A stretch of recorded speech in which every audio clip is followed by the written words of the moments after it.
Hi everyone, I'm Vladimir Gita. Thanks so much for joining us. In about an hour and a half, we will hear potentially historic testimony on Capitol Hill. Fired FBI Director James Comey is expected to tell the Senate Intel Committee that President Trump expected loyalty. This was confirmed in an opening statement released yesterday. In them, Comey also said Mr. Trump asked him to drop the FBI investigation into his former National Security Advisor, Michael Flynn, saying, quote, "I hope you can see your way clear to letting this go, to letting Flynn go." The president also wanted him to, quote, lift the cloud of the Russia investigation. But Comey also says he told the president he was not being investigated. All right, I want to bring in our political panel here. Joining me at the table, Caitlin Huey-Burns. I have everybody's titles here because there's a lot of people joining us here. CBSN political contributor and Real Clear Politics reporter. That's Caitlin at the end there. Ricky Kleeman is a CBSN legal analyst and CBS News legal analyst as well. Zerlina Maxwell is a CBSN political contributor and Democratic strategist. Welcome. And our old friend Leslie Sanchez, CBSN political contributor and Republican strategist. And joining us remotely, Washington Post reporter Ed O'Keefe. All right, let's start first with you, Ricky. As the legal brain behind all that we're going to be discussing today, will Robert Mueller, just based on the testimony, the statement that was released by the former FBI Director James Comey, will he be able to draw a conclusion that the president did attempt to obstruct justice just on that statement alone, or will we have to hear something from Comey today in his testimony to get that conclusion? Well, I think Robert Mueller is at the very beginning of his investigation, and I don't expect Robert Mueller to come to any conclusion about whether or not he thinks there was obstruction of justice by Mr. Trump or by any associates of Mr. Trump, or even involving any question of collusion with Russia simply on the basis of James Comey's testimony. I think that Bob Mueller is about as thorough a prosecutor as it gets, that this is one piece of evidence that he will consider. I am sure that he will also, if not watch it live, at least watch a video replay of it, because it's not only what Mr. Comey is going to say, it's how Mr. Comey is going to say it.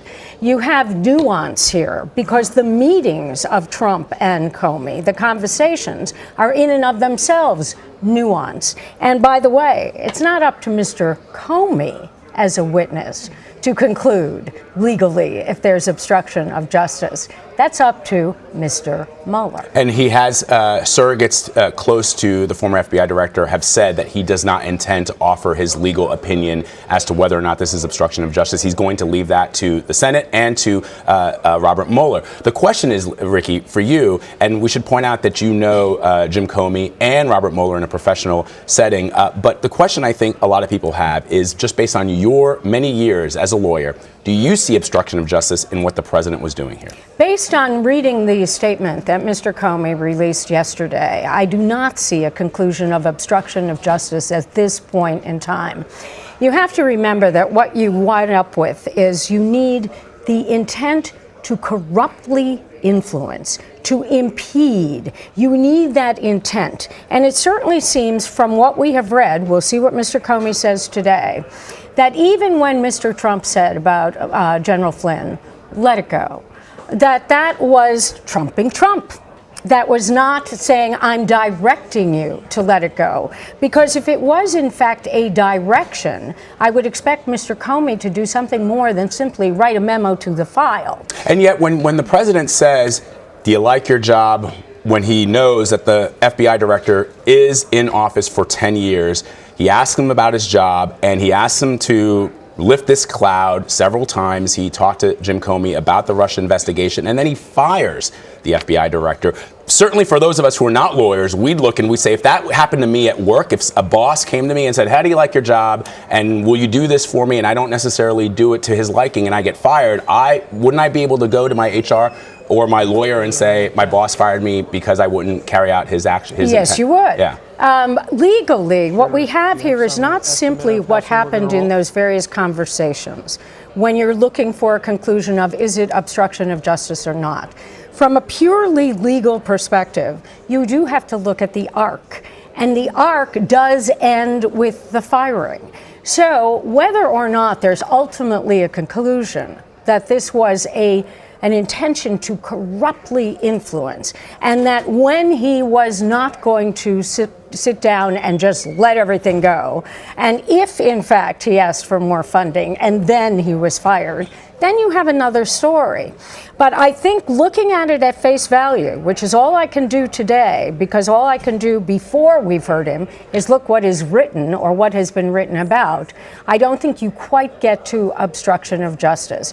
You may get very, very bad, ill-advised behavior on the part of President Trump, but it's a far cry from that to coming up to the level of what we consider a crime. All right, let me go to Ed, who's joining us remotely here. Ed, the Washington Post has been all over this story from the very, very beginning. I thought it was fascinating yesterday that Senator John McCain was holding up an article from the Washington Post, the one headline, "Top Intelligence Officials Told Associates Trump Asked Him If He Could Intervene with Comey on the FBI Russia Probe." And Senator McCain called it an Orwellian existence that we're living in right now, in that the four men that were testifying before the Senate Intelligence Committee refused to answer any of the questions or to confirm any of what was reported in the Washington Post. Sort of take us through what your analysis is up to this point and what we can expect after Jim Comey testifies. Well, first off, we appreciate the free advertising from lawmakers whenever they do that. That's very helpful. Look, what happened yesterday was not helpful for those intelligence officials who, once again, infuriated lawmakers by declining, at least in a public setting, to discuss the details of their conversations with the president. It seemed that they were alluding to the idea that they weren't comfortable doing it, at least not yet, in public, and would prefer to have that conversation in a classified setting. But the fact that they didn't more strongly deny everything and just sort of give a blanket denial, I think leaves open the possibility here that and I don't doubt it, that our reporting was accurate and it reflects what exactly went on between the president and at least Director Coates. Look, today is a different setting, however. This is a witness, remember, who asked for this opportunity and who was eagerly given it by members of both parties. Republicans, because they want to get this out there and get it out of the way, and Democrats, because they believe, despite the legal analysis to the contrary, that the president did indeed obstruct justice, or that the evidence is building in that direction. So I think today you'll see Democrats especially give him an opportunity to say his piece, to take him into all aspects of his interactions with the president, whereas Republicans and some of the Democrats are probably going to push back and focus on Comey's behavior and his work specifically. Why didn't he raise concerns sooner? What was he telling other FBI or Justice Department officials about those interactions? And was it odd, really, to have had 9 interactions with the president in the first 4 months of his presidency versus apparently just 2 with President Obama over the course of their work together in the last administration? So, and it's important to remember, too, because senators have gone to great lengths to point this out. This is just one piece of a wider probe. This is one opportunity for one witness to discuss what he knew about the situation, and nobody believes that it's over after today or that this presents all of the evidence that would be needed to take this to the next level. Yeah, Ed, a lot of people have said, look, after today's testimony, both sides are going to claim some level of victory here. Democrats are going to say, you see, the president did try to at least impede the investigation into Russia. And the Republicans are going to say, look, the president of the United States was vindicated, as was the note that we saw yesterday from President Trump's counsel, that the president feels vindicated. You had Senator Lindsey Graham saying it was a pretty good day for Donald Trump, meaning yesterday, in that Director Comey, former FBI Director Comey, indicated in his statement that he did indeed tell President Trump that he himself was not the subject of that investigation. Right. And so, yes, from a personal standpoint, from a legal standpoint for the president, perhaps it's a fine day. But there are serious questions still about whether he was aware at all of what other associates were doing, and why is it that he continues to bungle this by tweeting about it, by attempting to divert attention away from it, and by attempting to get the investigators to change the subject and look elsewhere. All of that, even if it isn't illegal, is certainly improper and messy. And that is still enough for Congress, at least, to keep investigating. And now that there's a special investigation underway, this could drag out for the next 18 months to 2 years and keep that cloud in place that the president was so eager to remove and was asking Comey to do something about. All right, CBS News contributor and Washington Post reporter Ed O'Keefe. I know you got to get into that hearing. Ed, thank you so much for your analysis and your reporting. We'll talk to you after the testimony. Thank you. Take care, Vlad. All right, let's talk the politics here, Leslie. When former President Bill Clinton met with the Attorney General, Loretta Lynch, there were calls by the Republicans for Loretta Lynch to come out of office. They wanted the FBI director. They wanted Jim Comey there. They thought that was obstruction of justice. They were on the record saying this is obstruction of justice. Something's got to be done about that. Why does this not feel like obstruction of justice to Republicans now? I think some would argue that it would. I think very much to Ricky's points, though, they know that they're unpacking a tremendous amount. And to use one of Donald Trump's references, this is a Pandora's box. That's exactly what he said when he referred to that meeting between Clinton and former Attorney General Loretta Lynch. The distinction is this is causing tremendous political problems, not only because they don't know which way the wind's going to go, but also just another thing to think about with respect to what the intelligence officers had to do yesterday in their testimony in putting all this together, and that they refused to answer any of those questions. It's going to ratchet that level up. So not only does it prolong kind of the jujitsu process, political process that's happening behind the scenes, but it's also obviously a PR problem for the president. So there's no easy way out. I would tell you the phone's been ringing all night, strategically trying to think, and I think the best anecdote that came out of it was a lot of members you're going to see today are going to have intense cross-examination. They don't want to look particularly partisan, because they don't really know where it's going. And we did see that yesterday, Zerlina. We did see Senator Marco Rubio asking some very, very pointed questions. John McCain, as I referenced with Ed, called it an Orwellian existence. We know that Senator McCain himself has been a very staunch supporter of the former FBI director. But on the other hand, Democrats, after that infamous letter that the FBI director, when he was still in office, when he was still director of the FBI, sent right before the election, had a lot of Democrats upset, saying that he tilted the election towards Donald Trump. Now they're all coming out in support of him. What's your take? Well, I think that, it's interesting that the trajectory of all of this, because as you started, the meeting with Loretta Lynch and Bill Clinton is how we got here, essentially, right? Because that led to the Comey letter on October the 27th, because Loretta Lynch recused herself because Donald Trump and other Republicans criticized that meeting on the tarmac. So clearly Donald Trump understood that in that context it was inappropriate for the Attorney General to meet with Bill Clinton about an ongoing investigation. It's funny now that the defense is, well, he didn't know. He's new at politics. So clearly in the past, when it was Democrats, he understood it completely. And now he's going to be held accountable for his actions. And I think that back to the point that Ricky made earlier, this actually ends with the firing. That actually is a part of the narrative when you're talking about obstruction of justice. It's not just the 9 meetings and conversations that he had with former Director Comey. It's also the fact that it ended with his firing and then subsequently lying about the real reason they fired him. And then Trump essentially admitting it in an interview with Lester Holt. And so that totality, I think, is what is going to present perhaps a legal problem down the road for the president. But again, it's up to Bob Mueller to come to the bottom of that. Just point, and I'm being the Republican, unfortunately, saying, the president adding that Comey was a nut job, and also showboater. Showboater. And then confirming, I mean, it is, look, at the end of the day, a lot of Americans are going to say, if he hadn't fired Jim Comey, all of those things would be true, even to the point that he's a nut job. But the fact that he fired him afterwards, and then in that letter that indicated why he was being fired,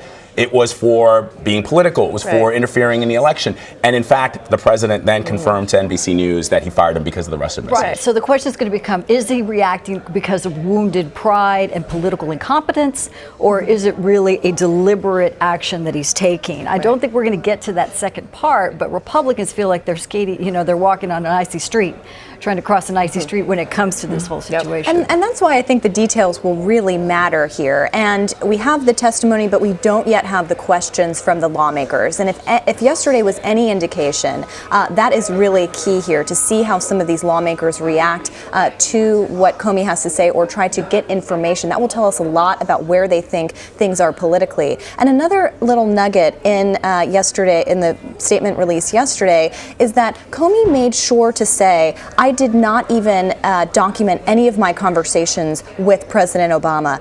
but it was my from the first meeting on forward after with President Trump or with President-elect Trump documented every meeting. So that was interesting to me because that suggested that he at the time felt that there was something going on that he needed to document it at the time, because you will be sure that lawmakers, as Ed mentioned, will say, why didn't you flag this up earlier? Why are you saying all of this now? That is a very true question. That's a good question. But I think he might point to that statement that he made saying, I've been documenting this for a while now. So that's a great moment for us to take a quick commercial break because we're going to talk to former FBI Assistant Director Ron Hosko. He's going to give us a little insight into why an FBI director would take notes, why he would share those notes with his colleagues, and perhaps, to your point, Caitlin, why he wouldn't take it to others. That is going to be a point of attack by Republicans today as they say, look, he kept it to himself. Why did he do that? We're going to talk to Ron Hosko. We're going to take a quick break. We'll be back. We are just moments away, about an hour or so away from the moment. There you see a live picture in Capitol Hill. We expect the former FBI Director James Comey to take to the witness stand in front of 20 lawmakers to answer some questions. We'll be right back.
All right, you're looking at a live picture right now on Capitol Hill, where very, very soon, in about an hour or so, the former FBI Director James Comey will take to the stand and answer questions before the Senate Intelligence Committee. We will have continuing coverage all day long, beginning with obviously the testimony that will play out live right here on CBSN, and analysis afterwards. Right now, let's break it down. We have the former Assistant Director of the FBI, Ron Hosko. He is joining us to talk a little bit more about this. And Ron, we've been talking with our panel about the FBI director's rationale for taking the notes, these meticulous notes that is forming the basis of the statement that he released yesterday and will form the basis of his testimony. Take us into the mind of an FBI agent, a senior FBI agent, why notes are taken, why they are or perhaps not shared with other members of the FBI and perhaps with their superiors. Well, good morning, Vlad. First, it's common for FBI leaders and other leaders in government to take notes. I did it routinely. I had a ledger book that I took to high-level meetings, and very often you see people all around the table jotting notes on substantive points of a briefing, of a conversation, and what are the takeaways, what are the do-outs, as we used to say, what has to get done, what's the follow-up. Here, this is a little bit different. And I would think that, and as the director, the former director seems to define it, he was troubled by the content of these conversations. Had this been, he's, I'm sure, in conversations or had been in conversations with General Mattis, with General Kelly over at DHS, and on a number of things about how the FBI interacts with Customs and Border Protection or with the Defense Department. And it could be that they're having innocuous explanations of how our organizations interface with each other. But here you're talking about somebody who is in a position to fire the FBI director in a conversation with him or conversations about his personal loyalty and who that loyalty ought to be to or what it ought to be to, and about someone who is the subject of FBI inquiry. And the president perhaps wishing, and I think in a light most favorable to him, we could argue, someone could argue, that the president was merely wishing out loud. He did not direct, he did not command, but still that is a troubling conversation with the head of an agency that is supposed to be independent. And I think that's what drove Jim Comey to get in his car and start typing notes. But yet, Ron, it's been reported that when President Obama appointed Jim Comey to the position of FBI director, he said something like, this is probably the last time you and I are together in a room, because obviously the independence of the FBI director and the executive branch is something that is paramount in this republic. And yet, the director took those 9 meetings and calls with the president over the course of several months.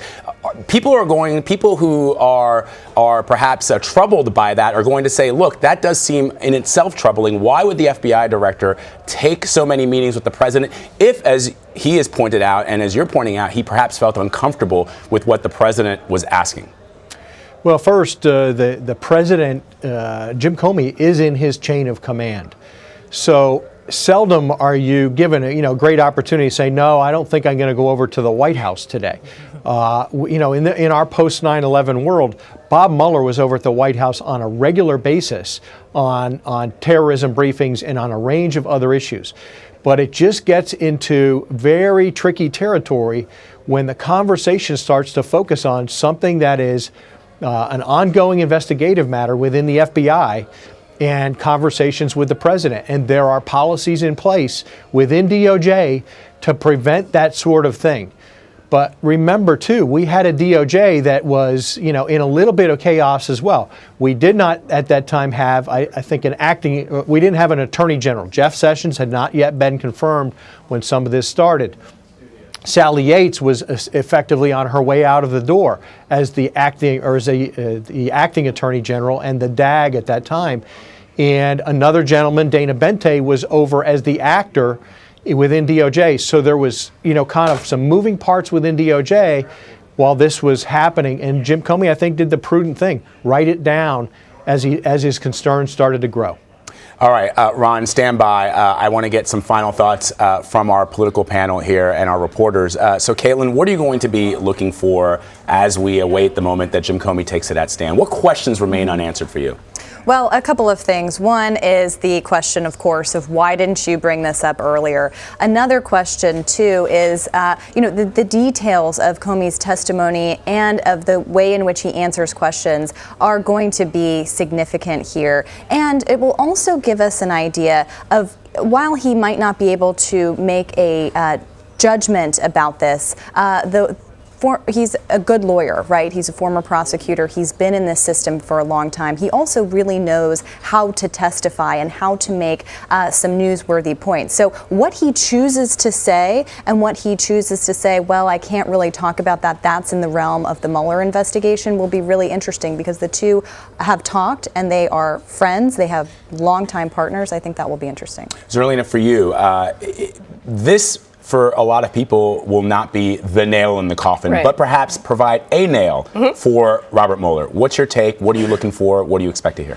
I think a lot of folks are looking to Comey's testimony to rebut some of the talking points we can expect from Republicans today. You know, the RNC talking points leaked last night to reporters, and I think that, you know, putting his testimony out yesterday in paper form, essentially to preview what he's going to say, to hopefully help the senators ask some more relevant questions and not overly politicize today's hearing, but also making sure to address and sort of get a heads up on what to expect in terms of the counterattack, so he can address everything and I think leave the American people with a full understanding of what took place. On the flip side, Leslie, there are a lot of people who are going to say, look, the president has been vindicated. He was not himself the target of the investigation. Jim Comey has inserted himself into the political process one too many times. There are lawmakers on both sides of the aisle who are unhappy with the decisions that he made with regards to the election. So, victory for the president. I would say it's going to be the tale of two testimonies. You have both kind of your diehard, true Trump loyalists who are going to argue those points exactly that were leaked. You know, there's no evidence of collusion between Russia and the president's campaign. Let's move forward on the president's agenda. But then there's a safeguard that's going to look at two things. One being oversight. Yes, there's independence at the FBI, but there is congressional oversight that seems to be completely disregarded at this moment. There were many protocols and mechanisms that Comey could have taken if he felt that he wanted to alert Congress. And there's a fair point, he could have been terminated for that. But where does this thread, if you're pulling it, where does it end? Just like a true telenovela, we don't really know. Remains to be seen. So for you, Ricky, looking at this from with the legal eye, what questions remain unanswered? What do you expect Robert Mueller will be able to glean from this testimony? Well, I think we need to know not only precisely what the president said and when he said it, but we also need to know how Jim Comey received it.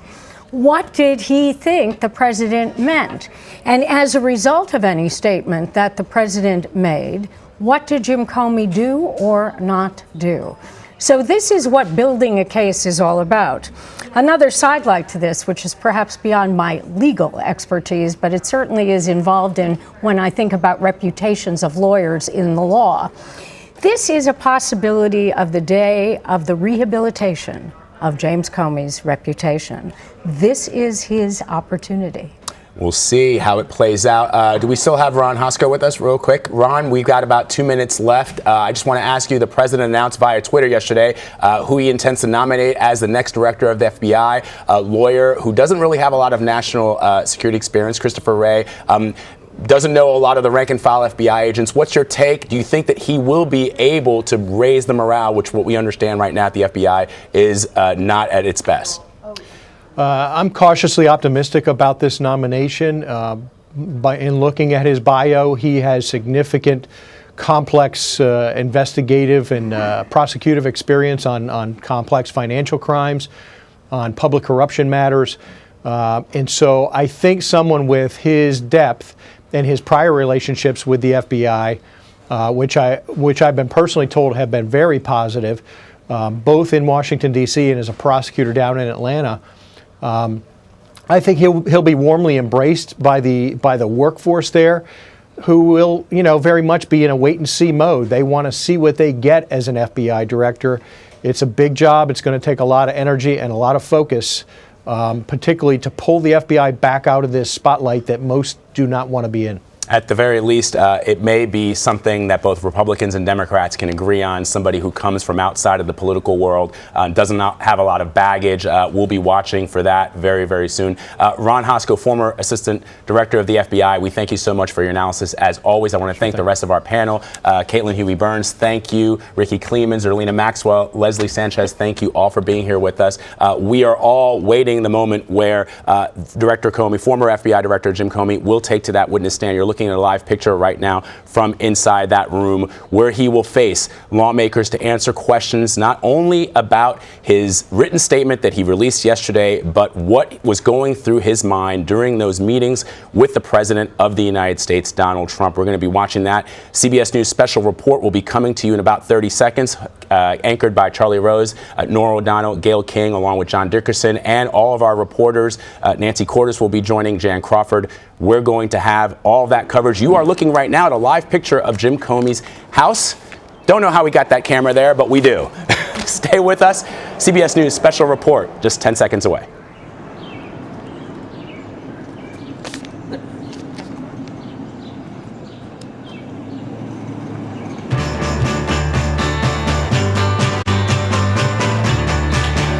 All right, it is Thursday, June 8, 2017. Welcome back to CBS This Morning. Just 1 hour from now, former FBI Director James Comey will testify to Congress. We've got video of him just leaving his house for the testimony, historic testimony on Capitol Hill. Ahead, one of the senators who will question Comey will join us. Republican Jim Risch tells us what he wants to learn.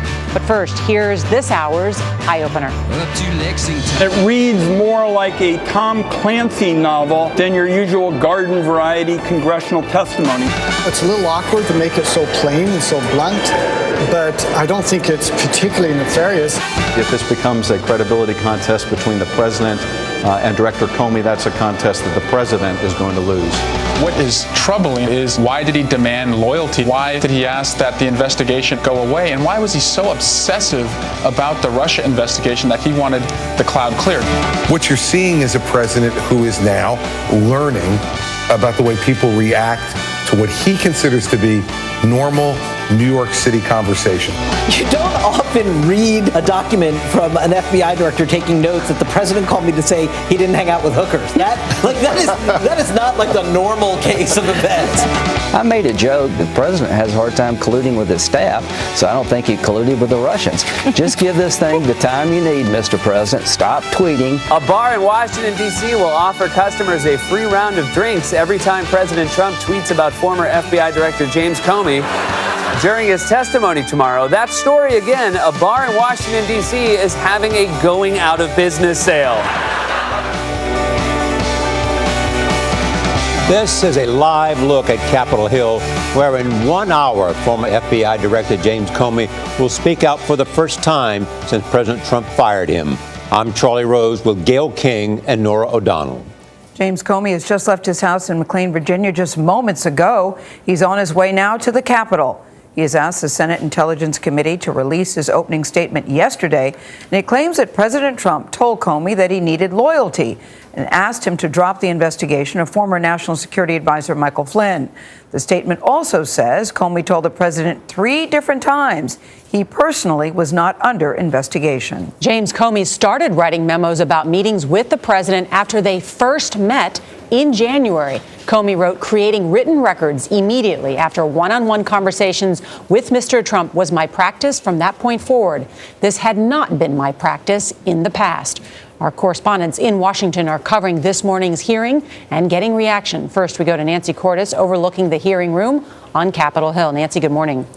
Good morning. Senators have been anticipating this day. They've been preparing for this day ever since Comey was fired by the president exactly a month ago. They'll finally have the chance to ask Comey about that firing starting in about an hour. Comey, we know, will detail several conversations for those senators, including a January dinner at the White House where the president asked him if he wanted to stay on as FBI director and told Comey point blank, I need loyalty. I expect loyalty. Comey said the two then simply looked at each other in silence. Comey says President Trump later asked what could be done to lift the cloud of the Russia investigation, adding that it was interfering with his ability to make deals for the country. Now, you're going to hear a big disparity today between some Republicans who will argue that the president's comments to Comey may have been inappropriate but were essentially harmless, and some Democrats who argue that these comments, when looked at all together, amount to obstruction of justice. Charlie? Thanks, Nancy. Margaret Brennan is at the White House, where so far today we have not yet heard from the president. Margaret, good morning. Good morning. Well, Republican surrogates were given talking points last night telling them to attack James Comey's credibility. These Trump affiliates will focus in on what they say is, quote, his history of blatant contradictions and misstatements. And while Comey does not plan to offer any legal judgments during today's testimony, Republicans are being told to say that he admitted under oath there is no obstruction. Now, an independent group called Great America Alliance is also airing this ad on cable news attacking Comey for his handling of the Hillary Clinton email investigation. Now, Trump surrogates chose this line of attack for a reason. According to a recent CBS News poll, 65% of Republicans believe the allegations of ties between Russia and the Trump campaign is just a political witch hunt. 64% of them say that there was no Russian interference in the election at all, despite what U.S. intelligence agencies say. So, Charlie, President Trump will be watching this testimony today with those 2 points in his back pocket. Thanks, Margaret. President Trump and the former FBI director have a complicated history. It goes back to Mr. Trump's presidential campaign against Hillary Clinton, where he went back and forth praising and criticizing James Comey. Well, that pattern continued when he entered the White House. Jeff Pegues looks back at what the president said and did about Comey. Jeff, good morning. Good morning. During the campaign, President Trump was critical of former FBI Director Comey when he announced in July that Hillary Clinton should not face charges in connection with the investigation into her private email server. But then candidate Trump turned criticism to praise when Comey announced just before the election that the investigation had been reopened. One day after Comey's announcement, at a campaign rally in Arizona, then candidate Trump was singing his praises.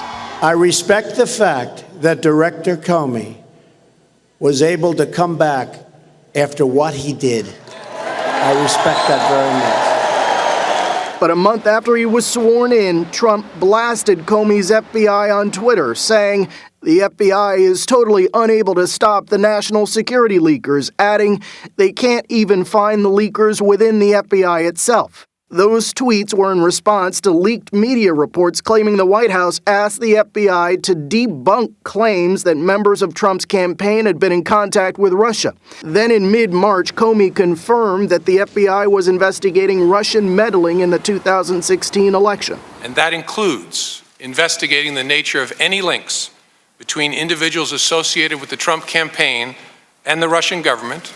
By early May, Trump was targeting Comey on Twitter, saying FBI Director Comey was the best thing that ever happened to Hillary Clinton in that he gave her a free pass for many bad deeds. A week later, President Trump suddenly fired Comey while he was visiting an FBI office in Los Angeles. Mr. Trump originally said that he was acting based on a memo from Deputy Attorney General Rod Rosenstein that was critical of Comey's handling of the Clinton email investigation, but that explanation later changed. The president, over the last several months, lost confidence in Director Comey, and frankly, he'd been considering letting Director Comey go since the day he was elected. And it was the timing of the firing that raised alarms here in Washington. The FBI was in the midst of the Russia investigation, and Comey had those memos of his private conversations with the president.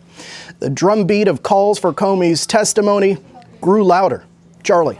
Jeff, thanks. Here's another live look inside room 216 of the Hart Senate office, where James Comey will deliver his testimony. Ahead, we'll talk with Republican Senator Jim Risch about who will be questioning, and he will be questioning, the former FBI director. Earlier this morning, we also talked with Republican Senator Lindsey Graham. We asked about Comey's opening statement and why Graham believes it will be a pretty good day for the president. Well, number one, in the statement, Comey said that the president's not a target or subject to an investigation, counterintelligence, criminal or otherwise, regarding Russian collusion as of this moment. Now, something may happen later, but as of right now, this moment, the president's not under investigation for colluding with Russia. And unless Mueller is a complete idiot, which he is not, he's concluded there's no obstruction of justice case, because if he had concluded otherwise, Comey wouldn't be testifying. Adam Schiff on this program this morning said, I would have to strongly disagree with my colleague Lindsey Graham. The fact that Bob Mueller is not worried about his testifying. I think that does not suggest anything about how Bob Mueller views the case. Indeed, I would be astonished if he had a view this early. That's crazy.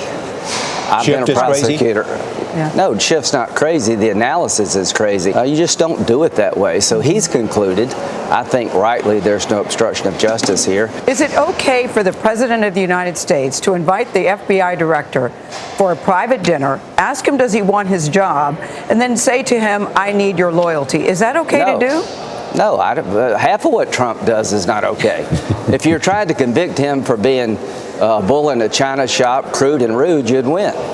I mean, no. But doesn't that trouble you? Doesn't that trouble you? And I think that a lot of his stuff troubles me, but it's not a crime.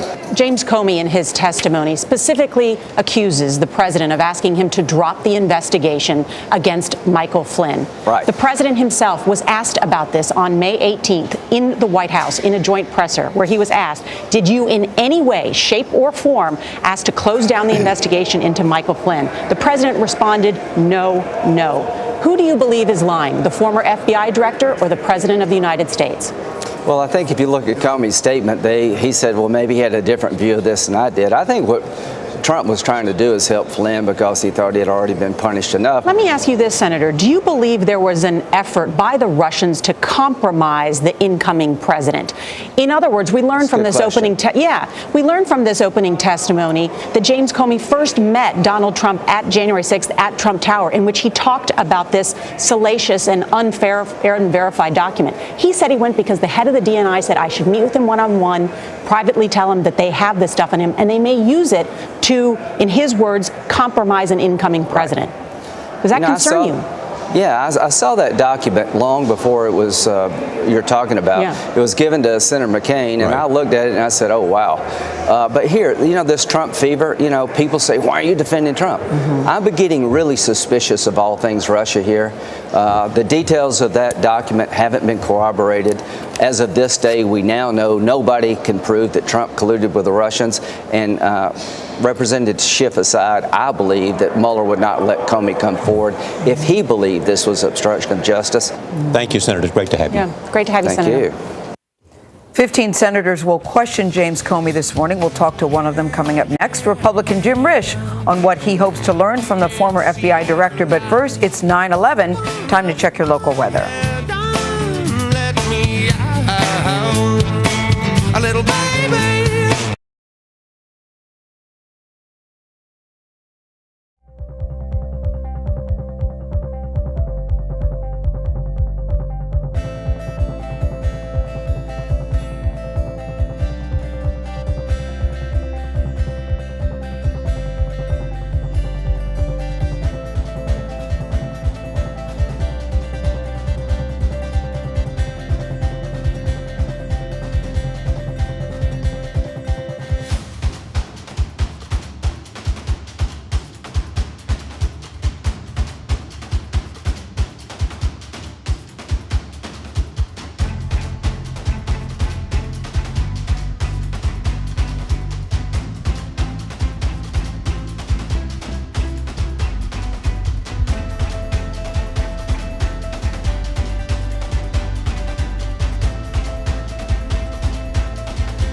the ends of the earth. This is exciting. You've never seen anything like it. And reach for the stars. This time. Da, da, da, da.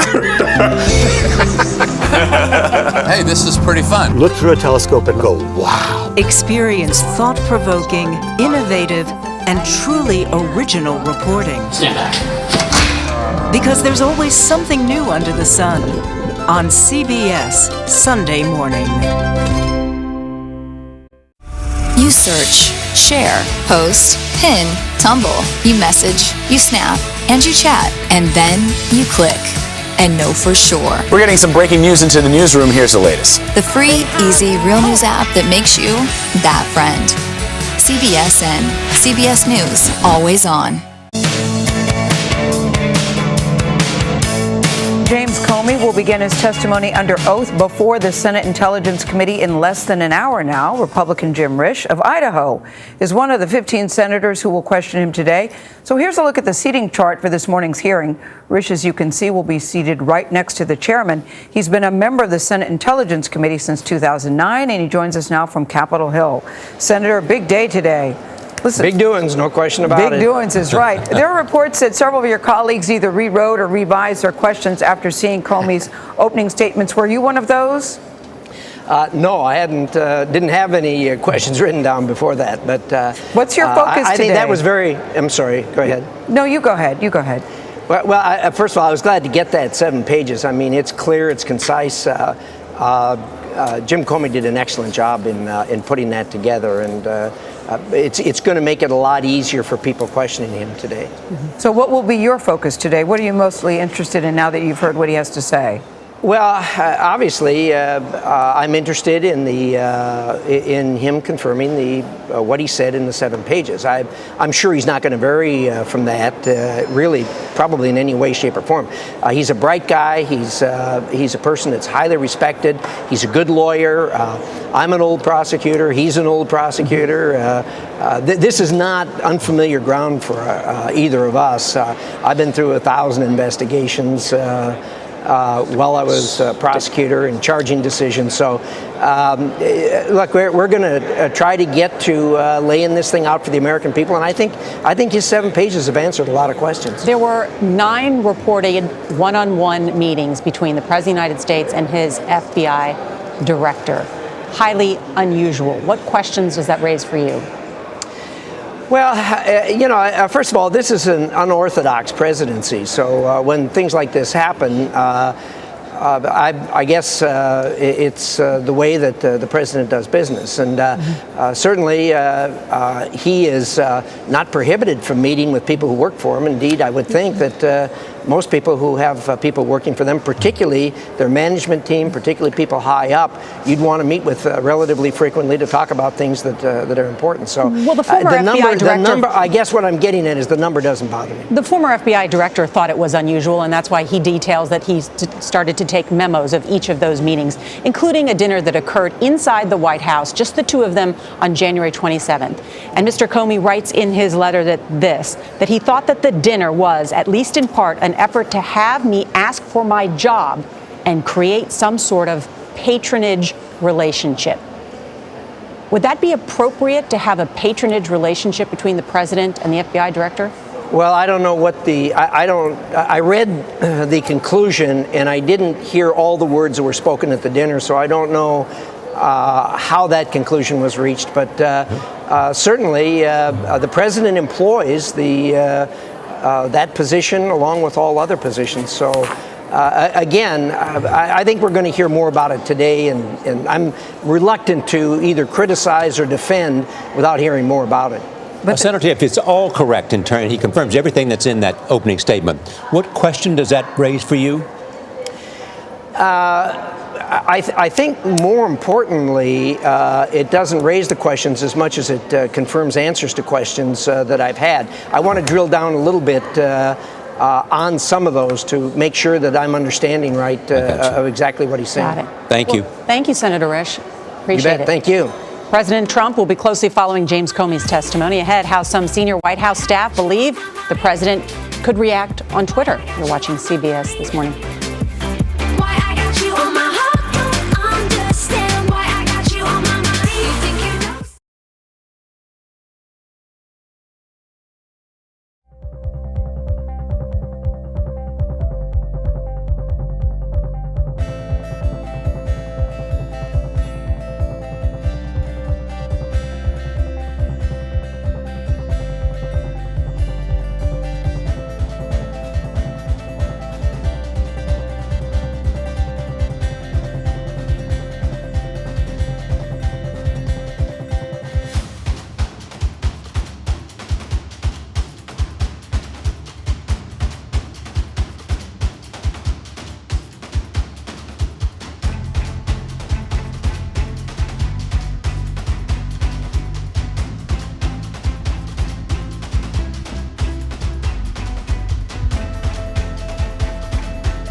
perfect song for today. That's from Hamilton, of course. Want to be in the room when it happened. Ahead, could James Comey's testimony shift the focus to whether or not President Trump obstructed justice? We'll take you back to Capitol Hill to talk with Washington Post reporter and CBS News contributor Ed O'Keefe what he thinks the senators will focus on first. Local news is coming up next.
Go to the ends of the earth. This is exciting. You've never seen anything like it. And reach for the stars. This time.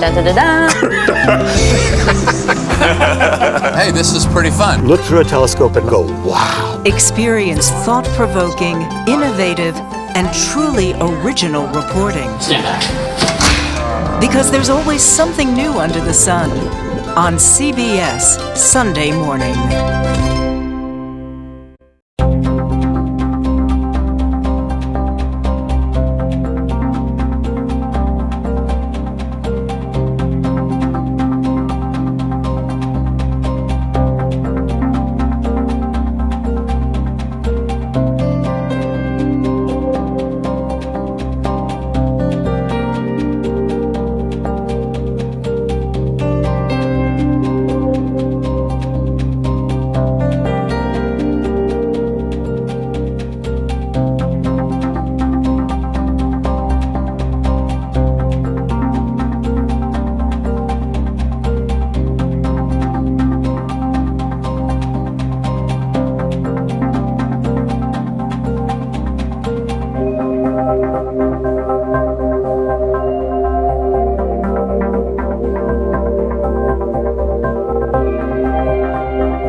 every morning.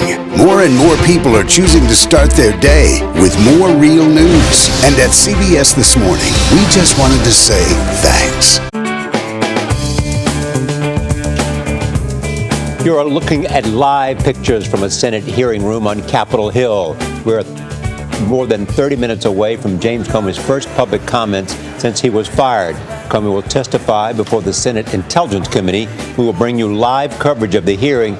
It is one of the most anticipated hearings on Capitol Hill in years. You know, if you've been watching this picture, you can see all the interesting people that have come. In Preet Bharara, who was also fired by the President of the United States as U.S. Attorney here in New York, he's just arrived there in the hearing room. We're waiting for the former FBI director who was fired by the president to testify shortly as well. So lots already going on. Wonder if they'll get a seat, Nora. But the interesting thing, they all have sort of a similar look, don't they? A big congressional hearing.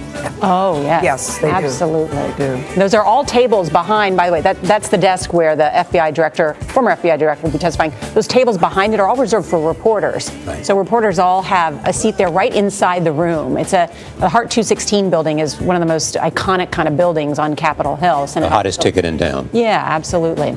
And President Trump apparently could do more than just sit back and watch. Two senior White House officials reportedly told the Washington Post that he might tweet his reaction to the testimony as the hearing takes place. If he does, we will share those tweets with you live as well.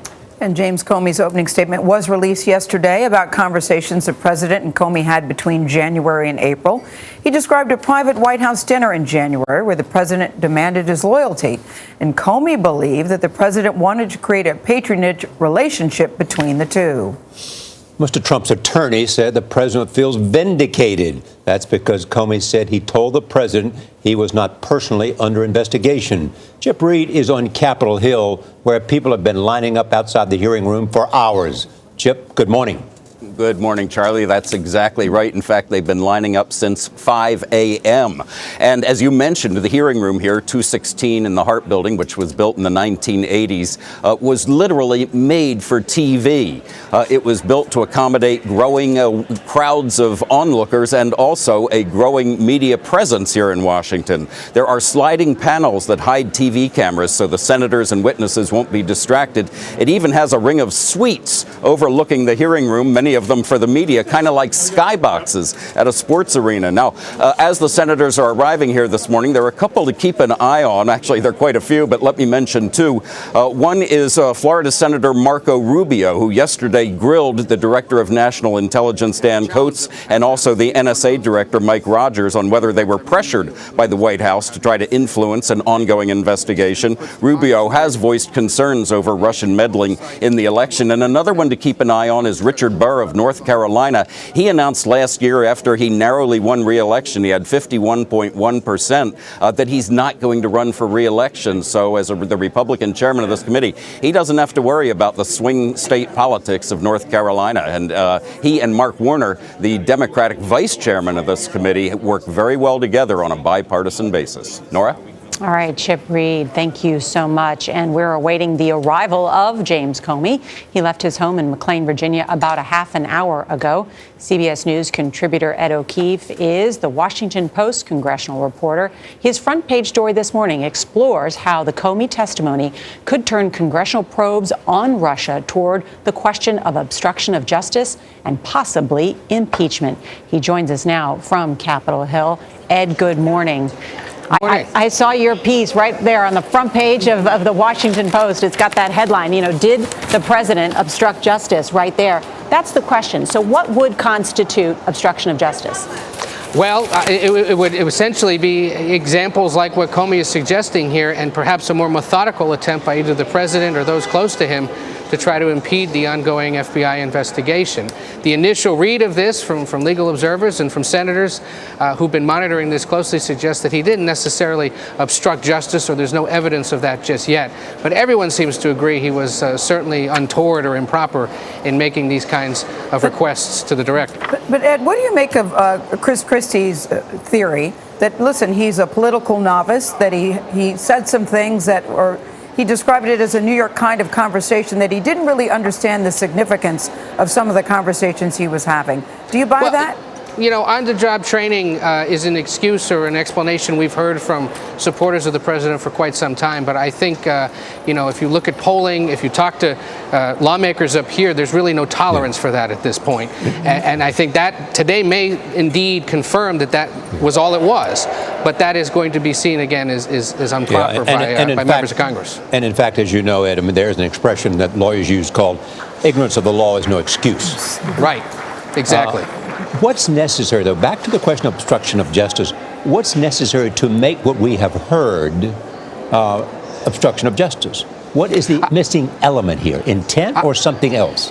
Well, you'd have to see intent for sure. You'd have to see more evidence of it, whether it's those recordings that the president says that he had made or that there may exist, some other documents, or somebody at the White House would essentially have to come forward and say, I was asked to do this, to try to step in and to try to influence things. And again, after months of this, so far, as members of the Intelligence Committee and other committees have said, there's no smoking gun that suggests it's that. But, there may be other potentially serious charges like abuse of power that come up. And I think it's important to remember today is not about ending this. It may not be the significant turning point. It is one key player in this whole affair, sharing his thoughts. Remember, he sought out this opportunity. He wants to do this publicly and explain himself. And senators have an opportunity over a few hours, really, to lay it all out and get him to answer these questions. And his answers may lead to something else, some other person. Absolutely. Yeah. Absolutely. I know you've done an analysis of many of the senators who are on this committee because there can be a breakout moment for a senator. And I'm thinking about back in history and, Joseph McCarthy hearings when Senator Welch said, have you no sense of decency? Those kind of questions can produce these historic moments. Absolutely, and I think that is what adds to the intrigue of this. The line is literally out the door, and I'm 2 buildings over right now, and we'll race back to my seat in the room. Yeah. But the line is out the door. There is an eagerness to see this. I would keep an eye, guys, on a few people. James Rich, who you had here earlier, will probably be one of the staunchest defenders of the president, or at least be a little more critical of Comey and his behavior in this whole situation. 2 others to watch, Marco Rubio, because he is a past and potentially future presidential candidate. And another at the end of the dais for Democrats, Kamala Harris, the California Attorney General, now senator, who is talked about as a potential 2020 presidential candidate. Big opportunity for someone like her to introduce herself essentially to the world as they watch this. It's similar, I think, to what happened back in 2007 when then Senators Obama and Clinton had a chance to quiz David Petraeus about the Iraq War and really set the table for their campaigns. Potentially somebody in the room has a chance to do that today. And speaking of hearings in the past, in Watergate, it was the famous remark by Howard Baker, what did the president know and when did he know it? Right. And we'll see what we get. Yeah, I'm curious what it would be today. But, certainly if you read Comey's prepared testimony, as a lot of people up here did yesterday, we were all spellbound by it. This is a guy who knows how to dramatically testify to lawmakers, so he will not disappoint today, most likely. Do you think this could have lasting damage, Ed, between the White House and Congress today? I don't know that. I think yesterday's hearing, frankly, between intelligence officials and members of Congress may have had more damage than today because Comey's now a former government official. There's real anger on that Intelligence Committee, which met with Dan Coates and the acting FBI director yesterday. They all refused to answer questions about their interactions with the president in public. And Chairman Burr and other members, Republicans and Democrats alike, made very clear they were upset about that and they don't like it and they don't want him to do it again. If it happens repeatedly in the coming weeks and months, that could really throw down some divides between the White House and Congress. Ed, thank you. It's a slippery slope because I think that presidents should be able to have secure and private conversations with their aides unless they are, deemed appropriate and absolutely, it's necessary. Yeah, absolutely, it's necessary. All right, Thank you, Ed. we're going to have live coverage of James Comey's testimony, and we just saw his SUV arrive on Capitol Hill. Ahead, John Dickerson and Jan Crawford will look at what to expect this morning, but also specifically that question: what constitutes obstruction of justice? But first, a check of your local weather.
search, share, post, pin, tumble, you message, you snap, and you chat, and then you click. And know for sure. We're getting some breaking news into the newsroom. Here's the latest. The free, easy, real news app that makes you that friend. CBSN. CBS News. Always on.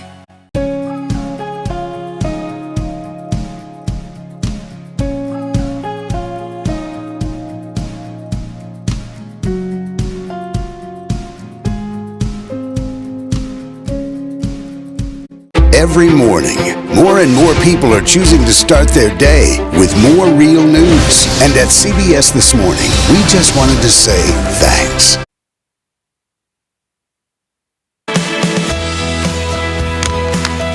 We are counting down to this morning's long-awaited testimony from James Comey. The hearing room on Capitol Hill, as you see, is starting to fill up.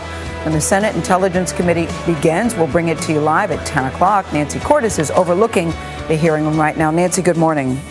Good morning. And right now, senators are huddling with their staffers, going over the questions that they'll have for Comey today, because this may be the only chance that Congress gets to publicly question Comey about his firing and about his conversations with the president. 17 senators are going to get 7 minutes each to ask those questions. There is a stop clock. You can see the stop clocks in front of each of their seats, and they are possibly going to get a second round. But what you're going to see is that this is not a situation where opinions break down neatly along party lines. There are some Republicans on this committee who feel that what the president said to the former FBI director was highly inappropriate. And then there are others, including the committee's chair, Richard Burr of North Carolina, who say that the president has every right to ask any administration official, including the FBI director, for their loyalty.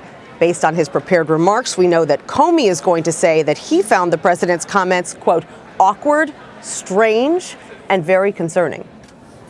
Thanks, Nancy. CBS News Chief Washington Correspondent, Face the Nation moderator John Dickerson is here, along with CBS News Chief Legal Correspondent Jan Crawford. Good morning. Morning, Charlie. Beyond all the things we have talked about so far, is it possible that what happens here, not specific to the probe, could change public opinion in a way that it could become a factor in all this? I think that's what these hearings actually are, is they are it's like the beginning of a hockey match. The puck gets dropped, and then it's a fight for public opinion. Because in the end, if anything happens to the president, it will happen in Congress, and public opinion plays a huge role in that. And so this is the beginning of a process where both sides, or maybe three sides, because you have Republicans, Democrats, and then the White House, are fighting over what public opinion feels about this, about the outcome of today, whether they believe James Comey, whether they believe the president, and then whether this leads to that large question of whether the president tried to impede the investigation. There seems to be a divide right now between those who think there is obstruction of justice, Jan, and those who do not. What role will this take in the hearings today? Well, you're going to see a lot of the senators really pressing Comey on whether or not he felt he was being obstructed. You've seen the Republicans already, including this morning on our show, say that it didn't really look like obstruction. There's no evidence of that, and Trump had any number of reasons. But John for McCain has called it disturbing. Right, and so then you're going to see those others who kind of take this middle ground. This was inappropriate. All that will play out in the hearing this morning. But I think based on the statement, what we've seen, that may be evidence down the road that there was some improper purpose. But on its face, what we know so far is that this is not on its face obstruction at this point. And yet, Jan, as a lawyer, as you know, intent is key in terms of proving obstruction of justice. And that's what we don't have in the statement. Although I read it very closely, and I thought that the former FBI director seemed to suggest intent on several occasions, specifically that dinner inside the White House where he says that he wanted a relationship of patronage. Does that suggest, are there hints of sort of intent that the James Comey is trying to suggest? Well, how James Comey receives it is different than how the president is trying to portray it. Now, this is where Robert Mueller, the special counsel, comes in, because as Jan was saying, this is a set of facts. And if in the course of the other parts of the investigation, Mueller has conversations with people who talk to the president at the same time, and if the president ever said anything to those people about this investigation, then that can get to what Okay, so then how about the repeated nature of the insistence on dropping the investigation? We talked about, what's happened in the Oval Office. But then this March 30th phone call, and we have a graphic here just to show everyone, too. This is the president called the FBI director, describing the Russian investigation as a cloud. He says it's impairing his ability to act. And he says this. He said he had nothing to do with Russia. had not been involved with hookers in Russia and had always assumed he was being recorded when in Russia. He asked what we could do to lift the cloud. So I think what you can read from that, and this will come up again as something to follow today, is Trump is very frustrated that Comey will not publicly announce that he is not a target of this counterintelligence investigation. And I'm sure Trump is thinking he did it for Hillary Clinton. You know, he went out there and announced that we were clearing her, we were not going to prosecute her. Why won't James Comey do that for me? Of course, that's the great irony, right? Yeah. Because Comey making those public statements about the Clinton email investigation is exactly what got him in trouble. It was one of the stated reasons the Justice Department gave for justifying his firing. And now the president is frustrated that he won't go out and make those public statements, that the president at this time was not his conduct was not under that counterintelligence because Comey felt like if the investigation changed, he had to deal with that fact because it had already gone public on the previous announcement. Correct. Right. And that's why he said he couldn't. He told the president he was unwilling and the department was unwilling to make that. You're going to see people say, though, did it change? Did you open up an investigation after these conversations? Why or why not? Well, it's interesting. The president's lawyer said the president was vindicated by the fact that this opening statement says the president was not under investigation. But yesterday, the acting FBI director was asked in Congress if he would talk about the president's conversation with James Comey. And he said, I can't, because it's either a part of Mueller's investigation or will be. So if the president was seeking vindication from the past FBI director, the current one is not giving him vindication. And he had a meeting with Mueller, James Comey, before he agreed to testify today. Isn't that telling about what he's going to say? Well, Jan actually has a good take on this. Not necessarily. I mean, I think that there's no question that Mueller would have wanted to sit down with Comey beforehand, find out what he was going to say, what was in that statement, make sure he didn't leave anything out. Because if this goes down the road, James Comey could be a key witness against the president, and Robert Mueller is going to be stuck with whatever Comey says today. He's going to have to live with that, so he's going to want to make sure that he's fully aware of what Comey's going to be saying. Jan Crawford and John Dickerson, thank you so much. Comey's testimony is just minutes away. Ahead, we'll go over the schedule. You're watching CBS This Morning.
We are just minutes away from the start of James Comey's testimony on Capitol Hill. Check out these lines of people waiting to get into that room. This is trending on Twitter. The hashtag, if you want to follow along, is hashtag Comey Day. The former FBI director is expected to tell the Senate Intelligence Committee that the president asked for his loyalty and wanted the investigation into Michael Flynn quashed. I'm joined by CBS News legal analyst Ricky Kleeman and CBSN political contributor Caitlin Huey-Burns. All right, so Ricky, it's something we were talking about as we await this testimony from the former FBI director.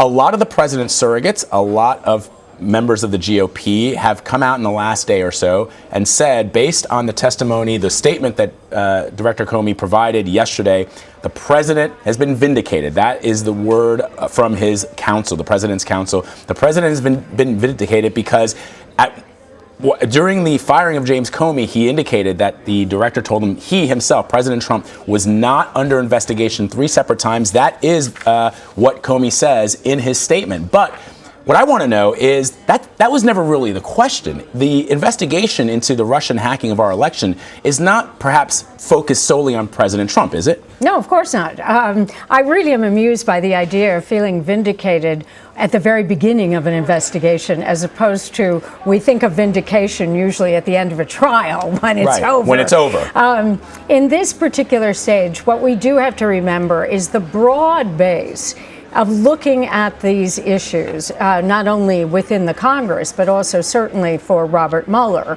is they are looking at collusion with the Russians. They're looking at Russian influence in the election process and other Russian influence. President Trump and his conversations with Mr. Comey are one small part of all of this.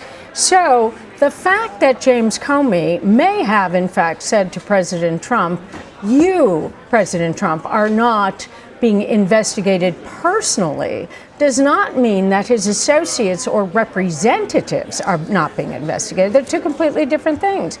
So if Mr. Trump, President Trump, would like to say, I'm vindicated because it's not about me, but those other people who work for me, with me, or worked for me before, well, if they get thrown under the bus, that's okay. So to me, Caitlin, what Ricky, the way I understand it, is if at the very start of this investigation, the president's surrogates, those who support him, his counsel was saying the president feels vindicated, and we're at the very start of this investigation, could we see a moment from some of these senators, like we saw during the McCarthy hearings, where someone says, have you no sense of decency? Have you no sense of shame? That was back in the 50s, and I wonder, could it be the start?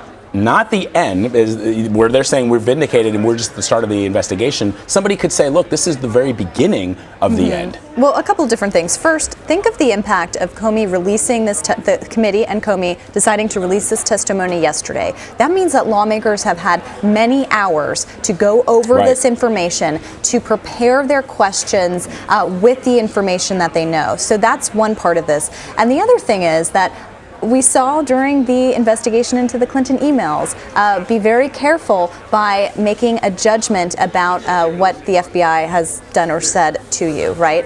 Another thing, so there's the potential for it to backfire. And another thing potential for it to backfire for the Trump White House, right? Saying, look, we're not under investigation. But to your point, it's just the beginning. And the other thing is too that the White House is saying, look, and Republicans at the RNC are saying, look, we're vindicated. What Comey says proves what we said. That's fine.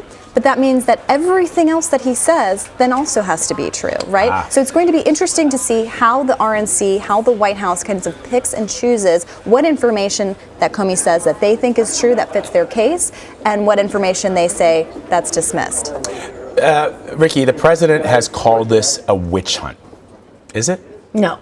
It's not a witch hunt. What you have is you may not wind up with any criminal prosecution on the part of Robert Mueller, But certainly you have the heads of the intelligence agencies who all seem to be in agreement that there was Russian involvement in terms of the election itself. So you can't just let that go and turn your head the other way. You have to look at what happened here, even if ultimately, of course, it did not affect the election result itself, that is, the voting itself. The president can't be, if there is some kind of wrongdoing here, what's the law on whether the president can be indicted? He can't be indicted, can he? No, well, theoretically, there are some legal scholars who would say yes, he could, but most legal scholars come to the considered agreement, and I agree with them, that a sitting president cannot be criminally indicted while he is in office.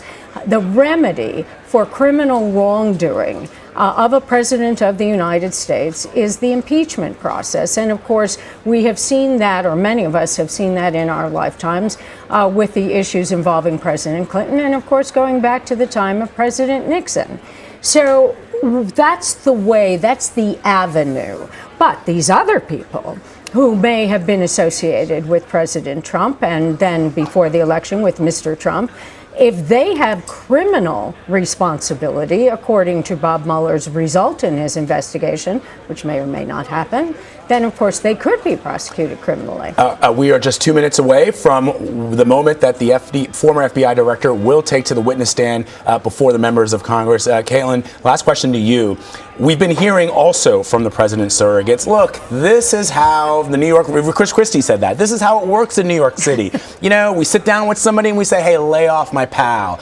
I don't want to call it the ignorance defense, but it does sound like, look, you sent a guy to Washington who doesn't know a whole lot about politics. He didn't know what he was doing. He didn't realize it was obstruction of justice. Will that stand? Yeah. Well, you might have the RNC and Chris Christie saying that. Republicans on Capitol Hill are not saying that. You heard from Lindsey Graham on CBS earlier saying this was dumb.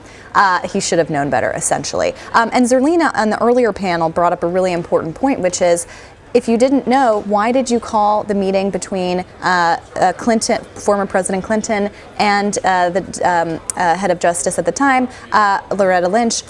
They said that was obstruction of justice, and so it falls pretty flat here, especially when you don't really have much defense because Republicans on Capitol Hill are saying. This doesn't look. Yeah. All right, so we're going to be watching. We are just about 40 seconds away from the moment where former FBI Director Jim Comey will testify before the Senate Intelligence Committee. We will be obviously streaming that to you live right here on CBSN. We will also have full network coverage of the hearings, and after the hearings are over at approximately 12:30, we will pick up our coverage right here on CBSN. So stick around. We will now, in the next couple of seconds, take you to a CBS News special report on the Comey hearing, anchored by Charlie Rose, Gayle King, and Norah O'Donnell. They will be showing you all of the former FBI director's testimony. And as I said, you can watch for complete analysis after his remarks right here on CBSN.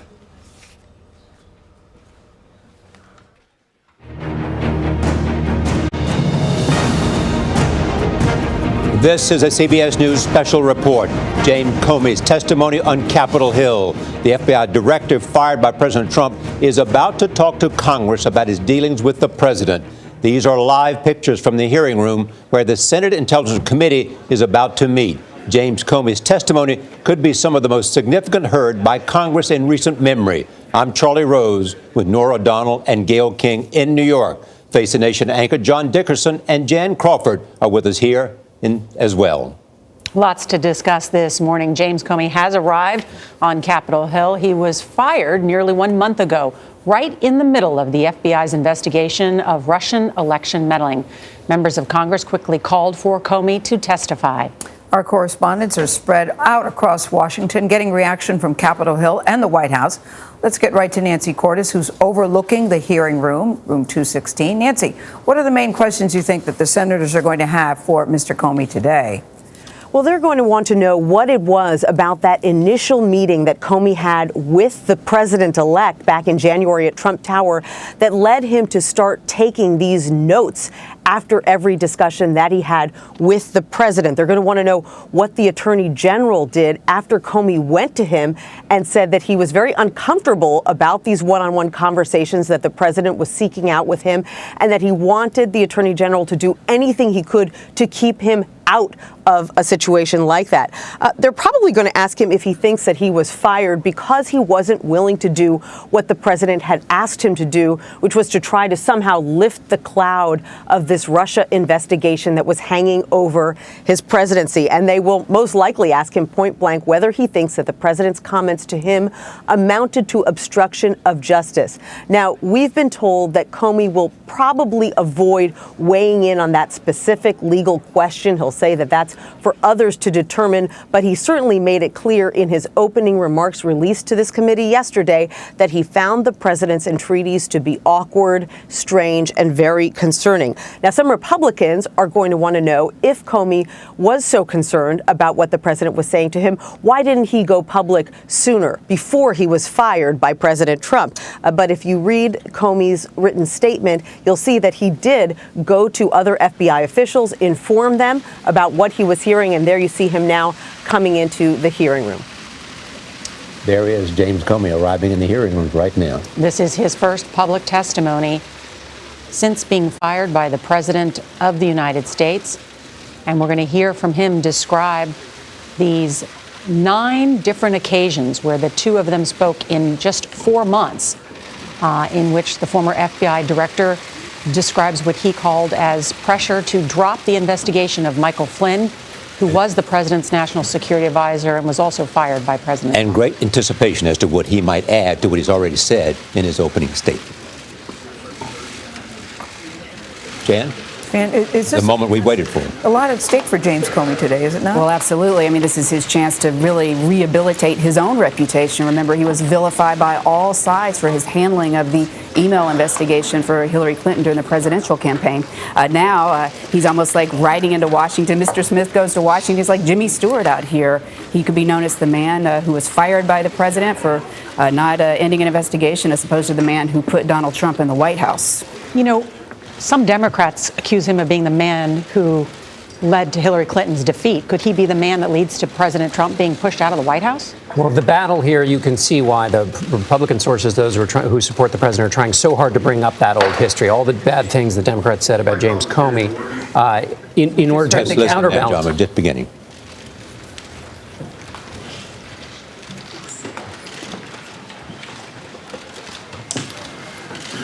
Director Comey, I appreciate your willingness to appear before the committee today, and more importantly, I thank you for your dedicated service and leadership to the Federal Bureau of Investigation. Your appearance today speaks to the trust we have built over the years, and I'm looking forward to a very open and candid discussion today. I'd like to remind my colleagues that we will reconvene in closed session at 1 p.m. today, and I ask that you reserve for that venue any questions that might get into classified information. The director has been very gracious with his time, but the vice chairman and I have worked out a very specific timeline for his commitment to be on the Hill, so we will do everything we can to meet that agreement.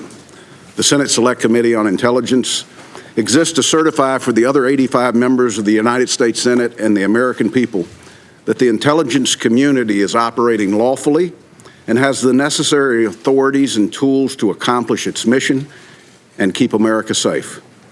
Part of our mission, beyond the oversight we continue to provide to the intelligence community and its activities, is to investigate Russian interference in the 2016 U.S. elections. The committee's work continues. This hearing represents part of that effort. Jim, allegations have been swirling in the press for the last several weeks, and today's your opportunity to set the record straight. Yesterday, I read with interest your statement for the record, and I think it provides some helpful details surrounding your interactions with the president. It clearly lays out your understanding of those discussions, actions you took following each conversation, and your state of mind. I very much appreciate your candor, and I think it's helpful as we work through to determine the ultimate truth behind possible Russian interference in the 2016 elections. Your statement also provides texture and context to your interactions with the president from your vantage point and outlines a strained relationship. The American people need to hear your side of the story, just as they need to hear the president's descriptions of events. These interactions also highlight the importance of the committee's ongoing investigation. Our experienced staff is interviewing all relevant parties and some of the most sensitive intelligence in our country's possession. We will establish the facts, separate from rampant speculation, and lay them out for the American people to make their own judgment. Only then will we, as a nation, be able to move forward and to put this episode to rest. There are several outstanding issues not addressed in your statement that I hope you'll clear up for the American people today. Did the president's request for loyalty, your impression that the one-on-one dinner of January 27th was, and I quote, at least in part, an effort to create some sort of patronage relationship, or is March 30th phone call asking what you could do to lift the cloud of Russia investigation in any way alter your approach of the FBI's investigation into General Flynn or the broader investigation into Russia and possible links to the campaign? In your opinion, did potential Russian efforts to establish links with individuals in the Trump orbit rise to the level we could define as collusion, or was it a counterintelligence concern? There's been a significant public speculation about your decision-making related to the Clinton email investigation. Why did you decide to publicly announce FBI's recommendations that the Department of Justice not pursue criminal charges? You have described it as a choice between a bad decision and a worse decision. The American people need to understand the facts behind your action. This committee is uniquely suited to investigate Russia's interference in the 2016 elections. We also have a unified bipartisan approach to what is a highly charged partisan issue.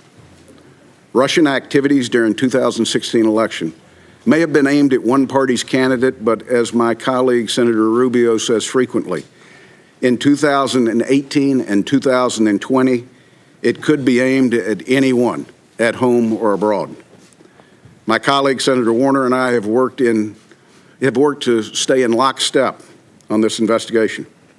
We've had our differences on approach at times, but I've constantly stressed that we need to be a team, and I think Senator Warner agrees with me. We must keep these questions above politics and partisanship. It's too important to be tainted by anyone trying to score political points. With that, again, I welcome you, Director, and I turn to the Vice Chairman for any comments he might have. Well, thank you, Mr. Chairman. And let me start by, again, absolutely thanking all the members of the committee for the seriousness in which they've taken on this task. Mr. Comey, thank you for agreeing to come testify as part of this committee's investigation into Russia. I realize that this hearing has been obviously the focus of a lot of Washington in the last few days. But the truth is, many Americans who may be tuning in today probably haven't focused on every twist and turn of the investigation. So I'd like to briefly describe, at least from this senator's standpoint, what we already know and what we're still investigating. To be clear, this investigation is not about relitigating the election. It's not about who won or lost, and it sure as heck is not about Democrats versus Republicans. We're here because a foreign adversary attacked us right here at home, plain and simple. Not by guns or missiles, but by foreign operatives seeking to hijack our most important democratic process, our presidential election. Russian spies engaged in a series of online cyber raids and a broad campaign of disinformation, all ultimately aimed at sowing chaos to undermine public faith in our process, in our leadership, and ultimately in ourselves. And that's not just this senator's opinion.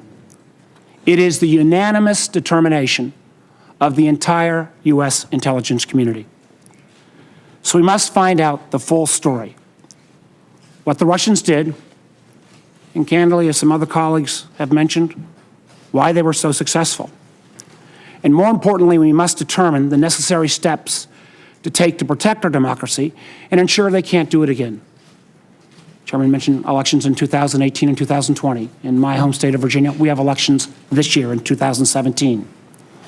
Simply put, we cannot let anything or anyone prevent us from getting to the bottom of this. Now, Mr. Comey, let me say at the outset, we haven't always agreed on every issue. In fact, I've occasionally questioned some of the actions you've taken. But I've never had any reason to question your integrity, your expertise, or your intelligence. You've been a straight shooter with this committee and have been willing to speak truth to power, even at the risk of your own career, which makes the way in which you were fired by the president ultimately shocking. Recall, we began this entire process with the president and his staff first denying that the Russians were ever involved and then falsely claiming that no one from his team was ever in touch with any Russians. We know that's just not the truth. Numerous Trump associates had undisclosed contacts with Russians before and after the election, including the president's attorney general, his former national security advisor, and his current senior advisor, Mr. Kushner. That doesn't even begin to count the host of additional campaign associates and advisors who've also been caught up in this massive web. We saw Mr. Trump's campaign manager, Mr. Manafort, forced to step down over ties to Russian-backed entities. The national security advisor, General Flynn, had to resign over his lies about engagements with the Russians. And we saw the candidate himself express an odd and unexplained affection for the Russian dictator while calling for the hacking of his opponent. There's a lot to investigate. Enough, in fact, that then Director Comey publicly acknowledged that he was leading an investigation into those links between Mr. Trump's campaign and the Russian government. As the director of the FBI, Mr. Comey was ultimately responsible for conducting that investigation, which might explain why you're sitting now as a private citizen. What we didn't know was at the same time that this investigation was proceeding, the president himself appears to have been engaged in an effort to influence or at least co-opt the director of the FBI. The testimony that Mr. Comey has submitted for today's hearing is very disturbing. For example, on January 27th, after summoning Director Comey to dinner, the president appears to have threatened the director's job while telling him, quote, "I need loyalty. I expect loyalty." At a later meeting on February 14th, the president asked the attorney general to leave the Oval Office so that he could privately ask Director Comey, again, quote, "to see way clear to letting Flynn go."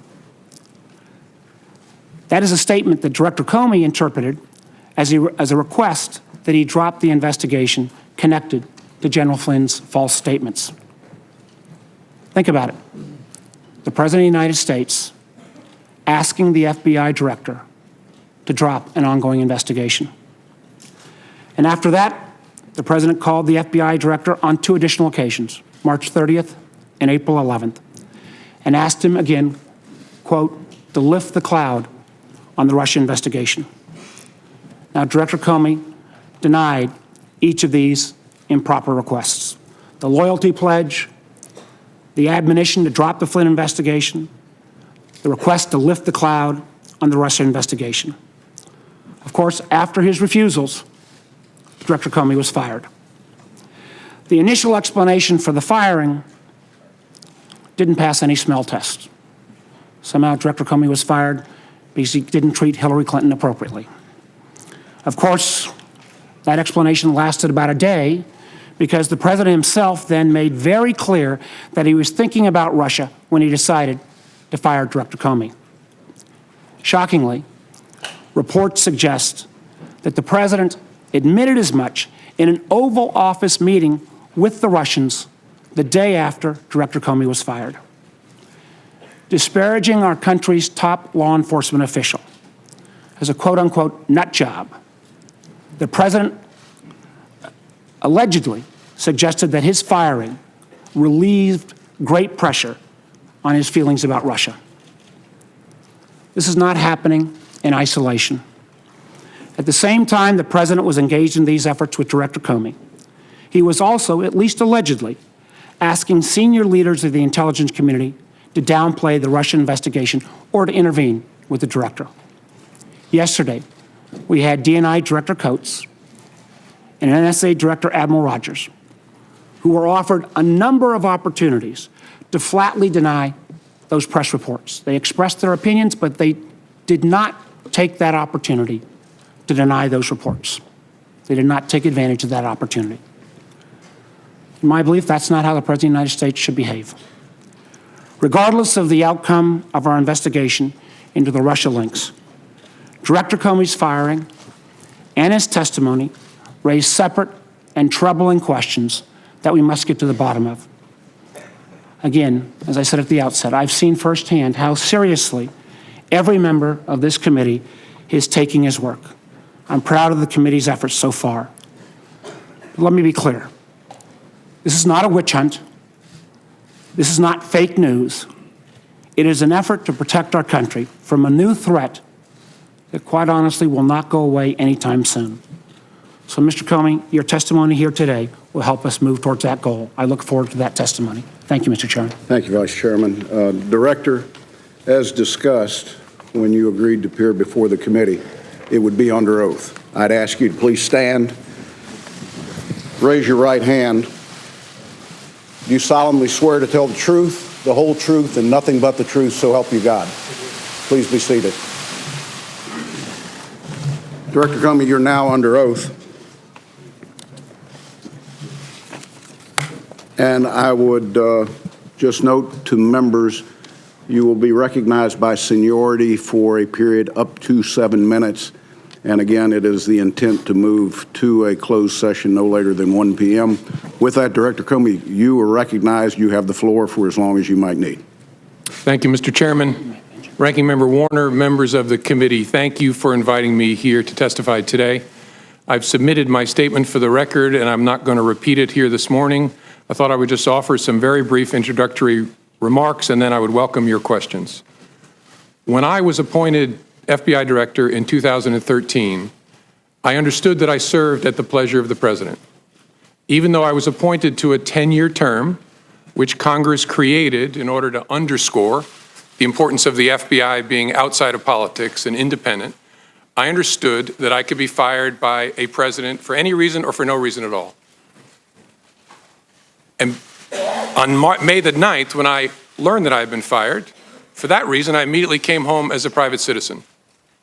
But then the explanations, the shifting explanations, confused me and increasingly concerned me. They confused me because the president and I had had multiple conversations about my job, both before and after he took office. And he had repeatedly told me I was doing a great job and he hoped I would stay. And I had repeatedly assured him that I did intend to stay and serve out the remaining 6 years of my term. He told me repeatedly that he had talked to lots of people about me, including our current Attorney General, and had learned that I was doing a great job and that I was extremely well liked by the FBI workforce. So it confused me when I saw on television the president saying that he actually fired me because of the Russia investigation, and learned again from the media that he was telling privately other parties that my firing had relieved great pressure on the Russia investigation. I was also confused by the initial explanation that was offered publicly that I was fired because of the decisions I had made during the election year. That didn't make sense to me for a whole bunch of reasons, including the time and all the water that had gone under the bridge since those hard decisions had had to be made. That didn't make any sense to me. And although the law required no reason at all to fire an FBI director, the administration then chose to defame me and, more importantly, the FBI by saying that the organization was in disarray, that it was poorly led, that the workforce had lost confidence in its leader. Those were lies, plain and simple. And I am so sorry that the FBI workforce had to hear them, and I'm so sorry that the American people were told them. I worked every day at the FBI to help make that great organization better. And I say help because I did nothing alone at the FBI. There are no indispensable people at the FBI. The organization's great strength is that its values and abilities run deep and wide. The FBI will be fine without me. The FBI's mission will be relentlessly pursued by its people, and that mission is to protect the American people and uphold the Constitution of the United States. I will deeply miss being part of that mission, but this organization and its mission will go on long beyond me and long beyond any particular administration. I have a message before I close for my former colleagues of the FBI, but at first I want the American people to know this truth. The FBI is honest, the FBI is strong, and the FBI is and always will be independent. And now to my former colleagues, if I may. I am so sorry that I didn't get the chance to say goodbye to you properly. It was the honor of my life to serve beside you, to be part of the FBI family, and I will miss it for the rest of my life. Thank you for standing watch. Thank you for doing so much good for this country. Do that good as long as ever you can. And Senators, I look forward to your questions. Director, thank you for that testimony, both oral and the written testimony that you provided to the committee yesterday and made public to the American people. Chair would recognize himself first for 12 minutes, Vice Chair for 12 minutes based upon the agreement we have. Director, did the Special Counsel's Office review and/or edit your written testimony? No. Do you have any doubt that Russia attempted to interfere in the 2016 elections? None. Do you have any doubt that the Russian government was behind the intrusions in the DNC and the DCCC systems and the subsequent leaks of that information? No, no doubt. Do you have any doubt that the Russian government was behind the cyber intrusion into state voter files? No. Do you have any doubt that officials of the Russian government were fully aware of these activities? No doubt. Are you confident that no votes cast in the 2016 presidential election were altered? I'm confident. By the time when I left as director, I'd seen no indication of that whatsoever. Director Comey, did the president at any time ask you to stop the FBI investigation into Russian involvement in the 2016 U.S. elections? Not to my understanding, no. Did any individual working for this administration, including the Justice Department, ask you to stop the Russian investigation? No. Director, when the president requested that you, and I quote, let Flynn go, General Flynn had an unreported contact with the Russians, which is an offense. And if press accounts are right, there might have been discrepancies between facts and his FBI testimony. In your estimation, was General Flynn at that time in serious legal jeopardy? And in addition to that, do you sense that the president was trying to obstruct justice or just seek for a way for Mike Flynn to save face, given he had already been fired? Well, General Flynn at that point in time was in legal jeopardy. There was an open FBI criminal investigation of his statements in connection with the Russian contacts and the contacts themselves. And so that was my assessment at the time. I don't think it's for me to say whether the conversation I had with the president was an effort to obstruct. I took it as a very disturbing thing, very concerning, but that's a conclusion I'm sure the special counsel will work towards to try and understand what the intention was there and whether that's an offense. Director, is it possible that as part of this FBI investigation, the FBI could find evidence of criminality that is not tied to the 2016 elections, possible collusion, or coordination with Russians? Sure. So there could be something that just fits a criminal aspect to this that doesn't have anything to do with the 2016 election cycle. Correct. In any complex investigation, when you start turning over rocks, sometimes you find things that are unrelated to the primary investigation that are criminal in nature. Director Comey, you have been criticized publicly for the decision to present your findings on the email investigation directly to the American people. Have you learned anything since that time that would have changed what you said or how you chose to inform the American people? Honestly, no. I mean, it caused a whole lot of personal pain for me, but as I look back, given what I knew at the time and even what I've learned since, I think it was the best way to try and protect the justice institution, including the FBI. In the public domain is this question of the Steele dossier, a document that has been around now for over a year.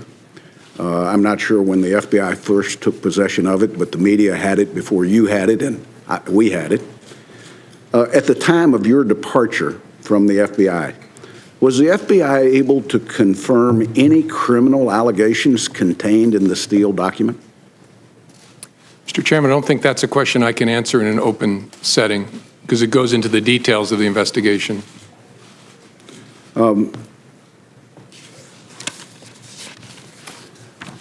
Director, the term we hear most often is collusion. When people are describing possible links between Americans and Russian government entities related to the interference in our election, would you say that it's normal for foreign governments to reach out to members of an incoming administration? Yes. At what point does the normal contact cross the line into an attempt to recruit agents or influence or spies?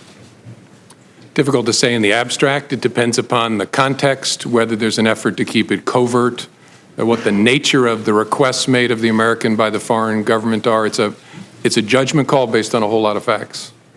At what point would that recruitment become a counterintelligence threat to our country? Again, difficult to answer in the abstract, but when a foreign power is using especially coercion or some sort of pressure to try and co-opt an American, especially a government official, to act on its behalf, that's a serious concern to the FBI and at the heart of the FBI's counterintelligence mission. So if you've got a 36-page document of specific claims that are out there, the FBI would have to, for counterintelligence reasons, try to verify anything that might be claimed in there. One, and probably first and foremost, is the counterintelligence concerns that we have about blackmail. Would that be an accurate statement? Yes. If the FBI receives a credible allegation that there is some effort to co-opt, coerce, direct, employ covertly an American on behalf of the foreign power, that's the basis on which a counterintelligence investigation is opened. And when you read the dossier, what was your reaction given that it was 100% directed at the president-elect? Not a question I can answer in an open setting, Mr. Chairman. Okay. When did you become aware of the cyber intrusion? The first there's all kinds of cyber intrusions going on all the time. The first Russia-connected cyber intrusion I became aware of in the late summer of 2015. And in that time frame, there were more than the DNC and the DCCC that were targets. Correct. There was a massive effort to target government and non-governmental, near-governmental agencies like nonprofits. What would be the estimate of how many entities out there the Russians specifically targeted in that time frame? It's hundreds. I suppose it could be more than 1,000, but it's at least hundreds. When did you become aware that data had been exfiltrated? I'm not sure exactly. I think either late 15 or early 16. And did you, the director of the FBI, have conversations with the last administration about the risk that this posed? Yes. And share with us, if you will, what actions they took. Well, the FBI had already undertaken an effort to notify all the victims, and that's what we consider the entities that were attacked as part of this massive spear phishing campaign.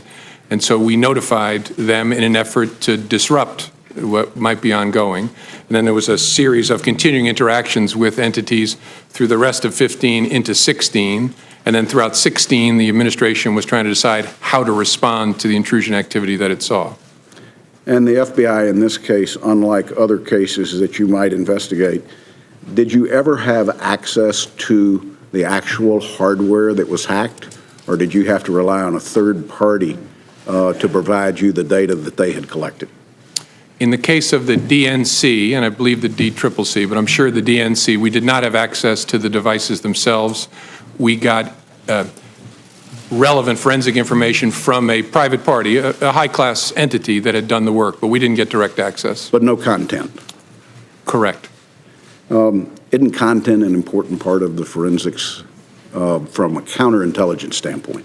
It is, although what was briefed to me by my folks, the people who were my folks at the time, is that they had gotten the information from the private party that they needed to understand the intrusion by the spring of 2016.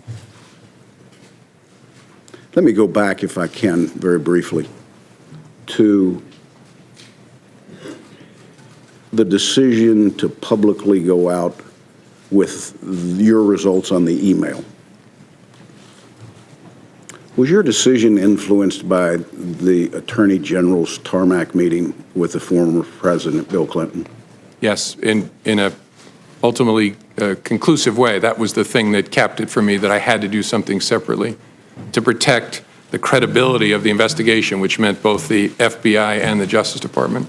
Were there other things that contributed to that that you can describe in an open session? There were other things that contributed to that. One significant item I can't. I know the committee's been briefed on.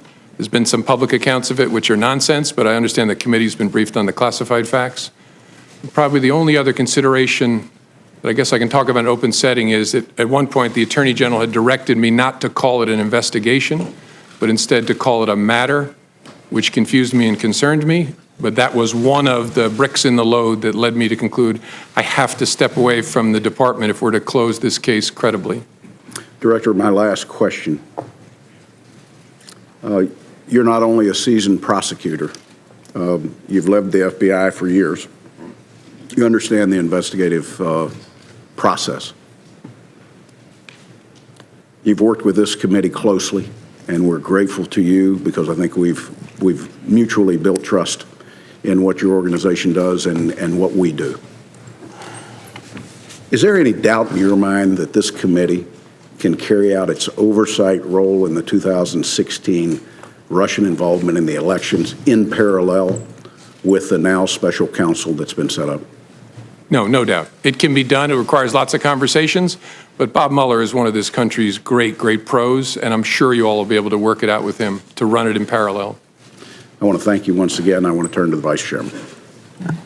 Thank you, Mr. Chairman. And again, Director Comey, thank you for your service. And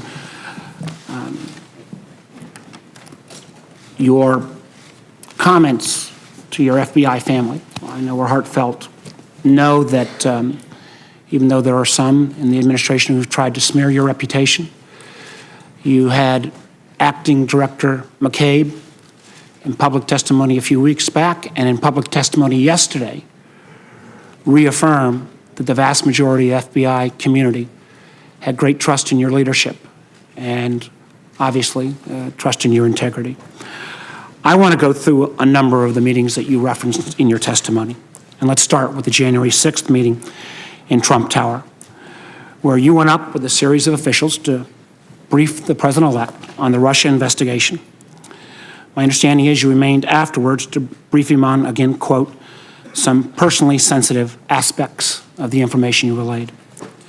Now, you said after that briefing, you felt compelled to document that conversation, that you actually started documenting it as soon as you got into the car. Now, you've had extensive experience at the Department of Justice and at the FBI. You've worked under presidents of both parties. What was it about that meeting that led you to determine that you needed to start putting down a written record? A combination of things. I think the circumstances, the subject matter, and the person I was interacting with. Circumstances first, I was alone with the President of the United States, or the President-elect, soon to be President. The subject matter, I was talking about matters that touch on the FBI's core responsibility and that relate to the President-elect personally. And then the nature of the person. I was honestly concerned that he might lie about the nature of our meeting, and so I thought it really important to document. That combination of things I'd never experienced before, but it led me to believe I got to write it down, and I got to write it down in a very detailed way. I think that's a very important statement you just made. And my understanding is that then, again, unlike your dealings with presidents of either parties in your past experience, in every subsequent meeting or conversation with this president, you created a written record. Did you feel that you needed to create this written record of these memos because they might need to be relied on at some future date? Sure. I created records after conversations, and I think I did it after each of our 9 conversations. If I didn't, I did it for nearly all of them, especially the ones that were substantive. I knew that there might come a day when I would need a record of what had happened, not just to defend myself, but to defend the FBI and our integrity as an institution and the independence of our investigative function. That's what made this so difficult, is it was a combination of circumstances, subject matter, and the particular person. And so in all your experience, this was the only president that you felt like in every meeting you needed to document, because at some point, using your words, he might put out a non-truthful representation of that meeting. Now, that's right, Senator. And I, as I said in my written testimony, as FBI director, I interacted with President Obama, and I spoke only twice in 3 years and didn't document it. When I was Deputy Attorney General, I had one-on-one meeting with President Bush about a very important and difficult national security matter. I didn't write a memo documenting that conversation either. Sent a quick email to my staff to let them know there was something going on. But I didn't feel with President Bush the need to document it in that way. Again, because the combination of those factors just wasn't present with either President Bush or President Obama. I think that is very significant. I think others will probably question that. Now, the chairman and I have requested those memos. It is our hope that the FBI will get this committee access to those memos so that, again, we can read that contemporaneous rendition so that we've got your side of the story.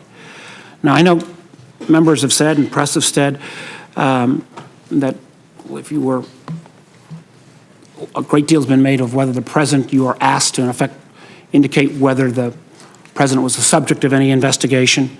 And my understanding is prior to your meeting on January 6th, you discussed with your leadership team whether or not you should be prepared to assure then President-elect Trump that the FBI was not investigating him personally. Now, my understanding is your leadership team agreed with that, but was that a unanimous decision? Was there any debate about that? It wasn't unanimous. One of the members of the leadership team had a view that although it was technically true, we did not have a counterintelligence file case open on then President-elect Trump. His concern was because we're looking at the potential, again, that's the subject of the investigation, coordination between the campaign and Russia, because it was President Trump, President-elect Trump's campaign, this person's view was inevitably his behavior, his conduct will fall within the scope of that work, and so he was reluctant to make the statement that I made. I disagreed. I thought it was fair to say what was literally true. There is not a counterintelligence investigation of Mr. Trump, and I decided in the moment to say it, given the nature of our conversation. At that moment in time, did you ever revisit that as in these subsequent sessions? With the FBI leadership team? Sure. And the leader who had that view, it didn't change. His view was still that it was probably, although literally true, his concern was it could be misleading because the nature of the investigation was such that it might well touch, obviously it would touch the campaign, and the person at the head of the campaign would be the candidate. And so that was his view throughout. Let me move to the January 27th dinner, where you said, quote, "The president began by asking me whether I wanted to stay on as FBI director. He also indicated that lots of people, again your words, wanted the job. You go on to say that the dinner itself was seemingly an effort to, quote, have you ask him for your job and create some sort of quote-unquote patronage relationship.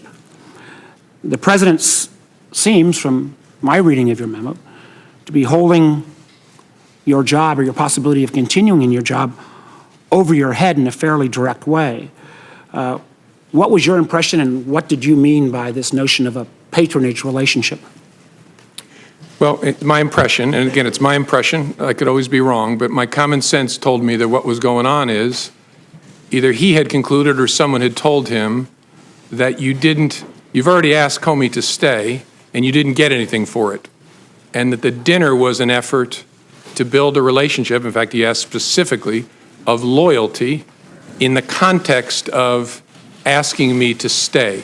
And as I said, what was odd about that is we'd already talked twice about it by that point, and he'd said, I very much hope you'll stay. I hope you'll stay. In fact, I just remembered sitting here a third one. When you've seen the picture of me walking across the blue room, and what the president whispered in my ear was, I really look forward to working with you. So after those encounters... And that was just a few days before you were fired. Yeah, that was on the Sunday after the inauguration. The next Friday, I have dinner, and the president begins by wanting to talk about my job. And so I'm sitting there thinking, wait a minute, 3 times you've already asked me to stay or talked about me staying. My common sense, again, I could be wrong, but my common sense told me what's going on here is he's looking to get something in exchange for granting my request to stay in the job. And again, we all understand, I was a governor, I had people work for me, but this constant request, and again, quoting you, him saying that he, despite you explaining your independence, he kept coming back to, I need loyalty, I expect loyalty. Had you ever had any of those kind of requests before from anyone else you'd worked for in the government? No. And what made me uneasy was, I'm, at that point, the director of the FBI. The reason that Congress created a 10-year term is so that the director is not feeling as if they're serving with political loyalty owed to any particular person. The statue of justice has a blindfold on because you're not supposed to be peeking out to see whether your patron is pleased or not with what you're doing. It should be about the facts and the law. That's why I became FBI director, to be in that kind of position. So that's why I was so uneasy. Well, let me move on. My time's running out. February 14th, again, it seems a bit strange. You were in a meeting, and your direct superior, the Attorney General, was in that meeting as well, yet the president asked everyone to leave, including the Attorney General to leave, before he brought up the matter of General Flynn. What was your impression of that type of action? And have you ever seen anything like that before? No. My impression was something big is about to happen. I need to remember every single word that is spoken. And again, I could be wrong. I'm 56 years old. I've been seen a few things. My sense was the Attorney General knew he shouldn't be leaving, which is why he was lingering. And I don't know Mr. Kushner well, but I think he picked up on the same thing. And so I knew something was about to happen that I needed to pay very close attention to. And I found it very interesting that in the memo that you wrote after this February 14th pull-aside, you made clear that you wrote that memo in a way that was unclassified. If you affirmatively made the decision to write a memo that was unclassified, was that because you felt at some point the facts of that meeting would have to come clean and come clear and actually be able to be cleared in a way that could be shared with the American people? Well, I remember thinking this is a very disturbing development, really important to our work. I need to document it and preserve it in a way, and this committee gets this, but sometimes when things are classified, it tangles them up. It's hard to share it within an investigative team. You have to be very careful about how you handle it for good reason. So my thinking was, if I write it in such a way that I don't include anything that would trigger a classification, that'll make it easier for us to discuss within the FBI and the government, and to hold on to it in a way that makes it accessible to us. Well, again, it's our hope, particularly since you're a pretty knowledgeable guy and you wrote this in a way that was unclassified, that this committee will get access to that unclassified document. I think it would be very important to our investigation. Let me just ask this in closing. How many ongoing investigations at any time does the FBI have going on? Tens of thousands. Tens of thousands. Did the president ever ask about any other ongoing investigation? No. Did he ever ask about you trying to interfere on any other investigation? No. I think, again, this speaks volumes. This doesn't even get to the questions around the phone calls about lifting the cloud. I know other members will get to that, but I really appreciate your testimony and appreciate your service to our nation. Thank you, Senator Warner. You know, I'm sitting here going through my contacts with him. I had one conversation with the president that was classified where he asked about an ongoing intelligence investigation. It was brief and entirely professional. But he didn't ask you to take any specific action on that, no. Unlike what he had done vis-a-vis Mr. Flynn and the overall Russia investigation. Correct. Thank you, sir. Senator Risch. Thank you very much. Mr. Comey, thank you for your service. America needs more like you, and we really appreciate it. Yesterday, I got, and everybody got, the 7 pages of your direct testimony that's now part of the record here. And the first, I read it, then I read it again, and all I could think was, number one, how much I hated the class of legal writing when I was in law school. And you were the guy that probably got the A after reading this. So I find it clear, I find it concise, and having been a prosecutor for a number of years and handling hundreds, maybe thousands of cases and read police reports, investigative reports, this is as good as it gets, and I really appreciate that. Not only the conciseness and the clearness of it, but also the fact that you have things that were written down contemporaneously when they happened, and you actually put them in quotes, so we know exactly what happened, and we're not getting some rendition of it that's in your mind. So, Thank you, so you're to be complimented for I had that. great parents and great teachers who beat that into me. That's obvious, sir. The chairman walked you through a number of things that the American people need to know and want to know.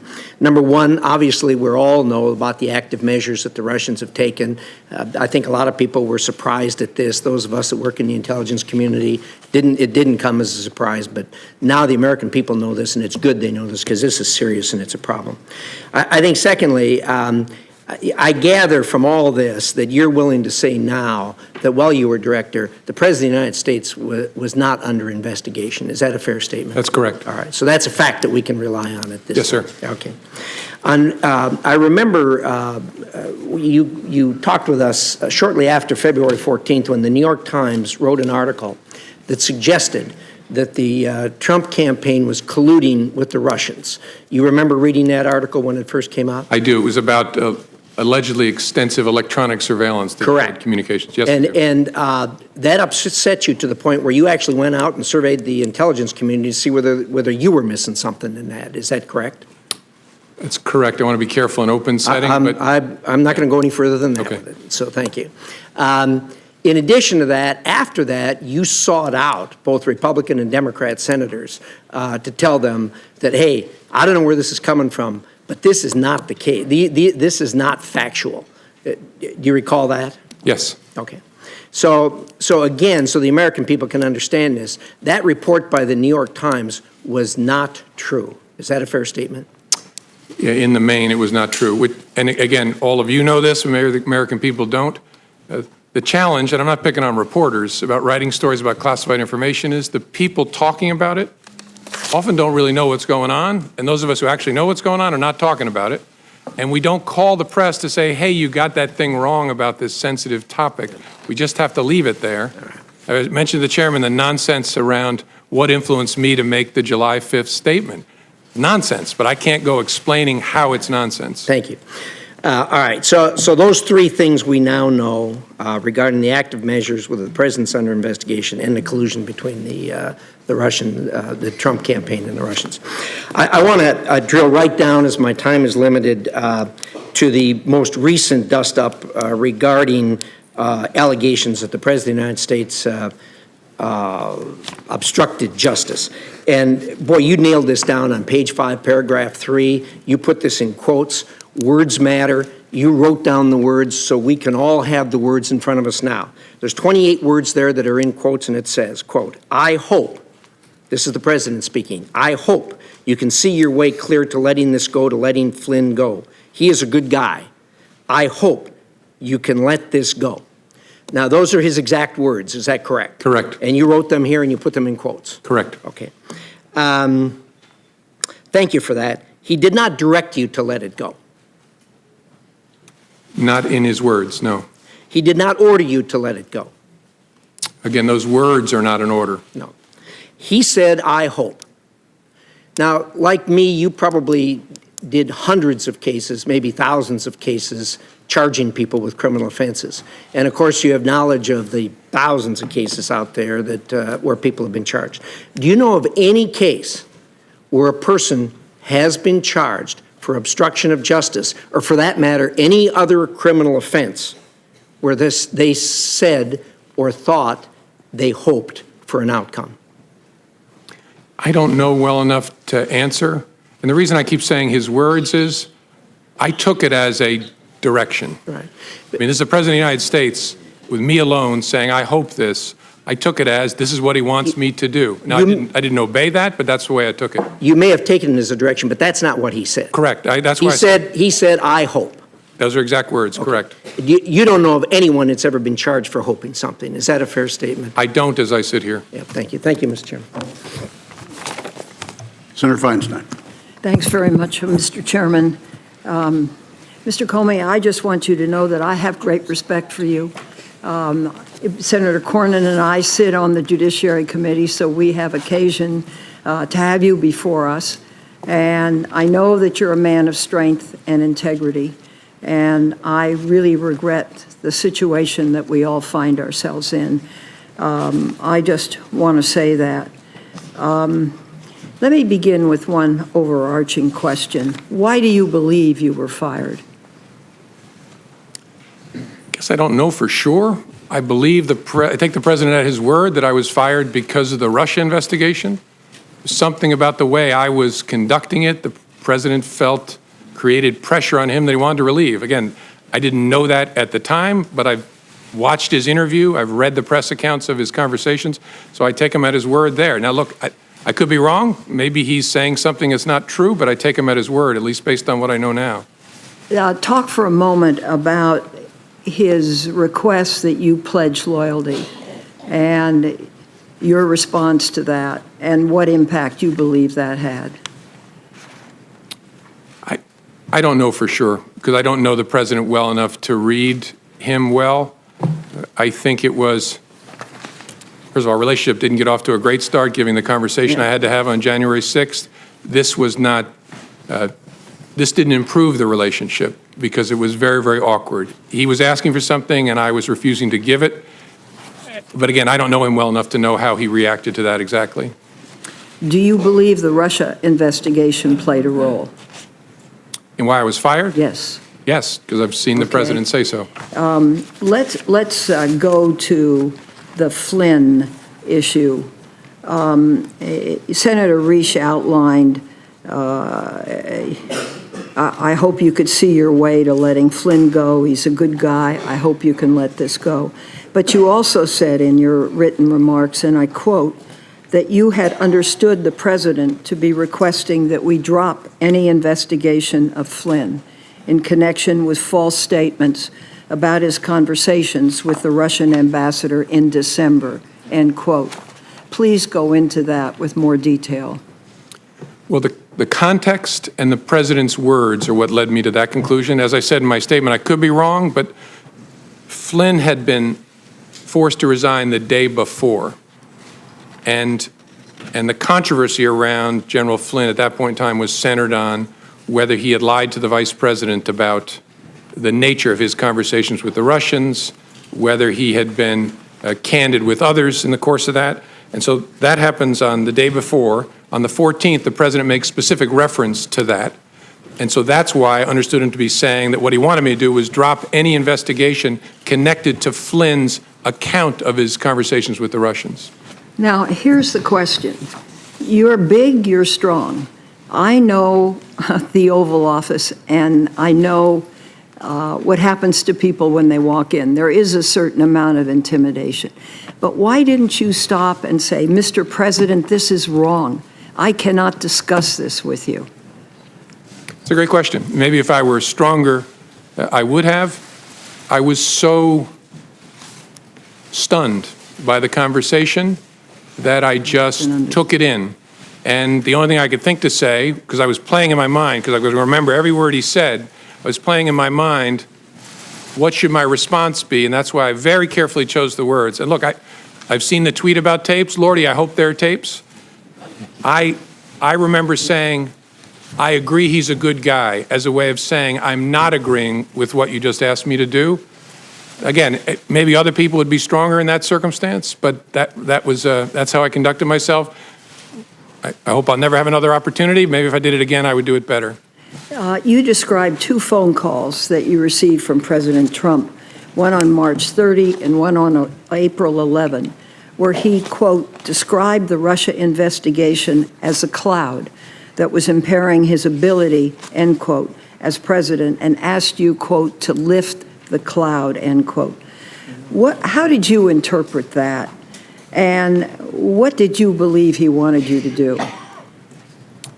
I interpreted that as he was frustrated that the Russia investigation was taking up so much time and energy.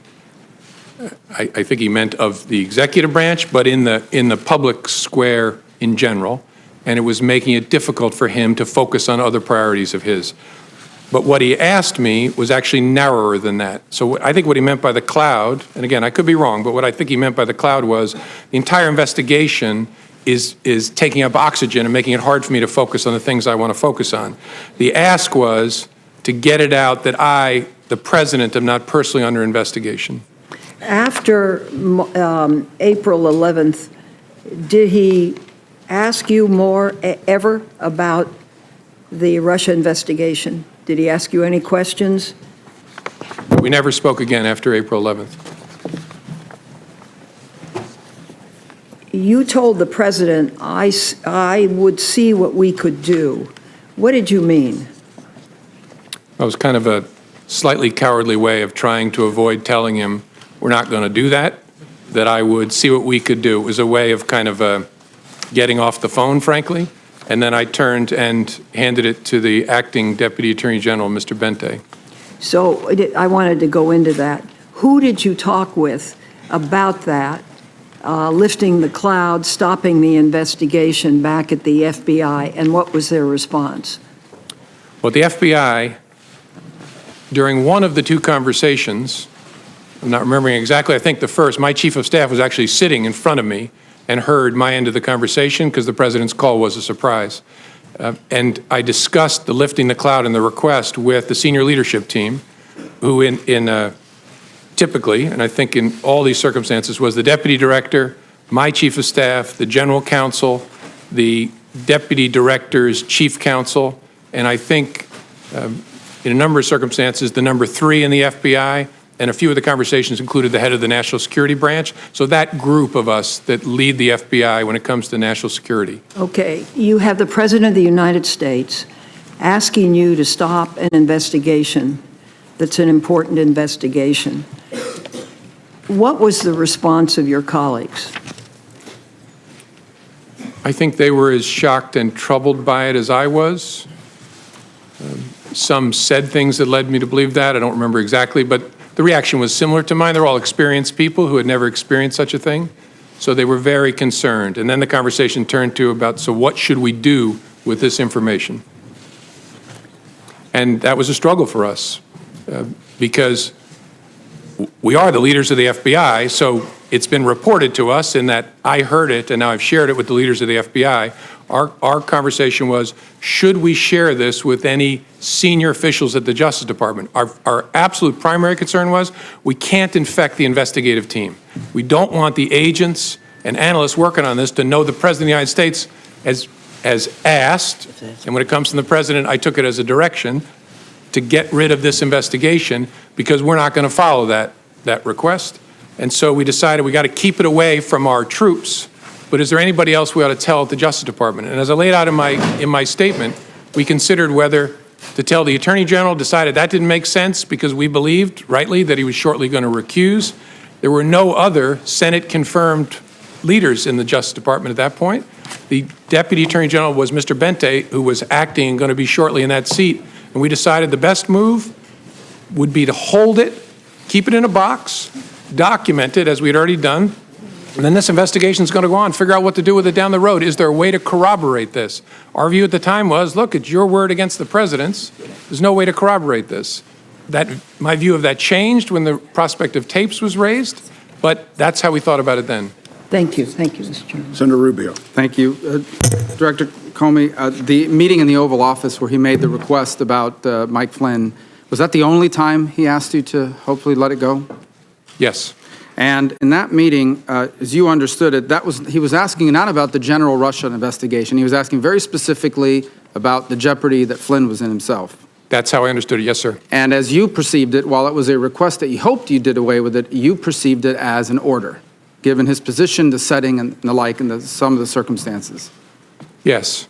At the time, did you say anything to the president about that is not an appropriate request, or did you tell the White House counsel that is not an appropriate request? Someone needs to go tell the president that he can't do these things? I didn't, no. Okay. Why? I don't know. I think, as I said earlier, I think the circumstances were such that I was a bit stunned and didn't have the presence of mind. And I don't know, I don't want to make you sound like I'm Captain Courageous. I don't know whether, even if I had the presence of mind, I would have said to the president, sir, that's wrong. I don't know whether I would have. Okay. But in the moment, it didn't come to my mind. What came to my mind is be careful what you say. And so I said, I agree Flynn is a good guy. So on the cloud, we keep talking about this cloud. You perceive the cloud to be the Russian investigation in general. Yes, sir. Right? But his specific ask was that you would tell the American people what you had already told him, what you had already told the leaders of Congress, both Democrats and Republicans, that he was not personally under investigation. Yes, sir. In fact, he was asking you to do what you have done here today. Correct. Yes, sir. Okay. And again, at that setting, did you say to the president that it would be inappropriate for you to do so, and then talk to the White House counsel or anybody, so hopefully they would talk to him and tell him that he couldn't do this? First time I said, I'll see what we can do. Second time, I explained how it should work, that the White House counsel should contact the Deputy Attorney General.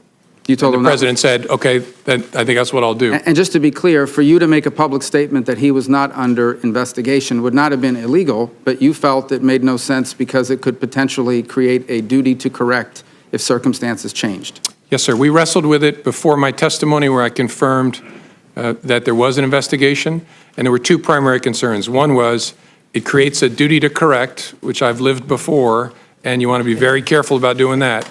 And second, it's a slippery slope because if we say the president and the vice president aren't under investigation, what's the principled basis for stopping? Okay. And so the leadership at Justice, Acting Attorney General Bente, said you're not going to do that. Now, on March 30th, during the phone call about General Flynn, you said he abruptly shifted and brought up something that you call, quote unquote, the McCabe thing. Specifically, the McCabe thing, as you understood it, was that McCabe's wife had received campaign money from what I assume means Terry McAuliffe. Yes, sir. That's very close to the Clintons. And so why had the president at any point in time expressed to you concern, opposition, potential opposition to McCabe? I don't like this guy because he got money from someone that's close to Clinton. He had asked me during previous conversations about Andy McCabe and said, in essence, how's he going to be with me as president? I was pretty rough on him on the campaign trail. He was rough on McCabe? He was rough, by his own account. He said he was rough on McCabe and Mrs. McCabe on the campaign trail. How's he going to be? And I assured the president, Andy is a total pro. No issue at all. You got to know the people of the FBI. They are not. So then the president turns to you and says, remember, I never brought up the McCabe thing because you said he was a good guy. Did you perceive that to be a statement that I took care of you? I didn't do something because you told me he was a good guy. So now, I'm asking you potentially for something in return. Is that how you perceived it? I wasn't sure what to make of it, honestly. That's possible, but it was so out of context that I didn't have a clear view of what it was. Now, on a number of occasions here, you bring up, let's talk now about the general Russia investigation, okay? In page 6 of your testimony, you say, the first thing you say is, he asked what we could do to, quote unquote, lift the cloud, the general Russia investigation, and you responded that we were investigating the matter as quickly as we could and that there would be great benefit if we didn't find anything to having done the work well. And he agreed. He re-emphasized the problems it was causing him, but he agreed. So in essence, the president agreed with your statement that it would be great if we could have an investigation, all the facts came out, and we found nothing. So he agreed that that would be ideal, but this cloud is still messing up my ability to do the rest of my agenda. Is that an accurate assessment of? Yes, sir. He actually went farther than that. He said, and if some of my satellites did something wrong, it'd be good to find that out. Well, that's the second part, and that is the satellites. He said if one of my satellites, I imagine by that he meant some of the other people surrounding his campaign did something wrong, it would be great to know that as well. Yes, sir. That's what he said. So are those the only two instances in which that sort of back and forth happened, where the president was basically saying, and I'm paraphrasing here, it's okay, do the Russia investigation. I hope it all comes out. I have nothing to do with anything Russia. It'd be great if it all came out, if people around me were doing things that were wrong. Yes, as I recorded it accurately there, that was the sentiment he was expressing. Yes, sir. So what it comes down to is the president has asked three things of you. He asked for your loyalty, and you said you would be loyally honest. Honestly loyal. Honestly loyal.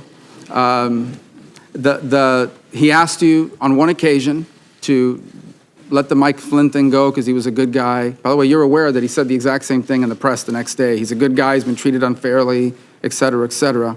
So I imagine your FBI agents read that.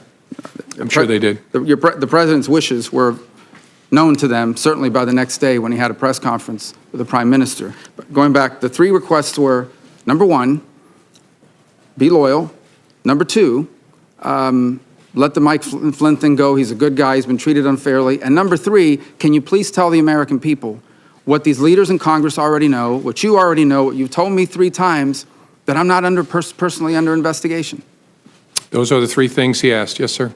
You know, this investigation is full of leaks left and right. I mean, we've learned more from the newspapers sometimes than we do from our open hearings, for sure. You ever wonder why, of all the things in this investigation, the only thing that's never been leaked is the fact that the president was not personally under investigation, despite the fact that both Democrats and Republicans and the leadership of Congress knew that and have known that for weeks? I don't know. I find matters that are briefed to the Gang of 8 are pretty tightly held, in my experience. Finally, who are those senior leaders at the FBI that you shared these conversations with? As I said in response to Senator Feinstein's question, Deputy Director, my Chief of Staff, General Counsel, the Deputy Director's Chief Counsel, and then more often than not, the number 3 person at the FBI who's the Associate Deputy Director, and then quite often the head of the National Security Branch.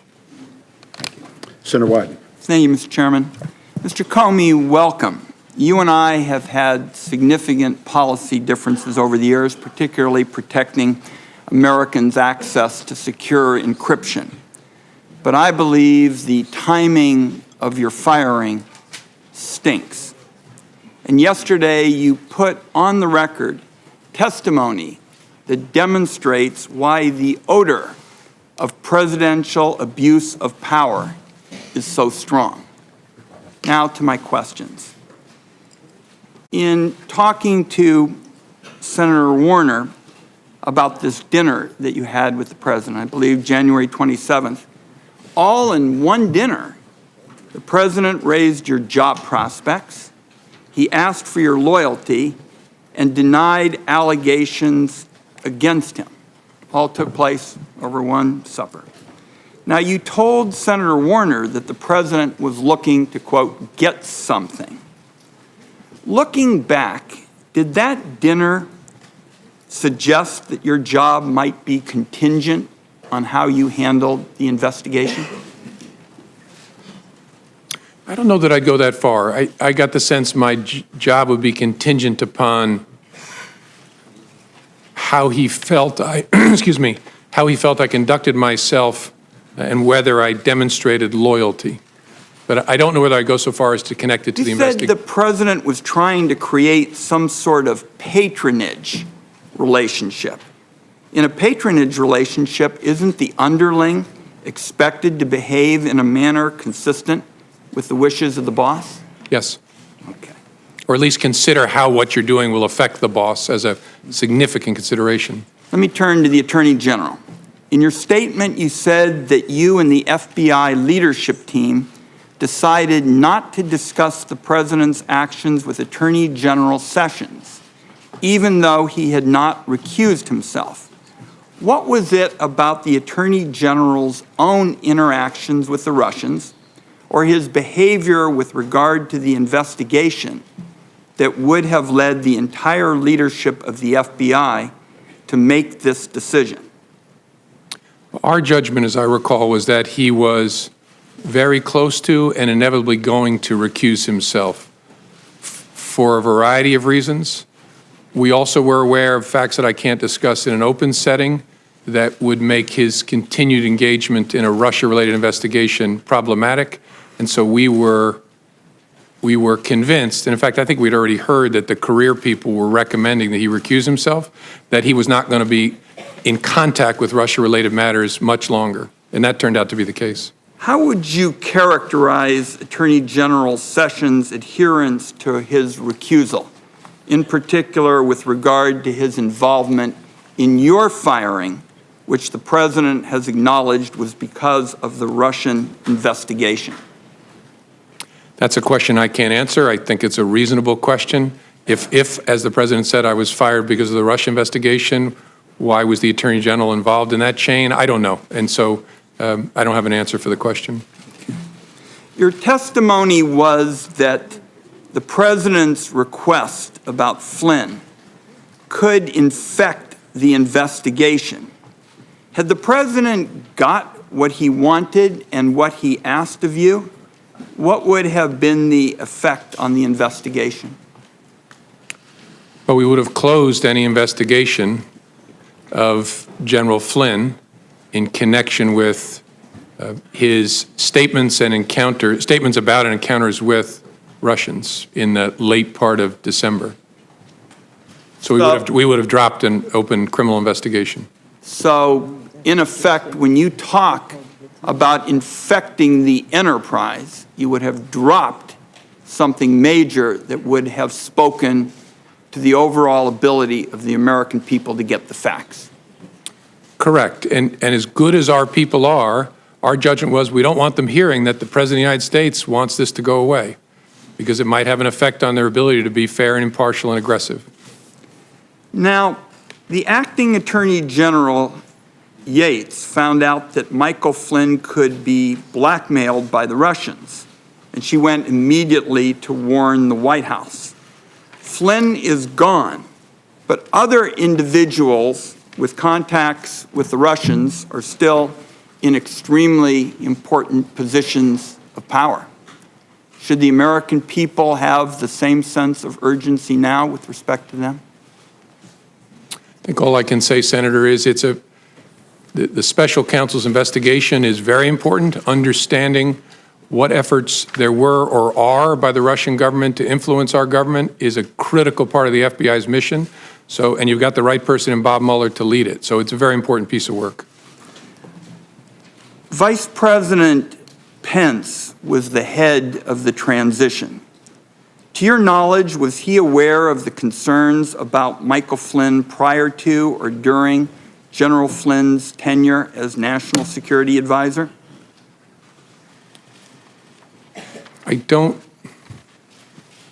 You're asking, including up to the time when Flynn was forced to resign?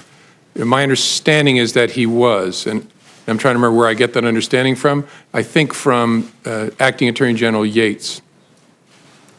So, former Acting Attorney General Yates testified that concerns about General Flynn were discussed with the intelligence community. Would that have included anyone at the CIA or Dan Coates' office, the DNI? I would assume yes. Michael Flynn resigned 4 days after Attorney General Sessions was sworn in. Do you know if the Attorney General was aware of the concerns about Michael Flynn during that period? I don't, as I sit here. I don't recall that he was. I could be wrong, but I don't remember that he was. And finally, let's see if you can give us some sense of who recommended your firing. Besides the letters from the Attorney General, the Deputy Attorney General, do you have any information on who may have recommended or have been involved in your firing? I don't. Okay. Thank you, Mr. Chairman. Senator Collins. Thank you, Mr. Chairman. Mr. Comey, let me begin by thanking you for your voluntary compliance with our request to appear before this committee and assist us in this very important investigation. I want first to ask you about your conversations with the president, the 3 conversations in which you told him that he was not under investigation.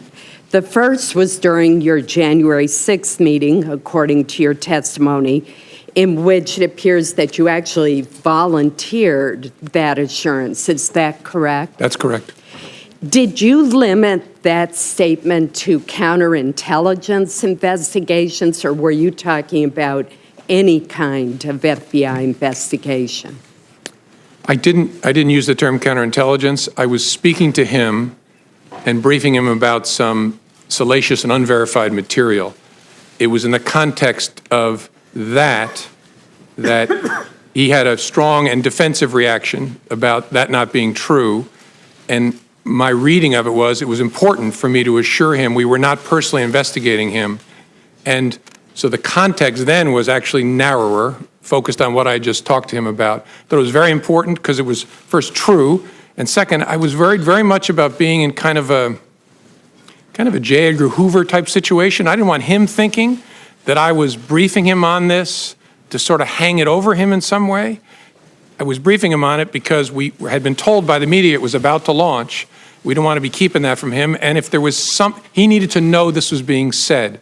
But I was very keen not to leave him with an impression that the Bureau was trying to do something to him, and so that's the context in which I said, sir, we're not personally investigating you.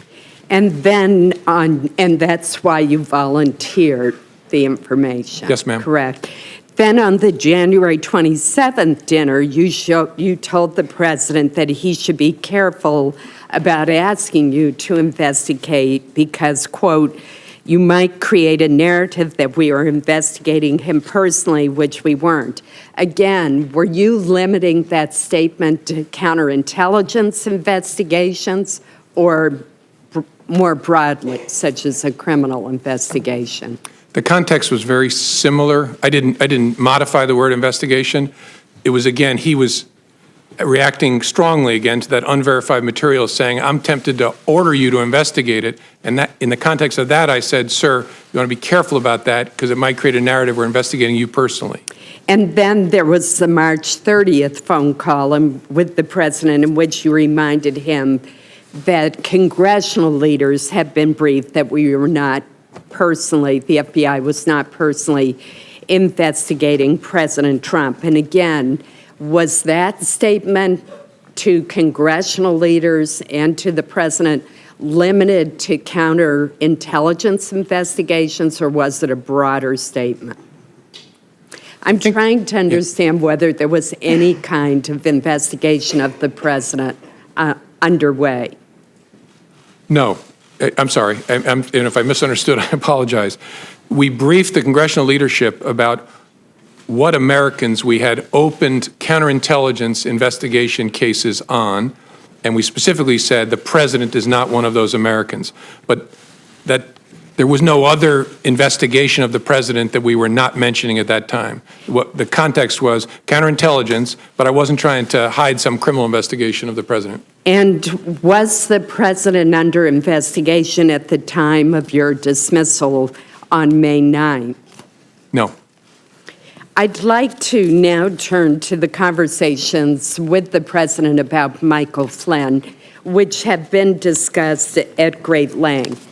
And first, let me make very clear that the president never should have cleared the room, and he never should have asked you, as you reported, to let it go, to let the investigation go. But I remain puzzled by your response. Your response was, I agree that Michael Flynn is a good guy. You could have said, Mr. President, this meeting is inappropriate. This response could compromise the investigation. You should not be making such a request. It's fundamental to the operation of our government that the FBI be insulated from this kind of political pressure. And you've talked a bit today about that you were stunned by the president making the request. But my question to you is, later on upon reflection, did you go to anyone at the Department of Justice and ask them to call the White House counsel's office and explain that the president had to have a far better understanding and appreciation of his role vis-a-vis the FBI? In general, I did. I spoke to the Attorney General, and I spoke to the new Deputy Attorney General, Mr. Rosenstein, when he took office, and explained my serious concern about the way in which the president is interacting, especially with the FBI. And I specifically, as I said in my testimony, told the Attorney General, it can't happen that you get kicked out of the room and the president talks to me. But look, in the room, but why didn't we raise the specific? It was of investigative interest to us to try and figure out, so what just happened with the president's request? So I would not have wanted to alert the White House that it had happened until we figured out, what are we going to do with this investigatively? Your testimony was that you went to Attorney General Sessions and said, don't ever leave me alone with him again. Are you saying that you also told him that he had made a request that you let it go with regard to part of the investigation of Michael Flynn? No, I specifically did not. I did not. You mentioned that from your very first meeting with the president, you decided to write a memo memorializing the conversation. What was it about that very first meeting that made you write a memo when you had not done that with two previous presidents? As I said, a combination of things. A gut feeling is an important overlay on but the circumstances, that I was alone, the subject matter, and the nature of the person that I was interacting with, and my read of that person. And yeah, and really just a gut feel laying on top of all of that, it's going to be important to protect this organization, that I make records of this. And finally, did you show copies of your memos to anyone outside of the Department of Justice? Yes. And to whom did you show copies? I asked, President tweeted on Friday after I got fired that I better hope there's not tapes. I woke up in the middle of the night on Monday night, because it didn't dawn on me originally, that there might be corroboration for our conversation. There might be a tape. And my judgment was I needed to get that out into the public square. And so I asked a friend of mine to share the content of the memo with a reporter. Didn't do it myself for a variety of reasons, but I asked him to because I thought that might prompt the appointment of a special counsel. And so I asked a close friend of mine to do it. And was that Mr. Wittes? No, no. Who was that? A good friend of mine who's a professor at Columbia Law School. Thank you. Senator Heinrich. Mr. Comey, prior to January 27th of this year, have you ever had a one-on-one meeting or a private dinner with a president of the United States? No. I met dinner, no. I had two one-on-ones with President Obama that I laid out in my testimony, once to talk about law enforcement issues, law enforcement and race, which was an important topic throughout for me and for the president, and then once very briefly for him to say goodbye. Were those brief interactions? No. The one about law enforcement and race and policing, we spoke for probably over an hour, just the two of us. How unusual is it to have a one-on-one dinner with the president? Did that strike you as odd? Yeah, so much so that I assumed there would be others, that he couldn't possibly be having dinner with me alone.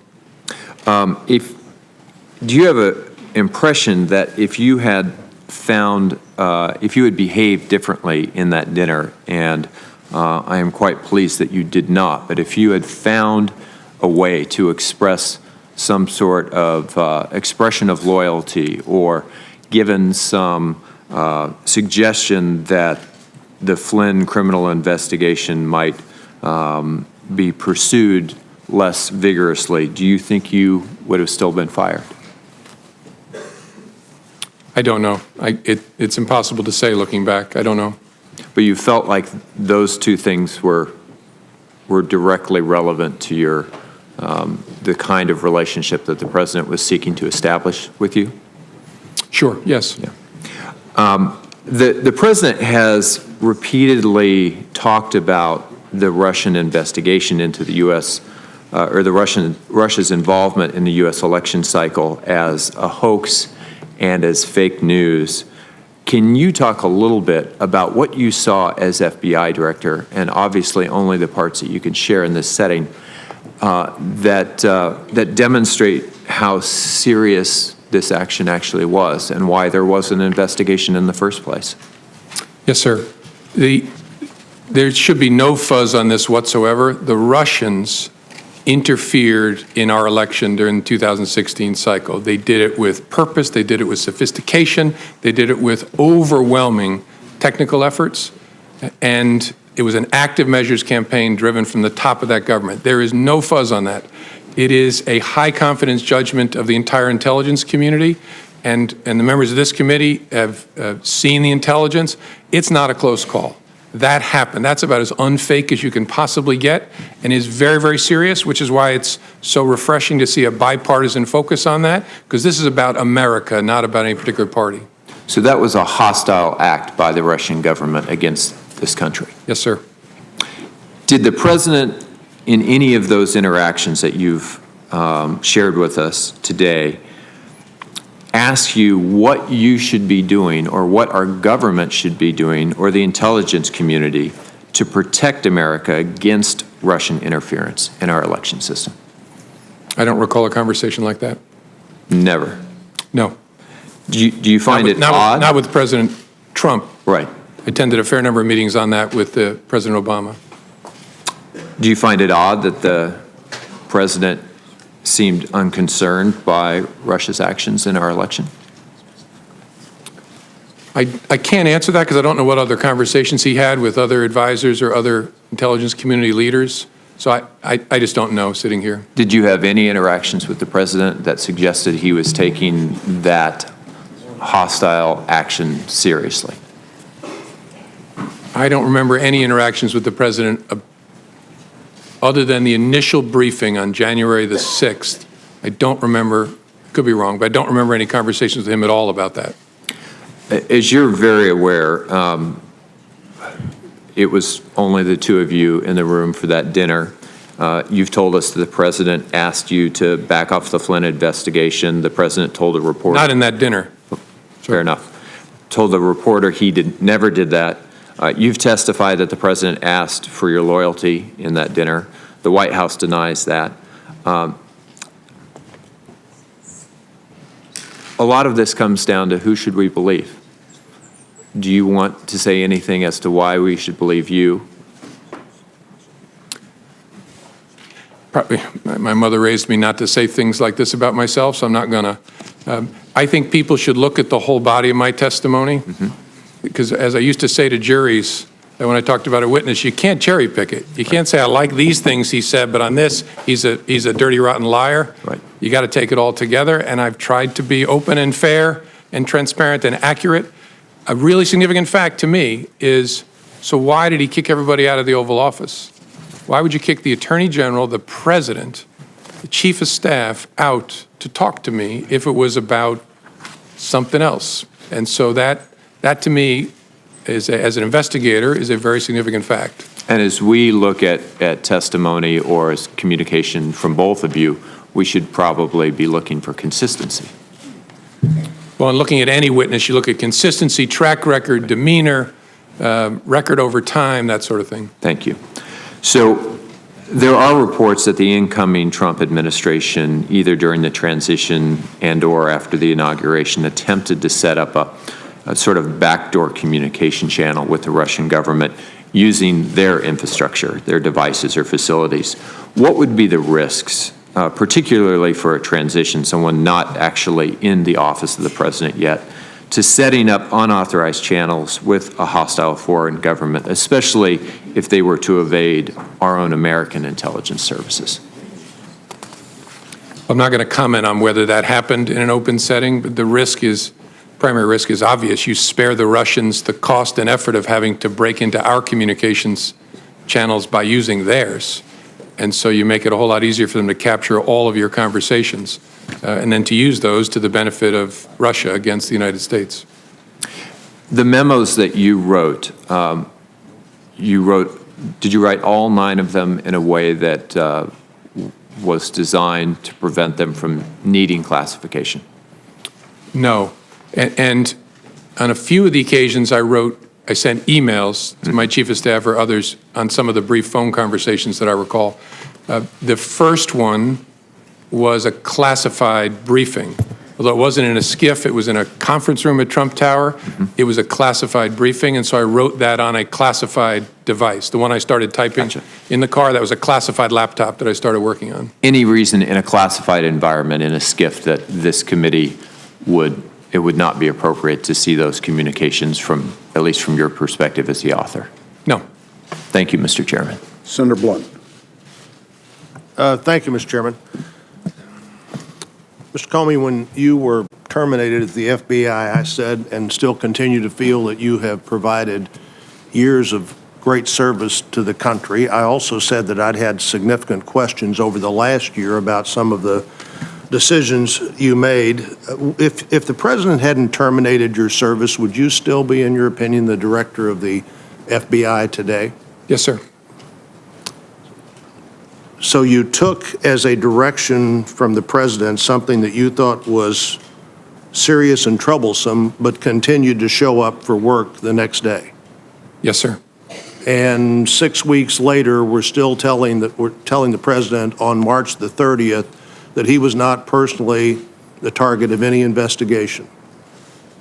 Correct. On March the 30th, and I think again on April 11th as well, I told him we're not investigating him personally. That was true. Well, the point to me, the concern to me there is that all these things are going on. You now, in retrospect, or at least you now, to this committee, that you had serious concerns about what the president had, you believe, directed you to do, and had taken no action, hadn't even reported up the chain of command, assuming you believe there is an up the chain of command, that these things had happened. Do you have a sense of that, looking back, that was a mistake? No. In fact, I think no action was the most important thing I could do to make sure there was no interference with the investigation.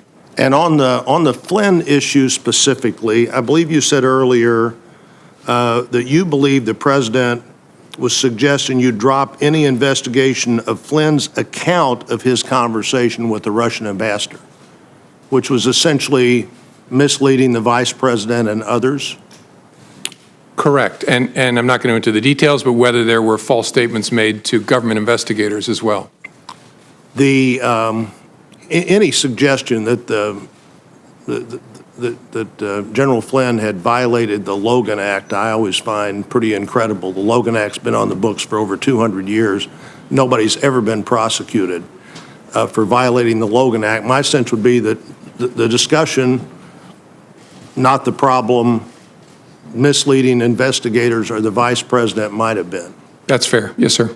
And had you previously on February the 14th discussed with the president in the previous meeting anything your investigators had learned or their impressions from talking to Flynn? No, sir. So he said he's a good guy, you said he's a good guy, and that was no further action taken on that. Well, he said more than that, but there was the action was, I wrote it up, briefed our senior team, tried to figure out what to do with it, and just made a decision. We're going to hold this and then see what we make of it down the road. Yes, sir. Was it your view that not briefing up meant you really had no responsibility to report that to the Justice Department in some way? I think at some point, and I don't know what Director Mueller is going to do with it, but at some point, I was sure we were going to brief it to the team in charge of the case. But our judgment was, in the short term, doesn't make sense to, no fuzz on the fact I reported to the Attorney General. That's why I stressed he shouldn't be kicked out of the room. But it didn't make sense to report to him now. You know, you said the Attorney General said, I don't want to be in the room with him alone again, but you continued to talk to him on the phone. What is the difference in being in the room alone with him and talking to him on the phone alone? Yeah, I think what I stressed to the Attorney General is a little broader than just the room. I said, I report to you. It's very important you be between me and the White House. After that discussion with the Attorney General, did you take phone calls from the president? Yes, sir. So why did you just say you need to talk to, why didn't you say, I'm not taking that call, you need to talk to the Attorney General? Well, I did on the April 11th call, and I reported the calls the March 30th call and the April 11th call to my superior, who was the acting Deputy Attorney General. I don't want to run out of time here. Let me make one other point. In reading your testimony, January the 3rd, January the 27th, and March the 30th, it appears to me that on all three of those occasions, you, unsolicited by the president, made the point to him that he was not a target of an investigation. Correct, yes, sir. One, I thought the March 30th, very interesting. You said, well, even though you may not want us, that was the 27th, where he said, why don't you look into that dossier thing more? You said, well, you may not want that because then we couldn't tell you, couldn't say we couldn't answer the question about you being a target of the investigation, but you didn't seem to be answering that question anyhow. As Senator Rubio pointed out, the one unanswered, unleaked question seems to have been that in this whole period of time. But you said something earlier I don't want to fail to follow up on. You said after you were dismissed, you gave information to a friend so that friend could get that information into the public media. Correct. What kind of information was that? What kind of information did you give to a friend? That the Flynn conversation, that the president had asked me to let the Flynn, I mean, I'm forgetting my exact own words, but the conversation in the Oval Office. So you didn't consider your memo or your sense of that conversation to be a government document. You considered it to be somehow your own personal document that you could share with the media as you wanted to? Correct. Through a friend? I understood this to be my recollection recorded of my conversation with the president. As a private citizen, I felt free to share that. I thought it very important to get it out. So were all of your memos that you recorded on classified or other documents, memos that might be yours as a private citizen? I'm sorry, I'm not following the question. Well, I think you said you'd use classified. Oh yeah, not the classified documents, unclassified. I don't have any of them anymore, but I gave them to the special counsel. But yeah, my view was that the content of those unclassified, the memorialization of those conversations was my recollection recorded. So why didn't you give those to somebody yourself rather than give them through a third party? Because I was worried the media was camping at the end of my driveway at that point, and I was actually going out of town with my wife to hide, and I worried it would be like feeding seagulls at the beach if it was I who gave it to the media. So I asked my friend, make sure this gets out. It does seem to me that what you do there is create a source close to the former director of the FBI, as opposed to just taking responsibility yourself for saying, here are these records. And like everybody else, I have other things I'd like to get into, but I'm out of time. Okay. Senator King. Thank you. First, I'd like to acknowledge Senator Blumenthal and earlier Senator Nelson. I think the one principal thing you'll learn today, Senator, is that the chairs there are less comfortable than the chairs here. But I welcome you to the hearing. Mr. Comey, a broad question. Was the Russian activity in the 2016 election a one-off proposition, or is this part of a long-term strategy? Will they be back? Oh, it's a long-term practice of theirs. It stepped up a notch in a significant way in 16. They'll be back. I think that's very important for the American people to understand that this is very much a forward-looking investigation in terms of how do we understand what they did and how do we prevent it. Would you agree that that's a big part of our role here? Yes, sir, and it's not a Republican thing or a Democratic thing. It really is an American thing. They're going to come for whatever party they choose to try and work on behalf of, and they're not devoted to either, in my experience. They're just about their own advantage, and they will be back. That's my observation. I don't think Putin is a Republican or a Democrat. He's an opportunist. I think that's a fair statement. With regard to the several of these conversations, in his interview with Lester Holt on NBC, the president said, I had dinner with him. He wanted to have dinner because he wanted to stay on. Is this an accurate statement? No, sir. Did you in any way initiate that dinner? No. He called me at my desk at lunchtime and asked me, was I free for dinner that night? And called himself and said, can you come over for dinner tonight? And I said, yes, sir. He said, will 6 work? I think he said 6 first. And then he said, I was going to invite your whole family, but we'll do that next time. I wanted you to come over. And is that a good time? I said, sir, whatever works for you. And then he said, how about 6:30? And I said, whatever works for you, sir. And then I hung up and had to call my wife and break a date with her. I was supposed to take her out to dinner that night. That's one of the all-time great excuses for breaking a date. Yeah. In retrospect, I love spending time with my wife. I wish I'd been there that night. That's one question I'm not going to follow up, Mr. Comey. But in that same interview, the president said, in one case I called him and in one case he called me. Is that an accurate statement? No. Did you ever call the president? No. I might.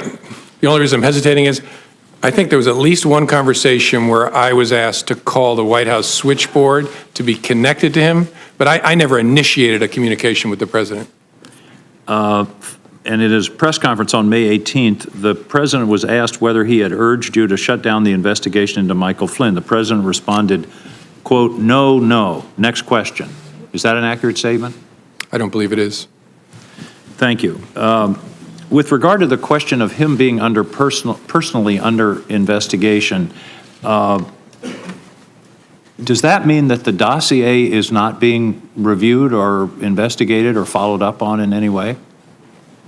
I obviously can't comment either way. I can't talk in an open setting about the investigation as it was when I was the head of the FBI, and obviously it's Director Bob Mueller's responsibility now, so I don't know. So clearly your statements to the president back in these various times when you assured him he wasn't under investigation were as of that moment.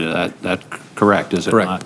Correct. Now, on the Flynn investigation, is it not true that Mr. Flynn was and is a central figure in this entire investigation of the relationship between the Trump campaign and the Russians? I can't answer that in an open setting, sir. And certainly Mr. Flynn was part of the so-called Russian investigation. Can you answer that question? I have to give you the same answer. All right. We'll be having a closed session shortly, so we will follow up on that. In terms of his comments to you about, I think you were in response to Mr. Risch, Senator Risch, he said, I hope you will hold back on that. But when when a president of the United States in the Oval Office says something like I hope or I suggest or would you, do you take that as a directive? Yes. Yes, it rings in my ear as kind of, will no one rid me of this meddlesome priest? I was just going to quote that in 1170, December 29, Henry II said, who will rid me of this meddlesome priest? And then the next day he was killed. Thomas à Becket. That's exactly the same situation. We're thinking along the same lines. Several other questions, and these are a little bit more detailed. What do you know about the Russian bank VEB? Nothing that I can talk about in an open setting. Well, I know takes care of my next three questions. I know it exists. Yes, sir. You know it exists. What is the relationship of the ambassador from Russia to the United States, to the Russian intelligence infrastructure? Well, he's a diplomat who is the chief of mission at the Russian embassy, which employs a robust cohort of intelligence officers. And so surely he's witting of their very, very aggressive intelligence operations, at least some of it in the United States. I don't consider him to be an intelligence officer himself. He's a diplomat. Did the FBI ever brief the Trump administration about the advisability of interacting directly with Ambassador Kislyak? I think all I can say sitting here is there were a variety of defensive briefings given to the incoming administration about the counterintelligence risk. Back to Mr. Flynn, would closing out the Flynn investigation have impeded the overall Russian investigation? No.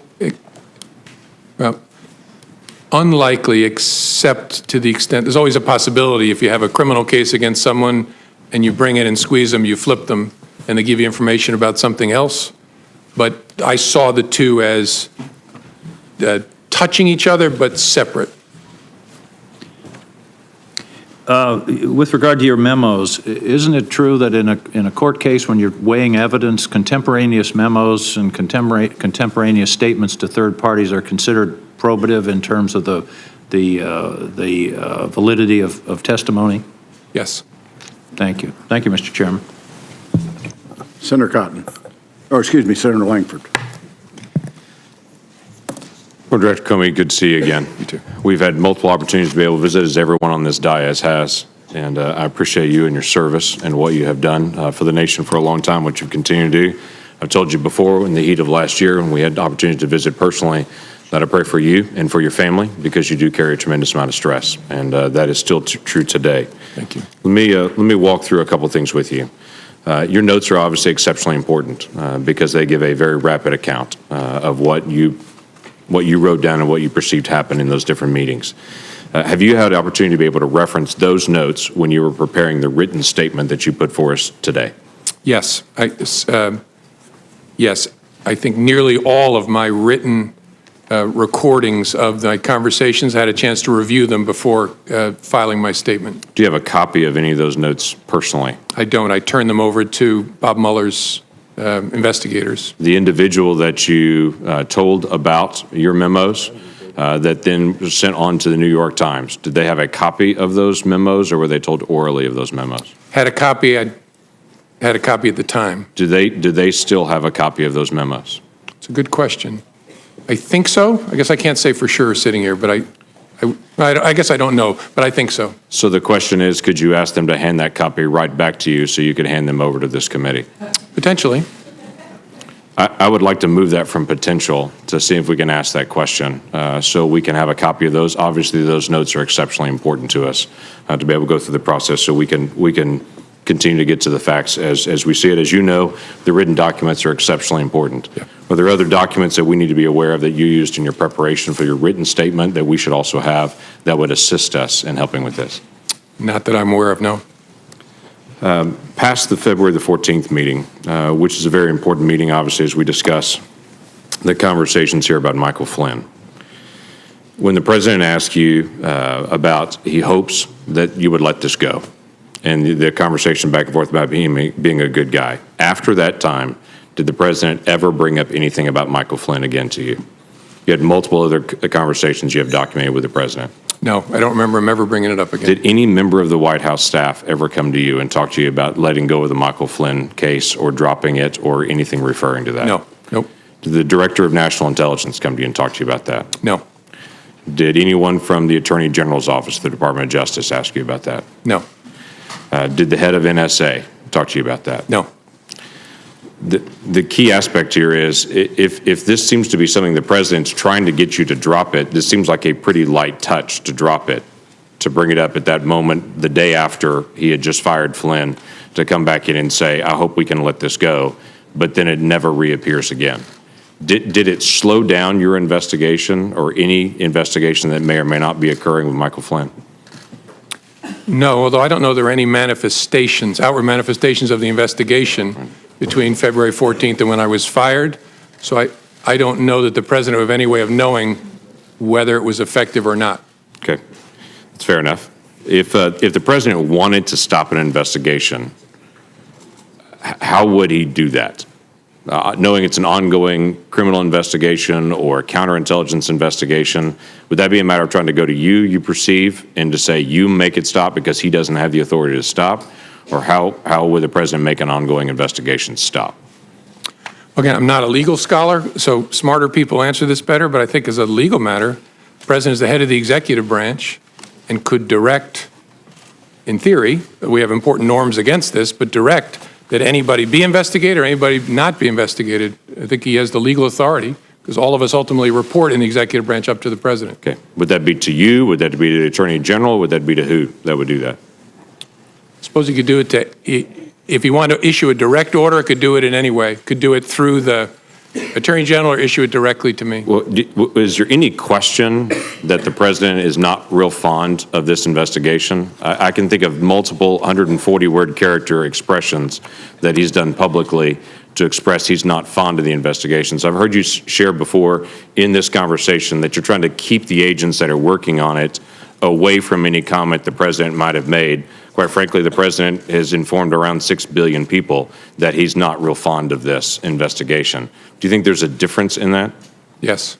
Okay. I think there's a big difference in kicking superior officers out of the Oval Office, looking the FBI director in the eye and saying, I hope you'll let this go. I think if our if the agents, as good as they are, heard the President of the United States did that, That's you. there's a real risk of a chilling effect on their work. That's why we kept it so tight. Okay.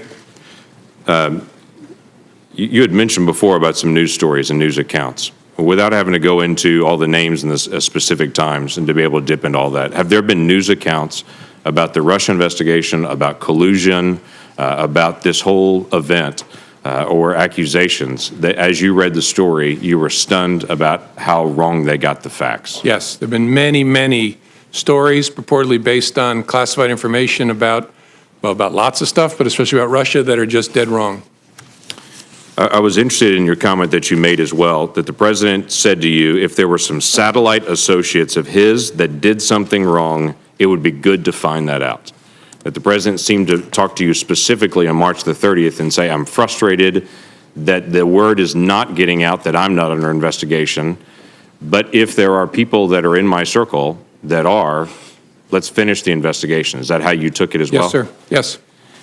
And then you made a comment earlier about the Attorney General, previous Attorney General, asking you about the investigation on the Clinton emails, saying that you've been asked not to call it an investigation anymore, but to call it a matter. And you had said that confused you. Can you give us additional details on that? Well, it concerned me because we were at the point where we had refused to confirm the existence, as we typically do, of an investigation for months. And it was getting to a place where that looked silly because the campaigns were talking about interacting with the FBI in the course of our work. The Clinton campaign at the time was using all kinds of euphemisms, security review, matters, things like that for what was going on. We were getting to a place where the Attorney General and I were both going to have to testify and talk publicly about it. And I wanted to know, was she going to authorize us to confirm we had an investigation? And she said, yes, but don't call it that, call it a matter. And I said, why would I do that? And she said, just call it a matter. And again, you look back in hindsight, you think, should I have resisted harder? I just said, all right, this isn't a hill worth dying on. And so I just said, okay, the press is going to completely ignore it. And that's what happened. When I said, we have opened a matter, they all reported the FBI has an investigation open. And so that concerned me because that language tracked the way the campaign was talking about the FBI's work, and that's concerning. It gave the impression that the campaign was somehow using the same language as the FBI because you were handed the campaign language and told to be able to use the campaign. And again, I don't know whether it was intentional or not, but it gave the impression that the Attorney General was looking to align the way we talked about our work with the way a political campaign was describing the same activity, which was inaccurate. We had a criminal investigation open. As I said before, we're the Federal Bureau of Investigation. We had an investigation open at the time, and so that gave me a queasy feeling. Thank you. Senator Manchin. Thank you, Mr. Chairman. Thank you, Mr. Comey. I appreciate very much you being here. West Virginians are very interested in this hearing that we're having today. I've had over 600 requests for questions to ask you from my fellow West Virginians, and most of them have been asked. And there's quite a few of them that were quite detailed while asking our classified hearing. I want to thank you, first of all, for coming and agreeing to be here, volunteering, but also volunteering to stay into the classified hearing. I don't know if you had a chance to watch our hearing yesterday. I watched part of it, yes, sir. And it was quite troubling. My colleagues here had some very pointed questions they wanted answers to. They weren't classified. They could have answered in this open setting. They refused to do so. So that even makes us much more appreciative of your cooperation. Sir, the seriousness of the Russian aggressions in our past elections, and knowing that it'll be ongoing, as Senator King had alluded to, what's your concerns there? I mean, what should the American public understand? People said, well, why are we worried about this? Why make such a big deal out of this Russian investigation? Can you tell me what your thoughts would be? Sir. And then the final thing is on this same topic. Did the president ever show any concern or interest or curiosity about what the Russians were doing? Thank you, Senator. As I said earlier, I don't remember any conversations with the president about the Russia election interference. Did he ever ask you any questions concerning this? Well, there was an initial briefing of our findings, and I think there was conversation there. I don't remember it exactly, where he asked questions about what we had found and what our sources were and what our confidence level was. But after that, I don't remember anything. The reason this is such a big deal is we have this big, messy, wonderful country where we fight with each other all the time, but nobody tells us what to think, what to fight about, what to vote for, except other Americans. And that's wonderful and often painful, but we're talking about a foreign government that, using technical intrusion and lots of other methods, tried to shape the way we think, we vote, we act. That is a big deal. And people need to recognize it. It's not about Republicans or Democrats. They're coming after America, which I hope we all love equally. They want to undermine our credibility in the face of the world. They think that this great experiment of ours is a threat to them, and so they're going to try to run it down and dirty it up as much as possible. That's what this is about, and they will be back because we remain, as difficult as we can be with each other, we remain that shining city on the hill, and they don't like it. So this is extremely important. It's extremely dangerous what we're dealing with, and it's needed, is what you're saying. Yes, sir. Do you believe there were any tapes or recordings of your conversations with the president? It never occurred to me till the president's tweet. I'm not being facetious. I hope there are, and I'll consent to the release of. So both of you are in the same findings here. You both hope there's tapes and recordings. Well, all I can do is hope. The president surely knows whether he taped me, and if he did, my feelings aren't hurt. Release all the tapes. I'm good with it. Gotcha. Sir, do you believe that Robert Mueller, our new special investigator on Russia, will be thorough and complete without political intervention? And would you be confident on these findings and recommendations? Yes, Bob Mueller is one of the finest people and public servants this country has ever produced. He will do it well. He is a dogged, tough person, and you can have high confidence that when it's done, he's turned over all the rocks. You've been asked a wide variety of questions today, and we're going to be hearing more, I'm sure, in our classified hearing. Something I often ask folks when they come here, what details of this saga should we be focusing on, and what would you recommend us do differently? Or to adjust our perspective on this? I don't know. One of the reasons that I'm pleased to be here is I think this committee has shown the American people, although we have two parties and we disagree about important things, we can work together when it involves the core interests of the country. So I would hope you'll just keep doing what you're doing. It's good in and of itself, but it's also a model, especially for kids, that we are a functioning adult democracy. And you also mentioned you had, I think, six meetings, 3 times in person, 6 on the phone, 9 times in conversation with the president. Did he ever, at that time, allude that you were not performing adequately? Ever indicate that at all? Oh, no. In fact, the contrary, quite often. Yeah, he called me one day. I was about to get on a helicopter. The head of the DEA was waiting in the helicopter for me, and he just called to check in and tell me I was doing an awesome job and wanted to see how I was doing. And I said, I'm doing fine, sir. And then I finished the call and got on the helicopter. Mr. Comey, do you believe you would have been fired if Hillary Clinton had become president? That's a great question. I don't know. Yeah, I don't know. You have any thoughts about it? No, I might have been. I don't know. Look, I've said before, that was an extraordinarily difficult and painful time. I think I did what I had to do. I knew it was going to be very bad for me personally, and the consequence of that might have been, if Hillary Clinton was elected, I might have been terminated. I don't know. I really don't. My final question will be, after February 14th meeting in the Oval Office, you mentioned that you asked Attorney General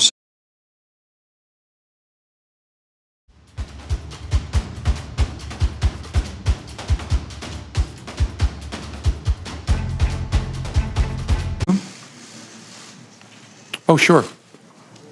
I did, and have. And in that moment, I knew. You ever talked to him about it? No. You never had a discussion with Jeff Sessions on this? No, not at all. On any of your meetings? No. Did he inquire? Did he show any inquiry whatsoever? What was that meeting about? No. Oh, you're right. I did say to him, I'd forgotten this, when I talked to him and said, you have to be between me and the president, and that's incredibly important, and I forget my exact words, I passed along the president's message about the importance of aggressively pursuing leaks of classified information, which is a goal I share. And I passed that along to the Attorney General. I think it was the next morning in a meeting, but I did not tell him about the Flynn part. Do you believe this will rise to the obstruction of justice? I don't know. That's Bob Mueller's job to sort that out. Thank you, sir.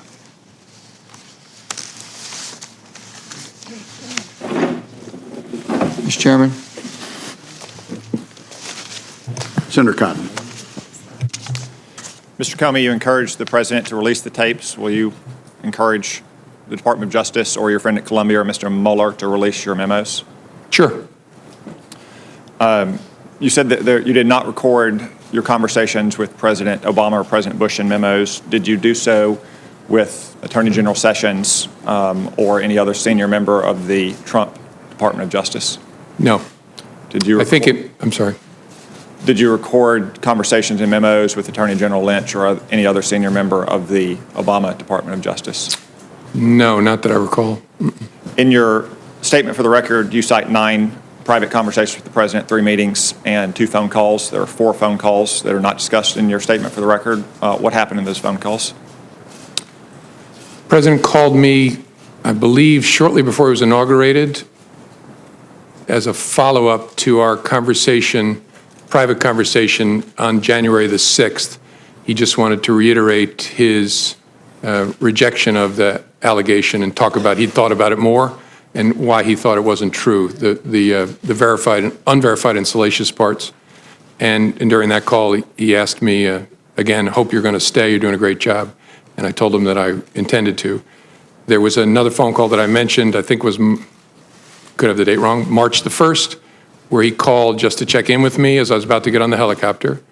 There was a secure call we had about an operational matter that was not related to any of this, about something the FBI was working on. He wanted to make sure that I understood how important he thought it was, a totally appropriate call. And then the 4th call, I'm probably forgetting, I may have meant the call when he called to invite me to dinner.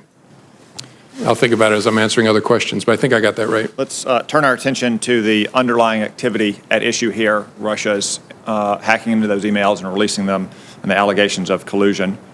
Do you believe Donald Trump colluded with Russia? It's a question I don't think I should answer in an open setting. As I said, that when I left, we did not have an investigation focused on President Trump. But that's a question that'll be answered by the investigation, I think. Let me turn to a couple statements by one of my colleagues, Senator Feinstein. She was the ranking member on this committee until January, which means she had access to information that only she and Chairman Burr did. She's now the senior Democrat on the Judiciary Committee, meaning she has access to the FBI that most of us don't. On May 3rd, on CNN's Wolf Blitzer show, she was asked, do you have evidence that there was in fact collusion between Trump associates and Russia during the campaign? She answered, not at this time. On May 18th, at the same show, Mr. Blitzer said, the last time we spoke, Senator, I asked if you had actually seen any evidence of collusion between the Trump campaign and the Russians, and you said to me, and I'm quoting you now, you said, not at this time. Has anything changed since we last spoke? Senator Feinstein said, well, no, it hasn't. Do you have any reason to doubt those statements? I don't doubt that Senator Feinstein was saying what she understood. I just don't want to go down that path, first of all, because I'm not in the government anymore, and answering in the negative, I just worry leads me deeper and deeper into talking about the investigation in an open setting.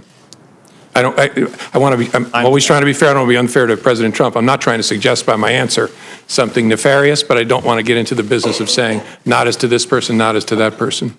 On February 14th, the New York Times published a story, the headline of which was, Trump campaign aides had repeated contacts with Russian intelligence. You were asked earlier if that was an inaccurate story, and you said in the main. Would it be fair to characterize that story as almost entirely wrong? Yes. Did you have, at the time that story was published, any indication of any contact between Trump people and Russians, intelligence officers, other government officials, or close associates of the Russian government? That's one I can't answer sitting here. We can discuss that in a classified setting then. I want to turn attention now to Mr. Flynn and the allegations of his underlying conduct. To be specific, his alleged interactions with the Russian ambassador on the telephone, and then what he said to senior Trump administration officials and Department of Justice officials. I understand there are other issues with Mr. Flynn related to his receipt of foreign monies or disclosure of potential advocacy activity on behalf of foreign governments. Those are serious and credible allegations that I'm sure will be pursued, but I want to speak specifically about his interactions with the Russian ambassador. There was a story on January 23rd in the Washington Post that says, entitled, FBI reviewed Flynn's calls with Russian ambassador, but found nothing illicit. Is this story accurate? I don't want to comment on that, Senator, because I'm pretty sure the Bureau has not confirmed any interception of communications. And so I don't want to talk about that in an open setting. Would it be improper for an incoming national security advisor to have a conversation with a foreign ambassador? In my experience, no. But you can't confirm or deny that the conversation happened, and we would need to know the contents of that conversation to know if it was in fact improper. Yeah, I don't think I can talk about that in an open setting. And again, I've been out of government now a month, so I also don't want to talk about things when it's now somebody else's responsibility. But maybe in the classified setting, we can talk more about that. You stated earlier that there was an open investigation of Mr. Flynn in the FBI. Did you or any FBI agent ever sense that Mr. Flynn attempted to deceive you or made false statements to an FBI agent? I don't want to go too far. That was the subject of the criminal inquiry. Did you ever come close to closing the investigation on Mr. Flynn? I don't think I can talk about that in an open setting either. We can discuss these more in the closed setting then. Mr. Comey, in 2004, you were a part of a well-publicized event about an intelligence program that had been recertified several times, and you were acting Attorney General when Attorney General John Ashcroft was incapacitated due to illness. There was a dramatic showdown at the hospital here. The next day, you said that you wrote a letter of resignation and signed it before you went to meet with President Bush to explain why you refused to certify it. Is that accurate? Yes, I think so. At any time in the 3.5 months you were the FBI director during the Trump administration, did you ever write and sign a letter of recommendation and leave it on your desk? Letter of resignation? No, sir. Letter of resignation? No, sir. So despite all of the things that you've testified to here today, you didn't feel this rose to the level of an honest but serious difference of legal opinion between accomplished and skilled lawyers in that 2004 episode? I wouldn't characterize the circumstances in 2004 that way, but to answer, no, I didn't encounter any circumstance that led me to intend to resign, consider to resign. No, sir. Thank you. Senator Harris. Director Comey, I want to thank you. You are now a private citizen, and you are enduring a Senate Intelligence Committee hearing, and each of us gets 7 minutes instead of 5 as yesterday to ask you questions. So thank you. No, for wanting I'm to between speak truth. opportunities now, so. Well, you are. I'm sure you'll have future opportunities. You know, you and I are both former prosecutors. I'm not going to require you to answer. I just want to make a statement that in my experience of prosecuting cases, when a robber held a gun to somebody's head and said, "I hope you will give me your wallet," the word hope was not the most operative word at that moment. But you don't have to respond to that point. I have a series of questions to ask you, and they're going to start with, are you aware of any meetings between the Trump administration officials and Russian officials during the campaign that have not been acknowledged by those officials in the White House? That's not even if I remember clearly, that's not a question I can answer in an open setting. Are you aware of any efforts by Trump campaign officials or associates of the campaign to hide their communications with Russian officials through encrypted communications or other means? I have to give you the same answer, Senator. Sure. In the course of the FBI's investigation, did you ever come across anything that suggested that communications records, documents, or other evidence had been destroyed? I think I got to give you the same answer because it would touch on investigative matters. And are you aware of any efforts or potential efforts to conceal communications between campaign officials and Russian officials? I think I have to give you the same answer, Senator. Thank you. As a former Attorney General, I have a series of questions about your connection with the Attorney General during the course of your tenure as Director. What is your understanding of the parameters of General Sessions' recusal from the Russia investigation? I think it's described in a written release or statement from DOJ, which I don't remember sitting here, but the gist was he would be recused from all matters relating to Russia and the campaign, or activities of Russia and the 2016 election, I think, something like that. Is your knowledge of the extent of his recusal based on the public statements he's made? Correct. Okay. So was there any kind of memorandum issued from the Attorney General or the Department of Justice to the FBI outlining the parameters of his recusal? Not that I'm aware of. And do you know if he reviewed any FBI or DOJ documents pertaining to the investigation before he was recused? I don't know. And after he was recused? I'm assuming it's the same answer. Same answer. And aside from any notice or memorandum that was not sent or was, what mechanism or processes were in place to ensure that the Attorney General would not have any connection with the investigation, to your knowledge? I don't know for sure. I know that he had consulted with career ethics officials that know how to run a recusal at DOJ, but I don't know what mechanism they set up. And the Attorney General recused himself from the investigation, but do you believe it was appropriate for him to be involved in the firing of the chief investigator of that case, of that Russia interference? That's something I can't answer sitting here. It's a reasonable question, but that would depend on a lot of things I don't know. Like, what did he know? What was he told? Did he realize that the president was doing it because of the Russia investigation? Things like that. I just don't know the answer. You've mentioned in your written testimony in here that the president essentially asked you for a loyalty pledge. Are you aware of him making the same request of any other members of the cabinet? I am not. Do you know one way or another what he... I don't know one way or another. I've never heard anything about it. And you mentioned that you had the conversation where he hoped that you would let the Flynn matter go on February 14th. Or thereabouts. It's my understanding that Mr. Sessions was recused from any involvement in the investigation about a full 2 weeks later. To your knowledge, was the Attorney General, did he have access to information about the investigation in those interim 2 weeks? In theory, sure, because he's the Attorney General. I don't know whether he had any contact with any materials related to that. To your knowledge, was there any directive that he should not have any contact with any information about the Russian investigation between the February 14th date and the day he was ultimately recused or recused himself on March 2nd? Not to my knowledge. I don't know one way or another. And did you speak to the Attorney General about the Russia investigation before his recusal? I don't think so, no. Do you know if anyone in the department, in the FBI, forwarded any documents or information or memos of any sort to the attention of the Attorney General before his recusal? I don't know of any or remember any sitting here. It's possible, but I don't remember any. Do you know if the Attorney General was involved, in fact involved, in any aspect of the Russia investigation after his recusal on the 2nd of March?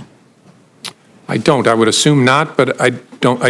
Well, let me say it this way. I don't know of any information that would lead me to believe he did something to touch the Russia investigation after the recusal.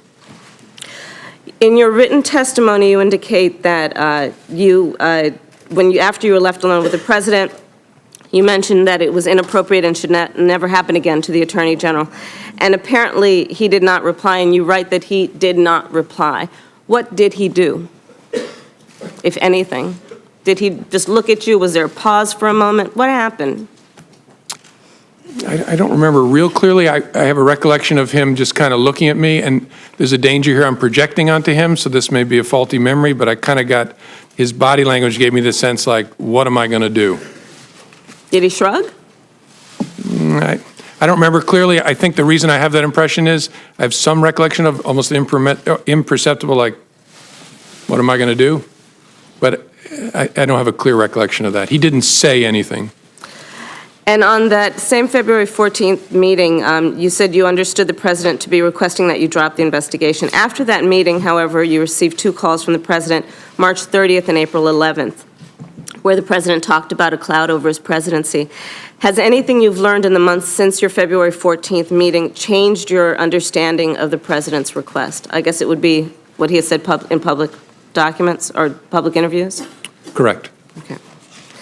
And is there anything about this investigation that you believe is in any way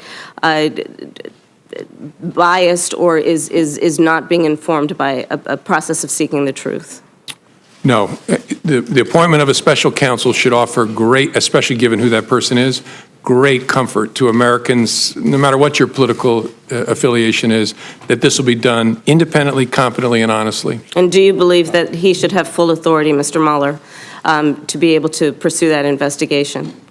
Yes, and knowing him well over the years, if there's something that he thinks he needs, he will speak up about it. Do you believe he should have full independence? Oh, yeah. And he wouldn't be part of it if he wasn't going to get full independence. Thank you. Senator Cornyn. Thank you, Mr. Chairman. Mr. Comey, I'll repeat what I've said at previous hearings, that I believe you're a good and decent man who's been dealt a very difficult hand, starting back with the Clinton email investigation. And I appreciate your willingness to appear here today voluntarily and answer our questions and cooperate with our investigation. As a general matter, if an FBI agent has reason to believe that a crime has been committed, do they have a duty to report it? That's a good question. I don't know that there's a legal duty to report it. They certainly have a cultural, ethical duty to report it.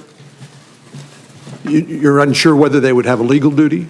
Yeah, that's a good question. I've not thought about it before. I don't know where there's a statute that prohibits misprision of a felony, knowing of a felony, and taking steps to conceal it, but this is a different question. And so look, let me be clear. I would expect any FBI agent who has information about a crime being committed to report it. Me too. But where you rest that obligation, I don't know. It exists. And let me ask you as a general proposition, if you're trying to make an investigation go away, is firing an FBI director a good way to make that happen? By that, I mean... Yeah, it doesn't make a lot of sense to me, but I'm obviously hopelessly biased, given that I was the one fired. I understand it's personal. No, given the nature of the FBI, I meant what I said. There's no indispensable people in the world, including at the FBI, that there's lots of bad things about me not being at the FBI. Most of them are for me, but the work's going to go on as before. So nothing that's happened that you've testified to here today has impeded the investigation of the FBI or Director Mueller's commitment to get to the bottom of this from the standpoint of the FBI and the Department of Justice. Would you agree with that? Correct. Especially the appointment of former Director Mueller is a critical part of that equation. Let me take you back to the Clinton email investigation. I think you've been cast as a hero or a villain, depending on the whose political ox is being gored at many different times during the course of the Clinton email investigation, even now perhaps. But you clearly were troubled by the conduct of the sitting Attorney General, Loretta Lynch, when it came to the Clinton email investigation. You mentioned the characterization that you'd been asked to accept that this was a matter and not a criminal investigation, which you said it was. There was the matter of President Clinton's meeting on the tarmac with the sitting Attorney General at a time when his wife was subject to a criminal investigation, and you suggested that perhaps there are other matters that you may be able to share with us later on in a classified setting. But it seems to me that you clearly believe that Loretta Lynch, the Attorney General, had an appearance of a conflict of interest on the Clinton email investigation. Is that correct? I think that's fair. I didn't believe she could credibly decline that investigation, at least not without grievous damage to the Department of Justice and to the FBI. And under Department of Justice and FBI norms, wouldn't it have been appropriate for the Attorney General, or if she had recused herself, which she did not do, for the Deputy Attorney General to appoint a special counsel? That's essentially what's happened now with Director Mueller. Would that have been an appropriate step in the Clinton email investigation, in your opinion? Certainly a possible step, yes, sir. And were you aware that Ms. Lynch had been requested numerous times to appoint a special counsel and had refused? Yes, from, I think members of Congress had repeatedly asked, yes, sir. Yours truly did on multiple occasions. And that heightened your concerns about the appearance of a conflict of interest with the Department of Justice, which caused you to make what you have described as an incredibly painful decision to basically take the matter up yourself, and led to that July press conference.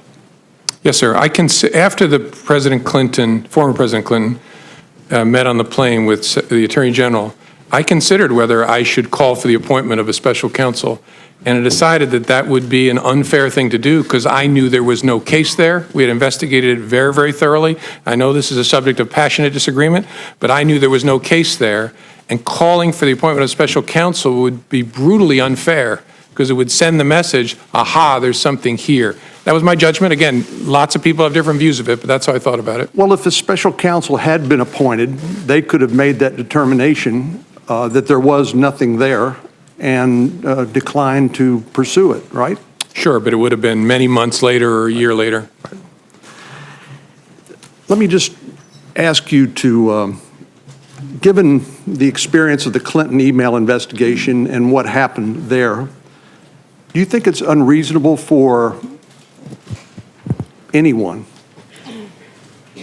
any president, who has been assured on multiple occasions that he's not the subject of an FBI investigation, do you think it's unreasonable for them to want the FBI director to publicly announce that so that this cloud over his administration would be removed? I think that's a reasonable point of view. The concern would be obviously, because if that boomerang comes back, it's going to be a very big deal because there will be a duty to correct. Well, we saw that in the Clinton email investigation, of course. Yes, I recall that. Yeah, I know you do.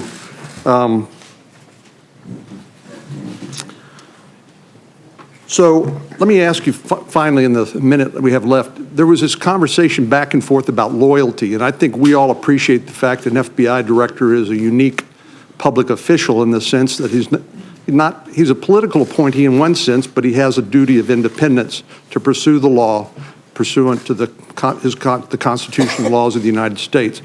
And so when the president asked you about loyalty, you got in this back and forth about, well, I'll pledge you my honesty. And then it looks like, from what I've read, you agreed upon honest loyalty or something like that. Is that the characterization? Yes. Thank you very much. Thank you, sir. Senator Reid.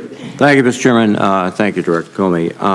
There have been press reports that the president, in addition to asking you to drop the Flynn investigation, has asked other senior intelligence officials to take steps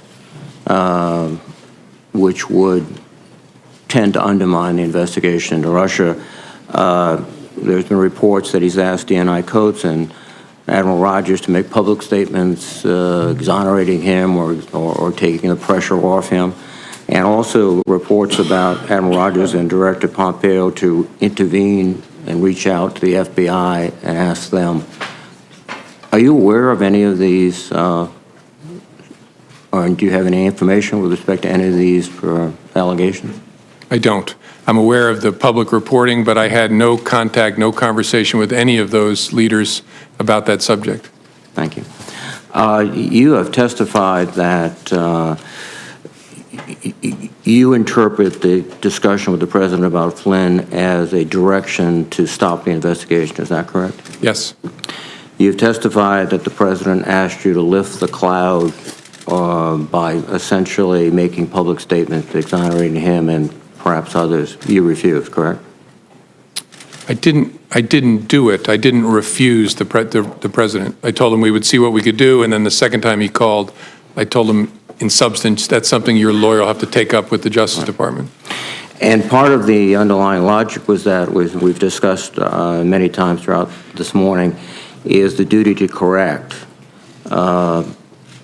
That is one of a theoretical issue, but also a very practical issue. Was there your feeling that the direction of the investigation could, in fact, include the president? Well, in theory, I mean, as I explained, the concern of one of my senior leader colleagues was if you're looking at potential coordination between the campaign and Russia, the person at the head of the campaign is the candidate. So logically, this person argued, the candidate's knowledge, understanding will logically become a part of your inquiry if it proceeds. And so I understood that argument. My view was that what I said to the president was accurate and fair to him. I resisted the idea of publicly saying it, Although if the Justice Department had wanted to, that I would have done it because of the duty to correct and the slippery slope problem. And again, also, you've testified that the president asked you repeatedly to be loyal to him, and you responded you would be honestly loyal, which is, I think, your way of saying, I'll be honest and I'll be the head of the FBI and independent. Is that fair? Correct. I tried honest first, and also, I mean, you see it in my testimony, I also tried to explain to him why it's in his interest and every president's interest for the FBI to be apart in a way, because its credibility is important to a president and to the country. And so I tried to hold the line. It got very awkward, and I then said, you'll always have honesty from me. He said honest loyalty, and then I acceded to that as a way to end this awkwardness. At the culmination of all these events, you're summarily fired without any explanation or anything else. Well, there was an explanation. I just don't buy it. Well, yes. So you're fired. So do you believe that you were fired because you refused to take the president's direction? Is that the ultimate reason? I don't know for sure. I know I was fired. Again, I take the president's words. I know I was fired because of something about the way I was conducting the Russia investigation was in some way putting pressure on him, in some way irritating him, and he decided to fire me because of that. Now, I can't go farther than that. The Russian investigation, as you have pointed out, and as all my colleagues have reflected, is one of the most serious hostile acts against this country in our history, undermining the very core of our democracy and our elections. It is not a discrete event. It will likely occur. It's probably being prepared now for 18 and 20 and beyond. And yet, the President of the United States fires you because, in your own words, some relation to this investigation. And then he shows up in the Oval Office with the Russian foreign minister, first after classifying you as crazy and a real nut job, which I think you've effectively disproved this morning. He said, I face great pressure because of Russia. That's taken off. Your conclusion would be that the president, I would think, is downplaying the seriousness of this threat. In fact, took specific steps to stop a thorough investigation of the Russian influence, and also, from what you've said or what was been said this morning, doesn't seem to particularly interested in these hostile threats by the Russians. Is that fair? I don't know that I can agree to that level of detail. There's no doubt that it's a fair judgment, it's my judgment, that I was fired because of the Russia investigation. I was fired in some way to change, or the endeavor was to change the way the Russia investigation was being conducted. That is a very big deal, and not just because it involves me. The nature of the FBI and the nature of its work requires that it not be the subject of political consideration. And then on top of that, you have the Russia investigation itself is vital because of the threat. And I know I should have said this earlier, but it's obvious. If any Americans were part of helping the Russians do that to us, that is a very big deal. And I'm confident that if that is the case, Director Mueller will find that evidence. Finally, the president tweeted that James Comey better hope that there are no tapes of our conversation before he starts leaking to the press. Was that a rather unsubtle attempt to intimidate you from testifying and intimidate anyone else who seriously crosses his path of not doing it? I'm not going to sit here and try to interpret the president's tweets. To me, its major impact was, as I said, occurred to me in the middle of the night. Holy cow, there might be tapes. And if there are tapes, it's not just my word against his on the direction to get rid of the Flynn investigation. Thank you very much. Senator McCain. In the case of Hillary Clinton, you made the statement that there wasn't sufficient evidence to bring a suit against her, although it had been very careless in their behavior. But you did reach a conclusion in that case that it was not necessary to further pursue her. Yet at the same time, in the case of Mr. Comey, you said that there was not enough information to make a conclusion. Tell me the difference between your conclusion as far as former Secretary Clinton is concerned and Mr. Trump. The Clinton investigation was a completed investigation that the FBI had been deeply involved in, and so I had an opportunity to understand all the facts and apply those facts against the laws I understood them. This investigation was underway, still going when I was fired, so it's nowhere near in the same place. At least it wasn't when I was. But it's still ongoing. Correct. So far as I know, it was when I left. That investigation was going on. This investigation is going on. You reached separate conclusions. No, that one was done. That investigation of any involvement of Secretary Clinton or any of her associates is completed. Yes, as of July the 5th, the FBI completed its investigative work, and that's what I was announcing, what we had done and what we had found. Well, at least in the minds of this member, there's a whole lot of questions remaining about what went on, particularly considering the fact that, as you mentioned, it's a, quote, big deal as to what went on during the campaign. So I'm glad you concluded that part of the investigation, but I think that the American people have a whole lot of questions out there, particularly since you just emphasized the role that Russia played.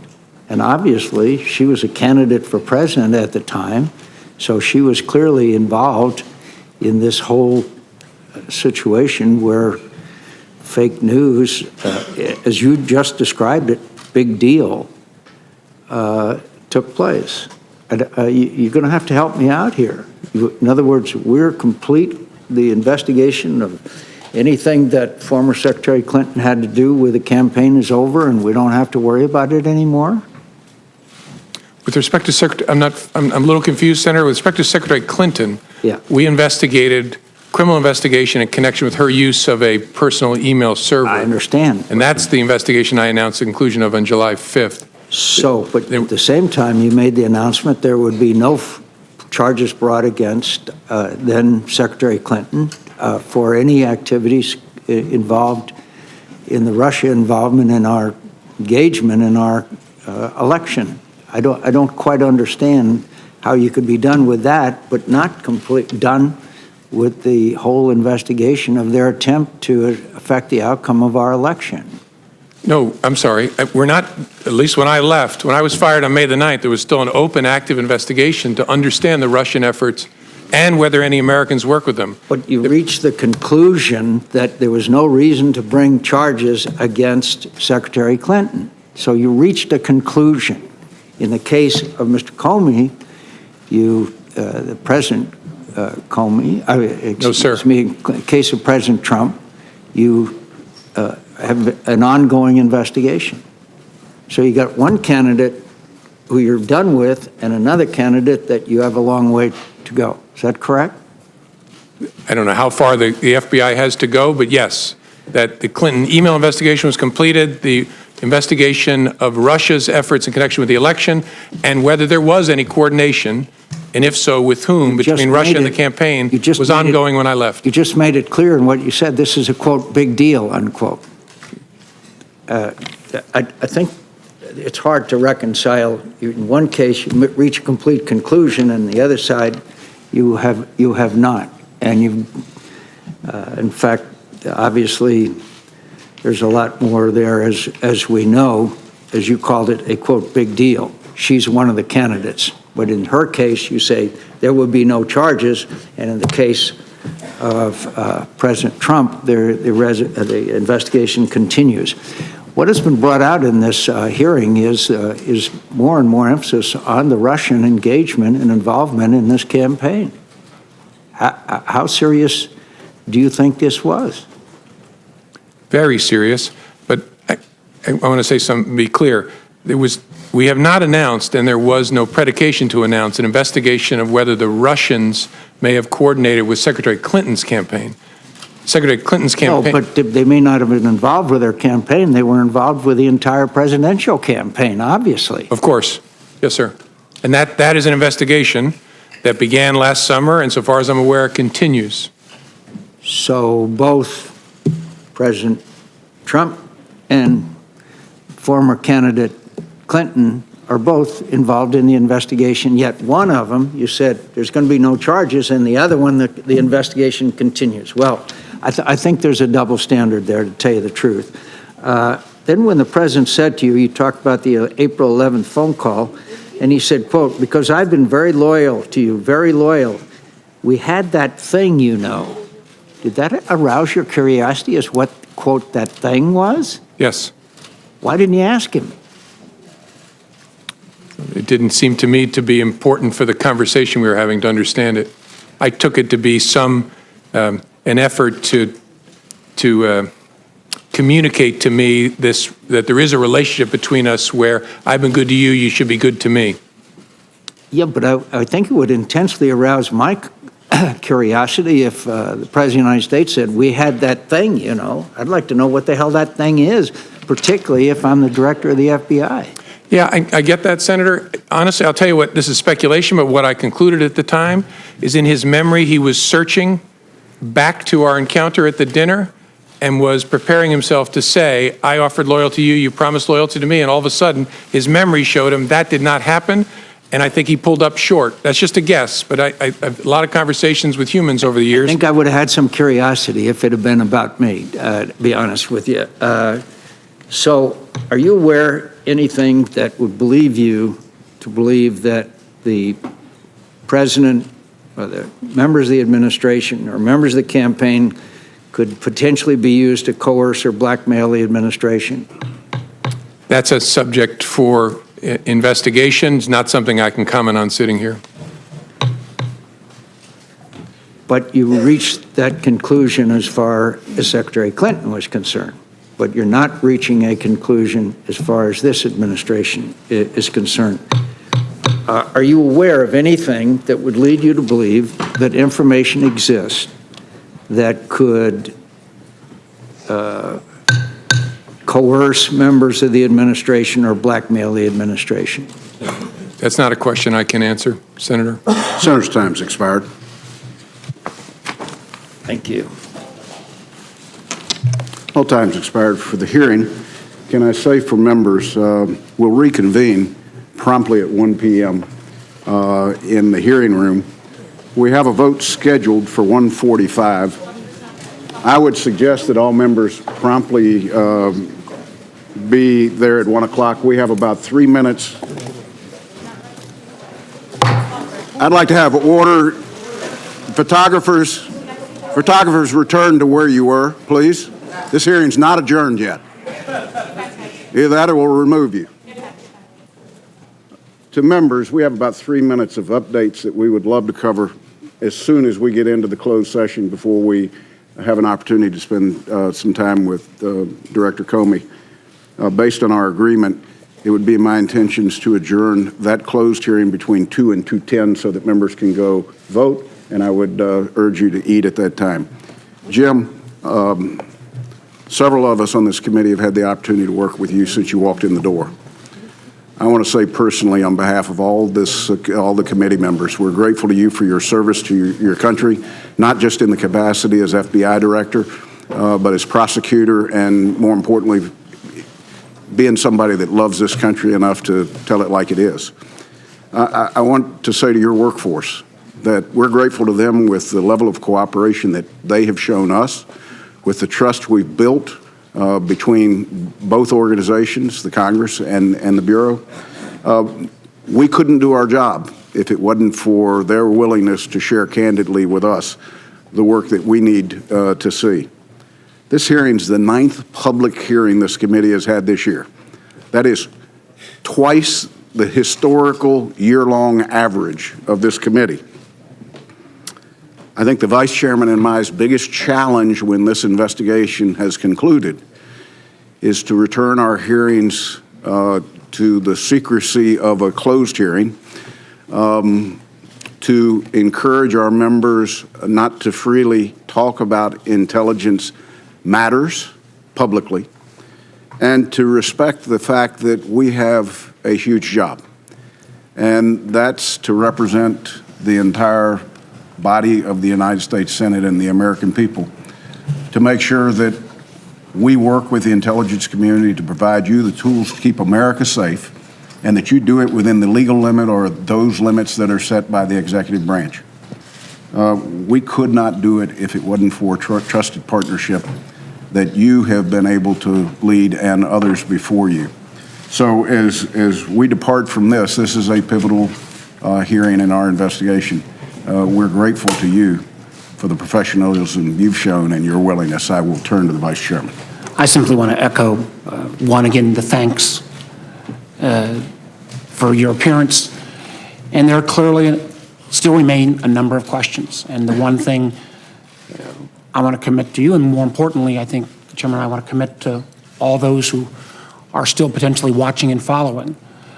There's still a lot of unanswered questions, and we're going to get to the bottom of this. We're going to get the facts out.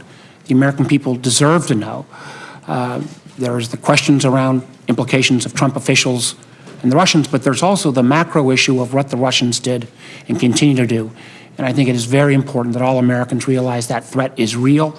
It is continuous. It is not just towards our nation. It is all towards all Western democracies, and we have to come to a solution set.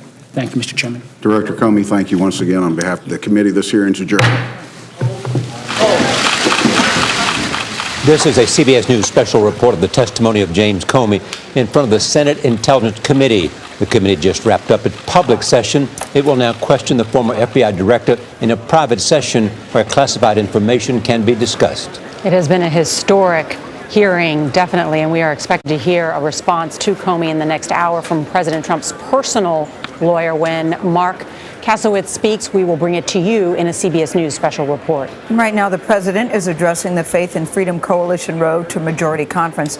We are monitoring that speech right now. He has not directly addressed the Comey testimony that you've been listening to, but he just described his administration as being under siege, and he vowed not to back down. Let's bring in John Dickerson, the moderator of Face the Nation, and Jan Crawford, chief legal correspondent at CBS News, to talk about what we have just witnessed and ask this question: what has this added to your understanding of James Comey and the president? Well, I thought that we saw Comey spending almost 3 hours very much trying to regain his reputation, and this was his stage. He started out in the hearing basically suggesting the president was a liar and that he had defamed the FBI and that he was offended by some of the things that he says subsequent to his firing. But as a legal matter, I think what we saw come out of this hearing were three main things. Number one, the president was very frustrated that Comey wouldn't say publicly that he was not under investigation.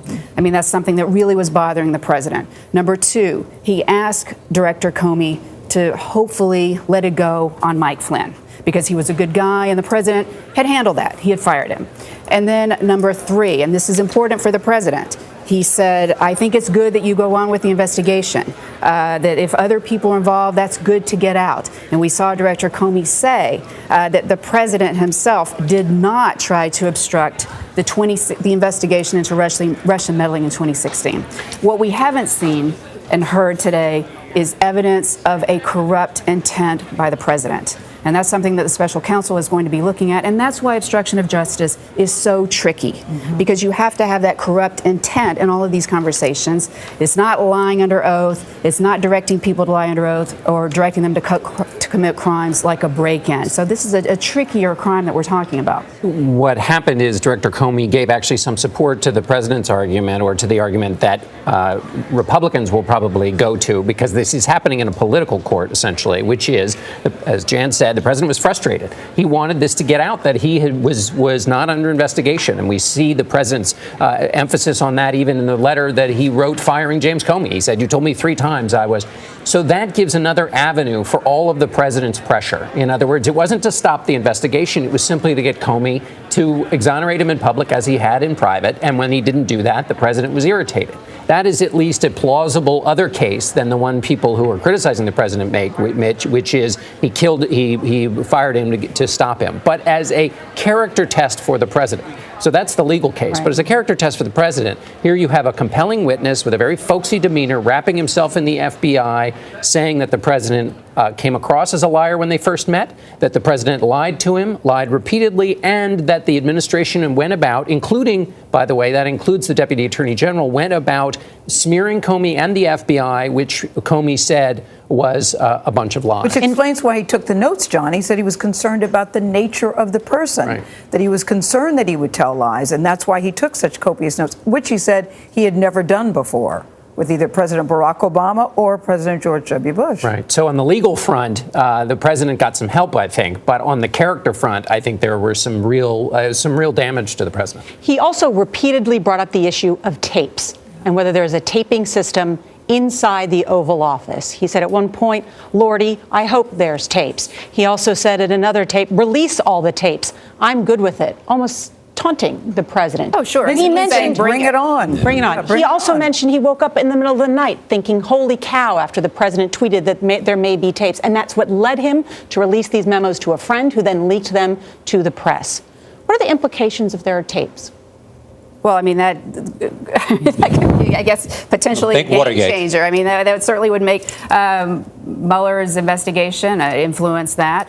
But I mean, we haven't seen any evidence that they're tapes. My sense from that was that Comey was, which was kind of part of his tone of this entire hearing, was he was outraged. His integrity had been called into question. The FBI's integrity had been called into question, and he was there to defend the FBI, to defend his honor and defend his integrity. And if there are tapes, as the president said, and he'd already said 5 or 7 different times, he thought the president was lying about other things, we'll just bring it on. Did he defend himself, Jan, and the FBI? Do you think he did a good job of that? Absolutely. I mean, he is completely rewriting the narrative of who Comey is. Remember, he was vilified not only by Democrats for how he handled the Clinton email administration, but by Republicans, not only politicians, and colleagues. but correct, lawyers. I mean, we're very critical of his handling. So he's kind of resurrected his reputation. And think about how the committee started and ended today. Was Chairman Burr, a Republican, testifying to Comey's kind of good character, service to his nation. This is while the Republican Party is attacking Comey's character. You've got the Republican chairman of the committee saying, and all the Republicans down the line saying, you're a person of good character, honest, serve the country, and then the hearing ended in that way, too. So that goes to Jan's point again about this character rehabilitation. The president of the United States has twitchy fingers when it comes to Twitter and has tweeted about Comey in the past, but this morning, thus far, he has been silent. Margaret Brennan is at the White House, though, and she is getting reaction from there. Margaret, good morning, or good afternoon. Good afternoon, Nora, and you're right. There's been remarkable restraint on the behalf of the president in that he has stayed away from Twitter, and his communications team has really stayed on message, saying we're going to wait before we comment, and they're really trying to outsource all of the questions about the Russia allegations and this testimony today to outside legal counsel. Mark Kasowitz, the president's personal attorney on this matter, will be addressing that shortly, but the White House, in doing that, is really trying to distance this because they say the Russia probe continues and questions about it continue to make it difficult for them to get their legislative priorities done. But what we have heard from the White House today during this testimony is a flat-out denial.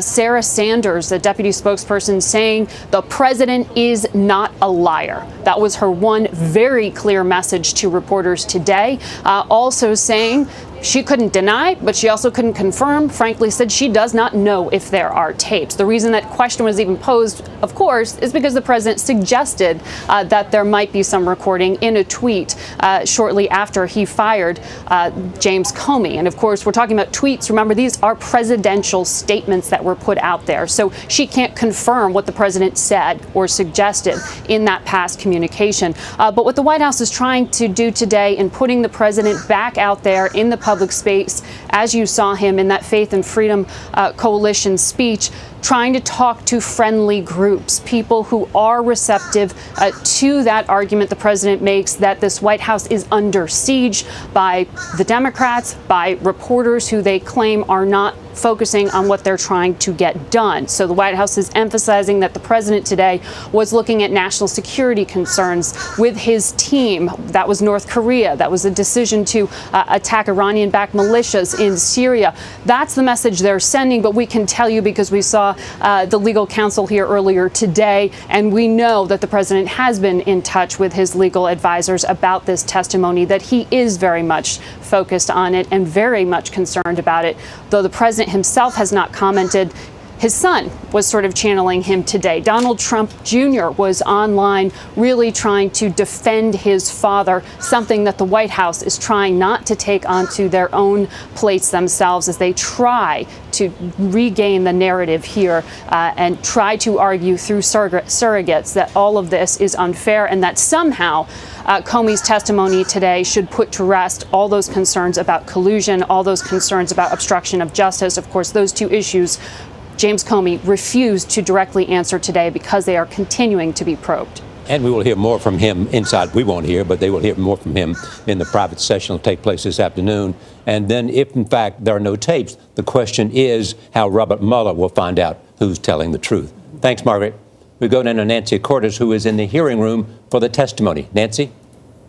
Well, Charlie, it was fascinating to watch these senators and Comey go back and forth and really pick apart the meaning of every single one of these conversations that he had with the president. You had some Republicans trying to figure out if perhaps Comey was mistaken in the president's meaning. For instance, when the president asked other officials to leave the Oval Office so he could speak one-on-one with Comey, and told Comey that he hoped he could see his way clear to letting go of the Flynn matter. Well, a number of Republicans said, look, anyone who's familiar with the president's Twitter feed knows that he hopes that the FBI will back off of Mike Flynn. So what's the big deal if he told you that in private? And what Comey said was that because of the scenario alone in the Oval Office with the president, everyone else asked to leave, he took that as an order rather than as a hope. And a number of Democrats followed up with him and said,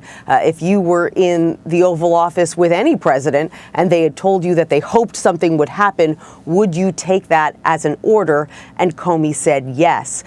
Same thing when it came to the dinner that he had one-on-one with the president, a dinner that the president has said publicly Comey asked for, but which Comey insists both in his written testimony and in the hearing today that the president called him and requested. Comey said he couldn't imagine that the president would want to have dinner one-on-one with him. That would be inappropriate. So he assumed that other people would be there in the room, but it turned out just to be the two of them. And he said that when the president told him that he expected loyalty, almost in the same breath as the president telling him that he hoped that Comey would stay on, that he felt that the president was implying that he would get one, his job, if he gave him the other, loyalty.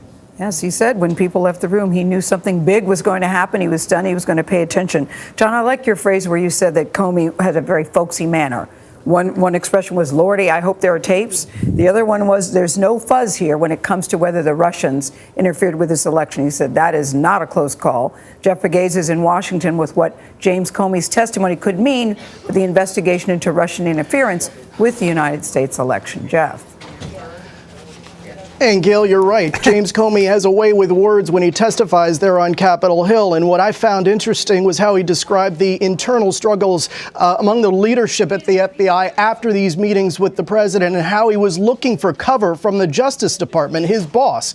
In fact, in one exchange of questions with Kamala Harris, the senator from California, he talked about how when he confronted Jeff Sessions with this, the body language from Sessions said, hey, what am I going to do? And so numerous times, it seems from his testimony there, Comey was trying to get cover from the Justice Department to prevent these, what he viewed as inappropriate meetings with the president. So I think when we look back at this testimony, and there will be more testimony to come, perhaps more from James Comey himself, this is one of those hearings that will stand out. Charlie? Thank you very much. Let me go back to Jan Crawford and John Dickerson. You were just saying, as we watched what Jeff was saying, that we ought to pay attention to what, in fact, he said, what James Comey said about the former Attorney General Loretta Lynch. Well, I mean, that's kind of one of the things, too, I think that was striking out of this hearing. I mean, we went into it thinking, well, what was it going to say about what President Trump and his intent, and what did he said or didn't say to the former FBI director? But I think what also emerged was another storyline going back to the Clinton administration. And Director Comey, former Director Comey, was pretty clear that he believed there had been meddling or attempts to meddle in the FBI's investigation into the Clinton email and whether she had mishandled classified email. So I think that's, you could be questioning whether or not that was an obstruction if Hillary Clinton were in the White House He right now. accuses the Attorney General of directing him to call it a matter, not an investigation into the emails. Which he said was completely in line with the Clinton narrative. So that was an interesting revelation. And also, as people weigh what kind of a straight shooter is James Comey, here he's saying something that's not very favorable to the former Democratic candidate. I also thought it was interesting when he was asked, had you been told you were not doing a good job? He said, actually, quite the opposite. And that videotape that we've seen over and over where he walks over and shakes a hand, what does the president whisper to him? He says, I look forward to working with you. We'll be back shortly with a response from President Trump's personal lawyer, Mark Kasowitz. He's expected to speak between 1:30 and 2 p.m. Eastern Time, and we'll bring you that also in a special report. Our coverage of the Comey hearings continues throughout the day on our 24-hour streaming network, CBSN. There will also be a complete wrap-up on tonight's CBS Evening News. This has been a CBS News special report. I'm Charlie Rose with Gayle King and Nora O'Donnell, CBS News, New York.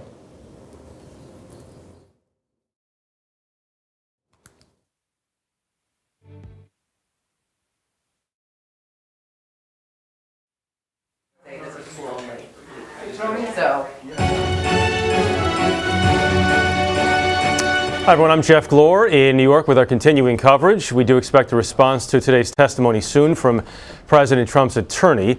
But former FBI Director James Comey is now on the record, telling the Senate Intelligence Committee he took comments from President Trump as a direction to drop the investigation into Michael Flynn and, quote, lift the cloud of the Russian investigation. He did not describe the president's actions today as obstruction, but he did say repeatedly that he found them disturbing. I don't think it's for me to say whether the conversation I had with the president was an effort to obstruct. I took it as a very disturbing thing, very concerning. After that briefing, you felt compelled to document that conversation, that you actually started documenting it as soon as you got into the car. I was honestly concerned that he might lie about the nature of our meeting, and so I thought it really important to document. Either he had concluded or someone had told him that you've already asked Comey to stay, and you didn't get anything for it, and that the dinner was an effort to build a relationship. In fact, he asked specifically of loyalty. My common sense told me what's going on here is that he's looking to get something in exchange for granting my request to stay in the job. All right, so a few highlights from the hearing. Caitlin Huey-Burns is a CBSN political contributor and a Real Clear Politics reporter. Caitlin, good to see you. Good to see you, too. Quite a morning. Quite a morning indeed. As Washington and the world now digest, what are you thinking about first? Well, a couple of things. First, the way in which Comey described what he took to mean from these conversations. Remember, he had already detailed the conversations in that memo, in that document that he released yesterday. Today was striking because he submitted those for the record and then went on to describe the nature of those conversations and the details which were important. First, he said he was concerned that the president would lie about their conversations, which gave him the direction to document these meetings. He also made a point to say he did not do this with other presidents, that he did this for a reason because of those specific concerns. Another thing that really stuck out to me was the idea that after President Trump tweeted that Comey should be worried about there being tapes, that prompted Comey then to send those memos to a friend, describe those memos to a friend with the intention of that friend leaking them to the press in order for Comey to clear his name and also to show his side of the story and to also prompt the appointment of a special counsel. That's significant here. And a couple other things that were interesting besides Comey's words were the way in which Republicans kind of threaded a line of defense for the president. Yes, they were clear to say what he did was inappropriate, but they had some specific questions about why Comey stayed in those meetings, why he went to those meetings.